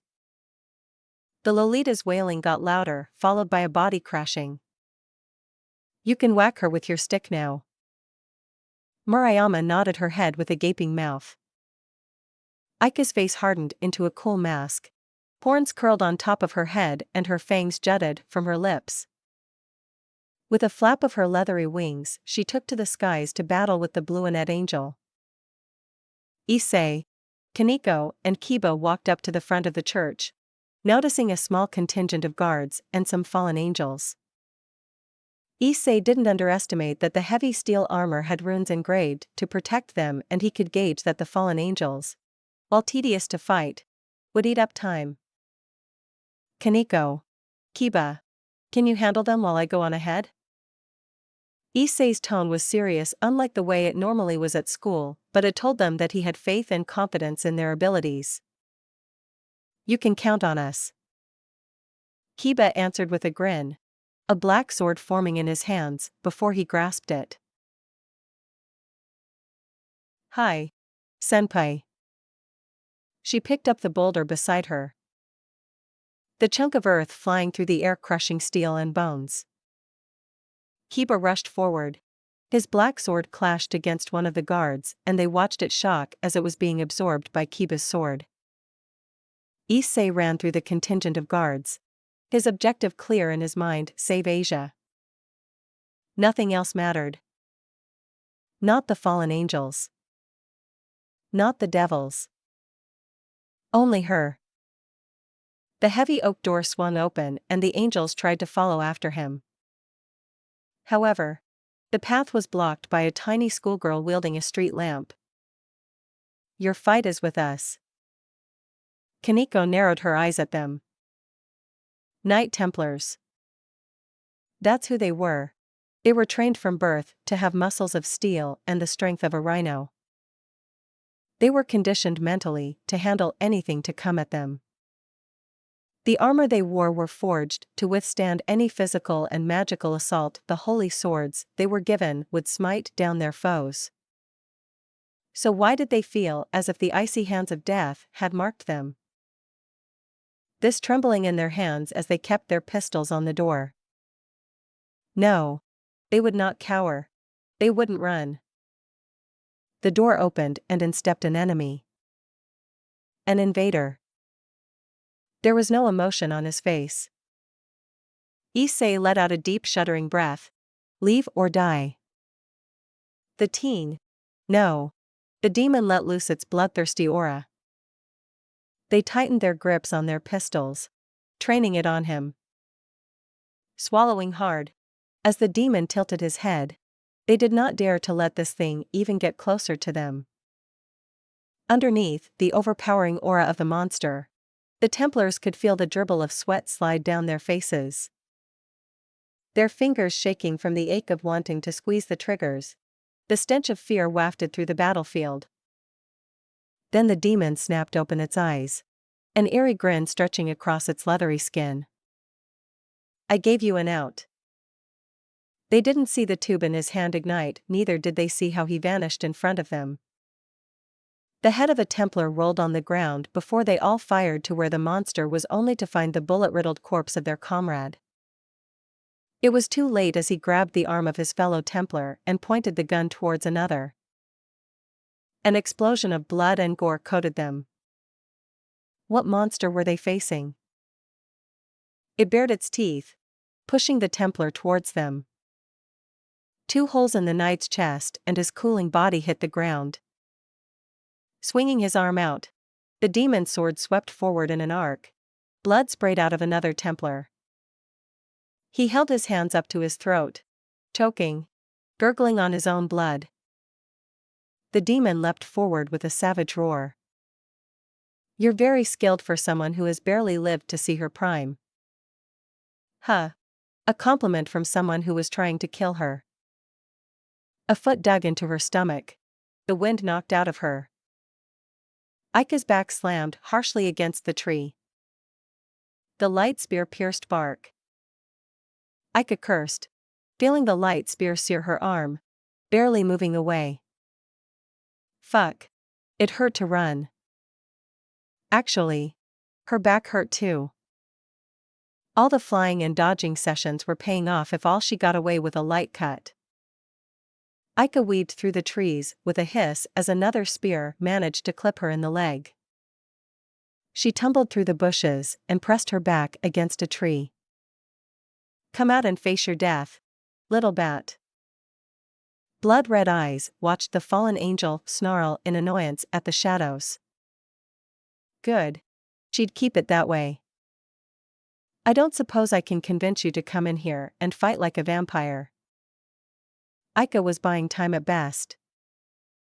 Her mind scrabbling to find a way to take the Calawarner down. The fallen angel could fly, and she was really accurate with a spear. Ika picked a rock, tossing it up and down in her hand. So she had to take both out of the equation. She ducked out from the tree, pulled her arm back and let the stone fly. The rock sped closer and closer until it struck. She dug her heels in the ground and ran.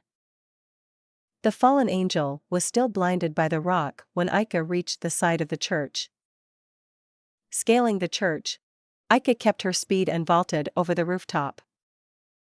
The fallen angel sensed danger behind and saw Ika flip through the air.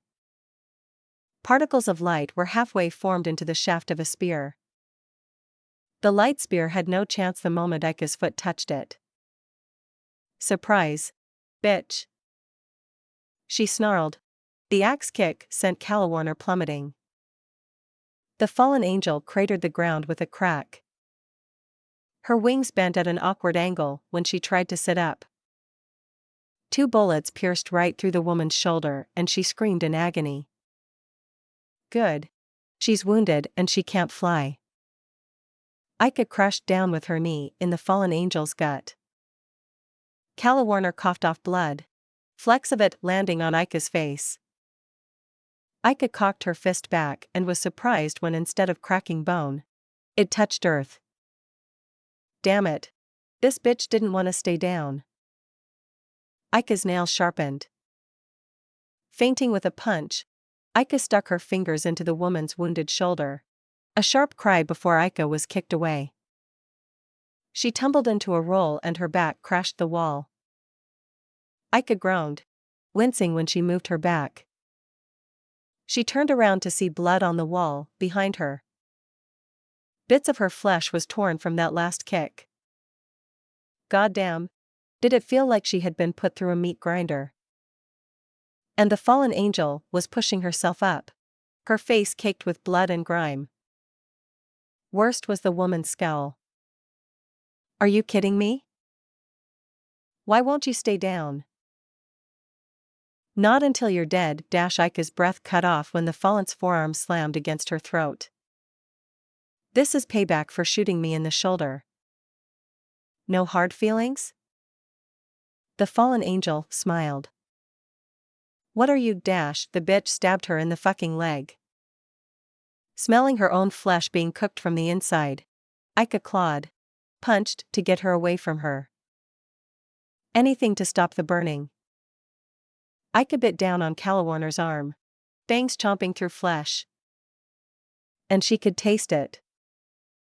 Blood rushing down her throat before she was backhanded away. Ika swiped her tongue across her lips, savoring the taste.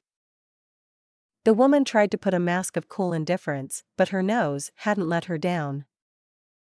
She could smell it. She ripped the spear out her leg, crushing it in her hand. The fallen angel's eyes widened. The sweet smell of fear. There won't be any hard feelings at all. Look at that. She's letting the bloodlust get to her. A man spoke. His harsh, croaky voice grated on the other's nerves. What would you expect from the half-breed? The man said. His own voice was cultured and honeyed, but that didn't stop his lips curling into a scowl. Letting that bird stab her was disgraceful. Her tactics were poorly formed. No grace or poise, just brute power. Why would Master even consider her a worthy successor? I do not question his orders. Orpheus.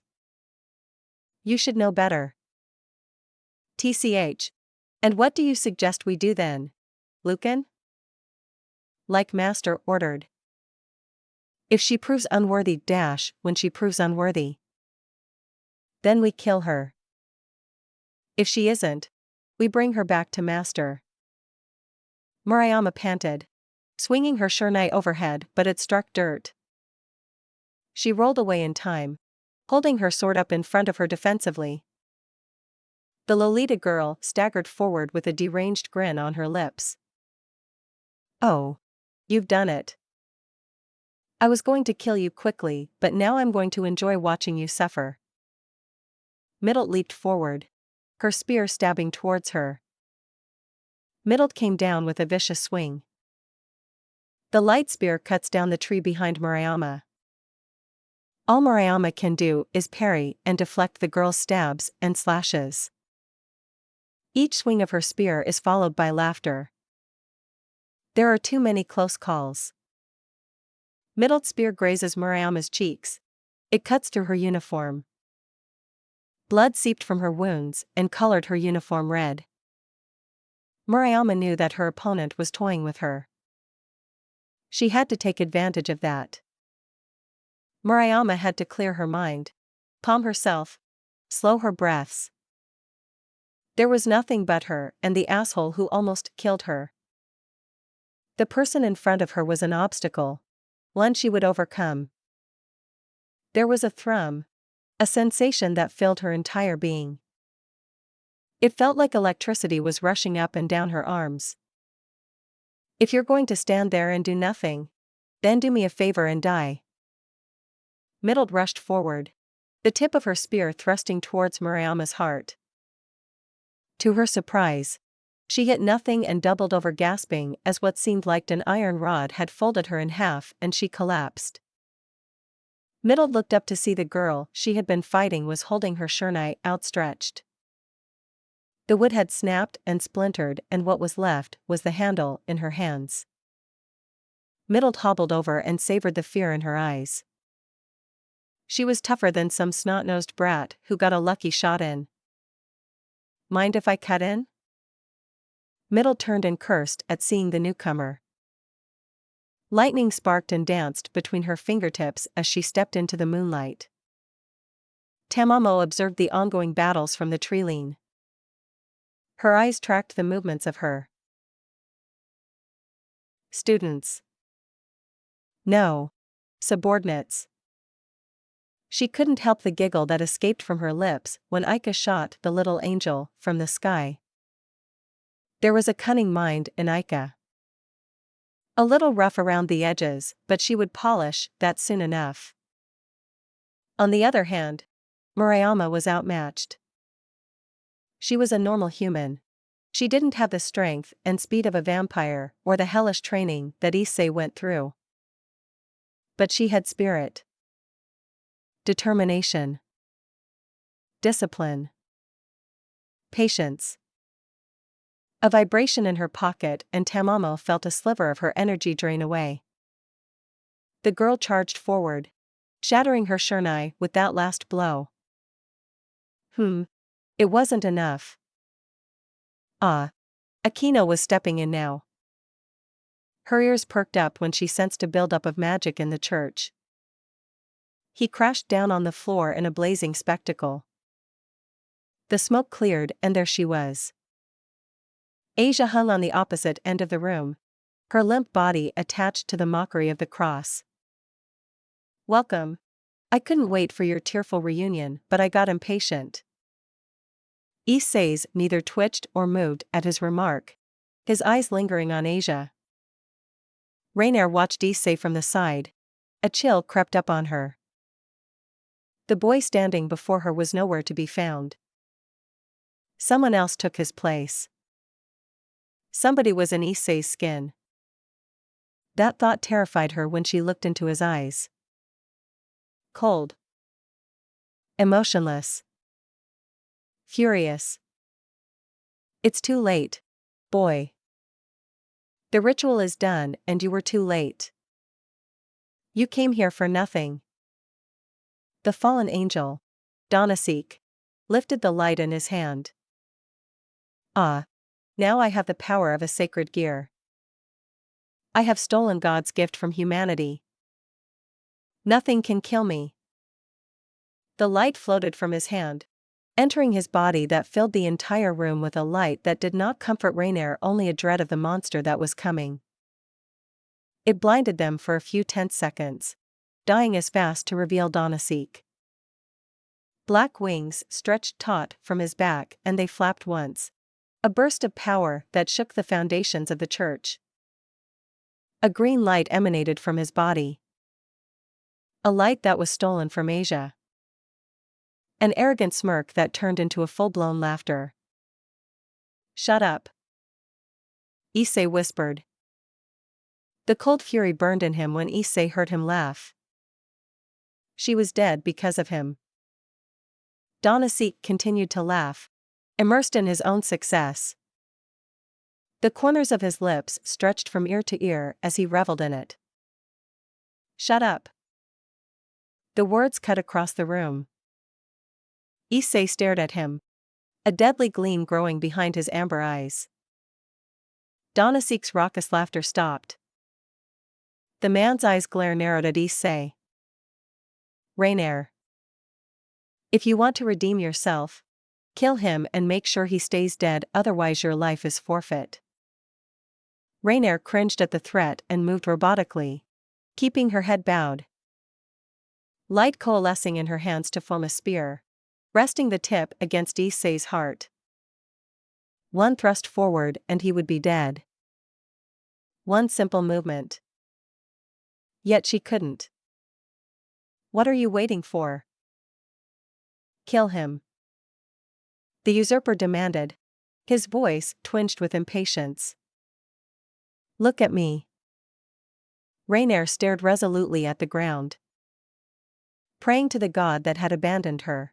Praying that Issei didn't notice how her hands shook. How tears fell from a broken promise. Or how pathetic she was.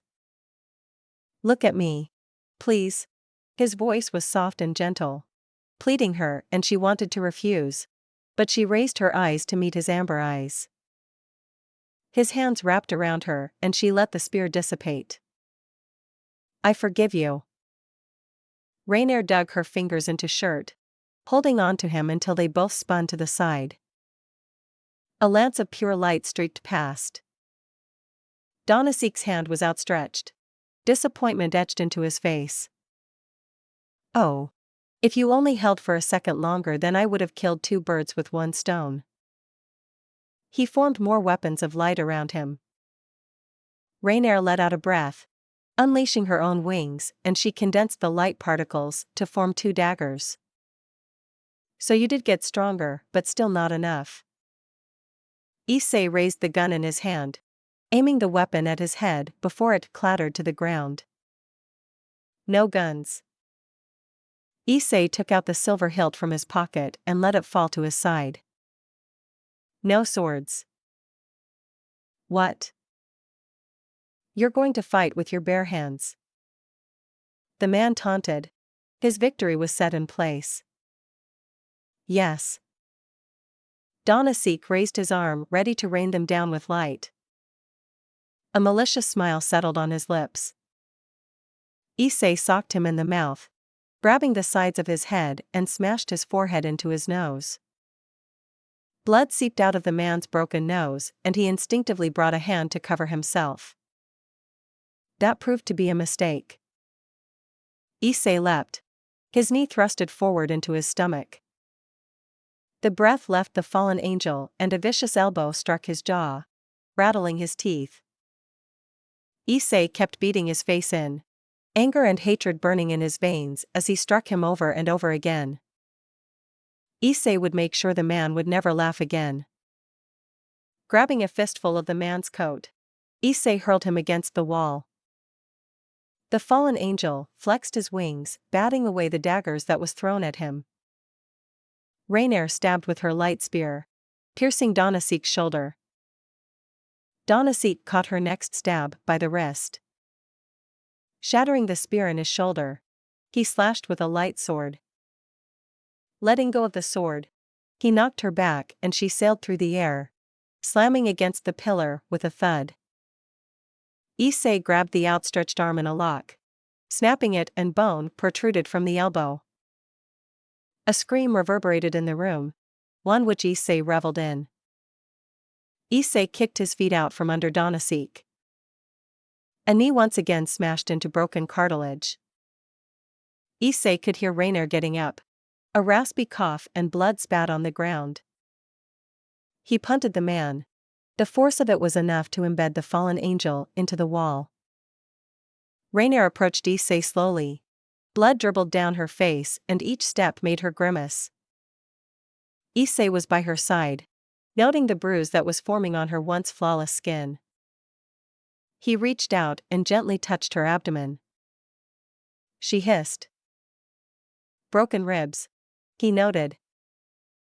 His attention turned to the sound of crumbling stone and his wheezing pants.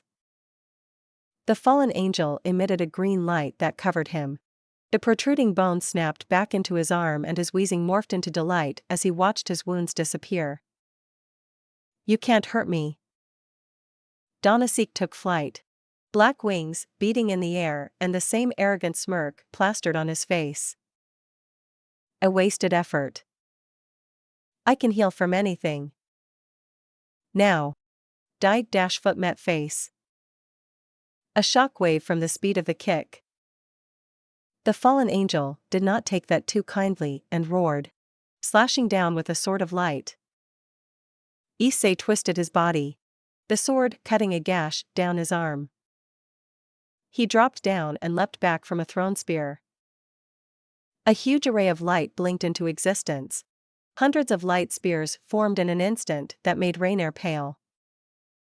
The spears were larger than any she could form, and if she had to guess, faster than she could throw. She looked towards Issei. He didn't flinch. Disappear. Donasik said with a wave of his hand. Light rained down. Issei's fingers made a complicated sign and an orange barrier shimmered into existence around them.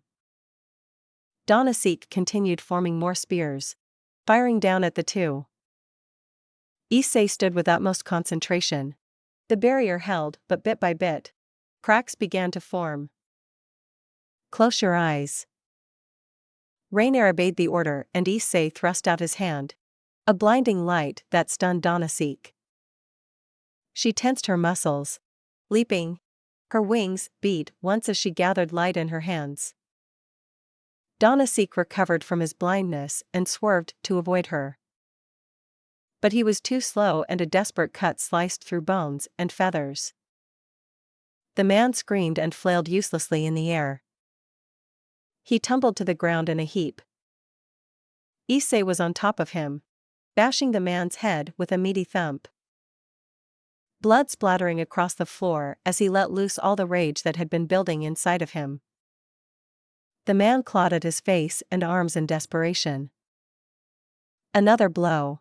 The sacred gear working to heal him, but that made Issei angrier. The fallen had stolen her gift. He raised another bloody fist in the air. Thunk. She didn't deserve to die. She was too young. She had hopes and dreams. Thunk. She had a life. Thump. She deserved better. A hand wrapped around his wrist. He tried to wrench it free and spun around to see Rainer's violet eyes. That's enough, Issei. He stared down at what used to be the man's head was now just a pile of bone and gray matter. Exhaustion hit him. All the rage replaced by sorrow. A light floated above the fallen angel and he cupped his hands together. Asia's sacred gear. Issei rushed over with desperation in his steps.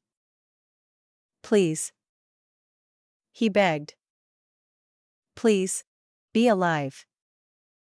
He cut the bonds from the cross, gently cradling Asia's body to his when he saw it.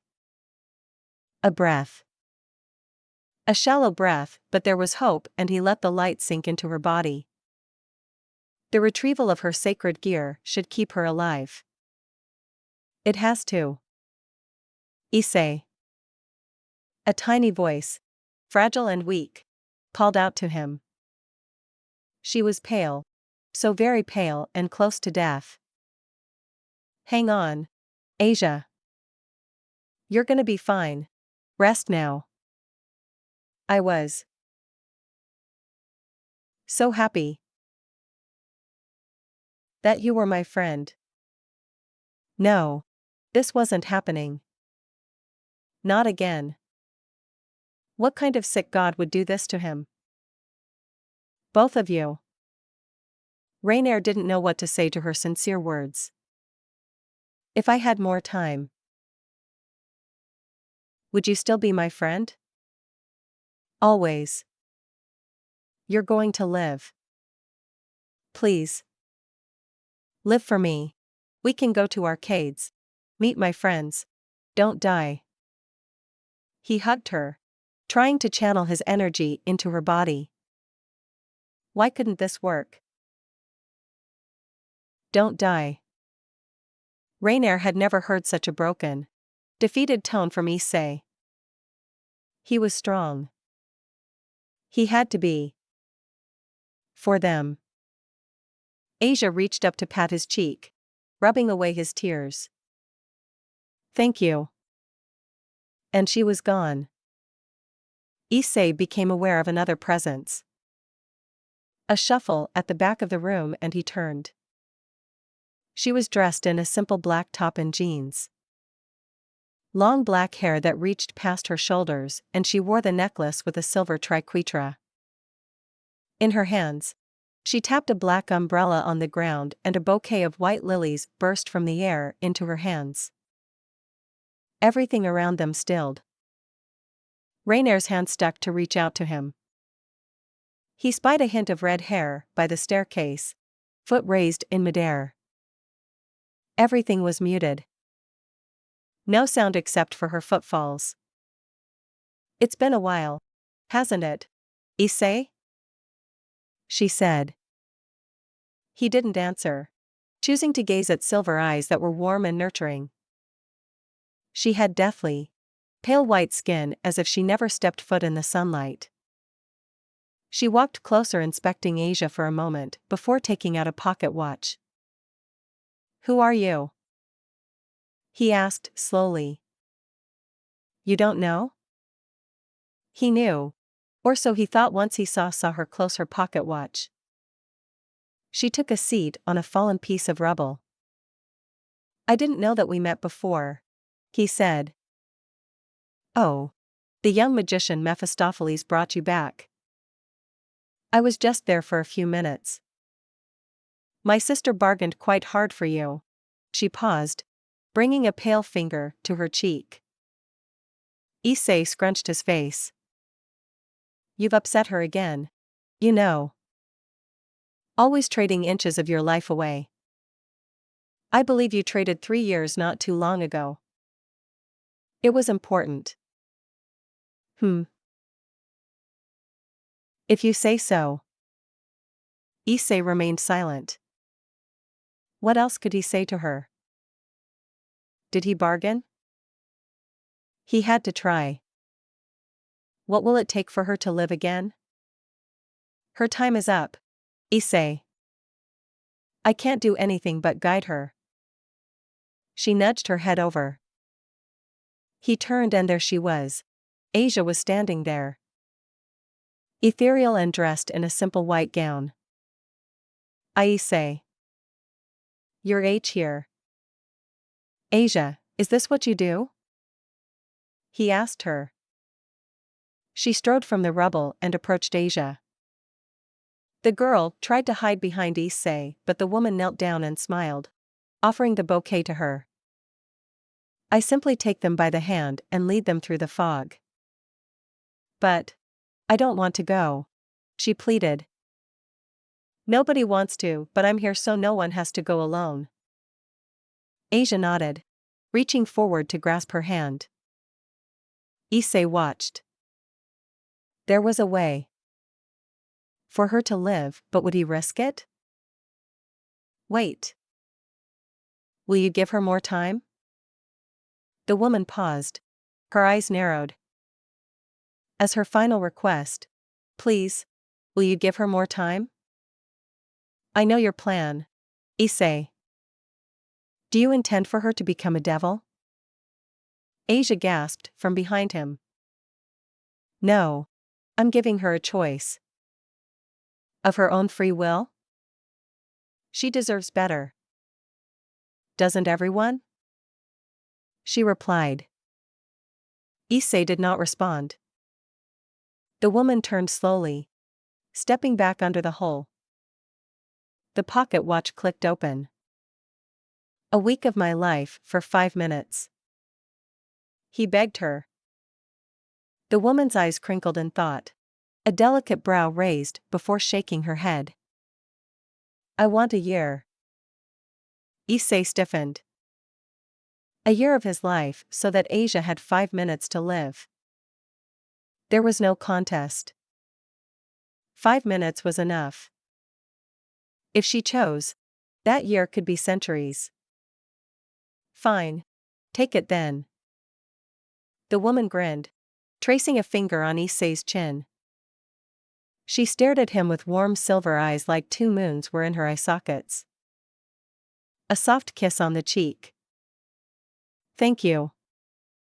I'll be back for you, Issei. Everyone must get a visit from little Olmi. Not anytime soon, I hope. She gave an ominous smile before snapping her fingers.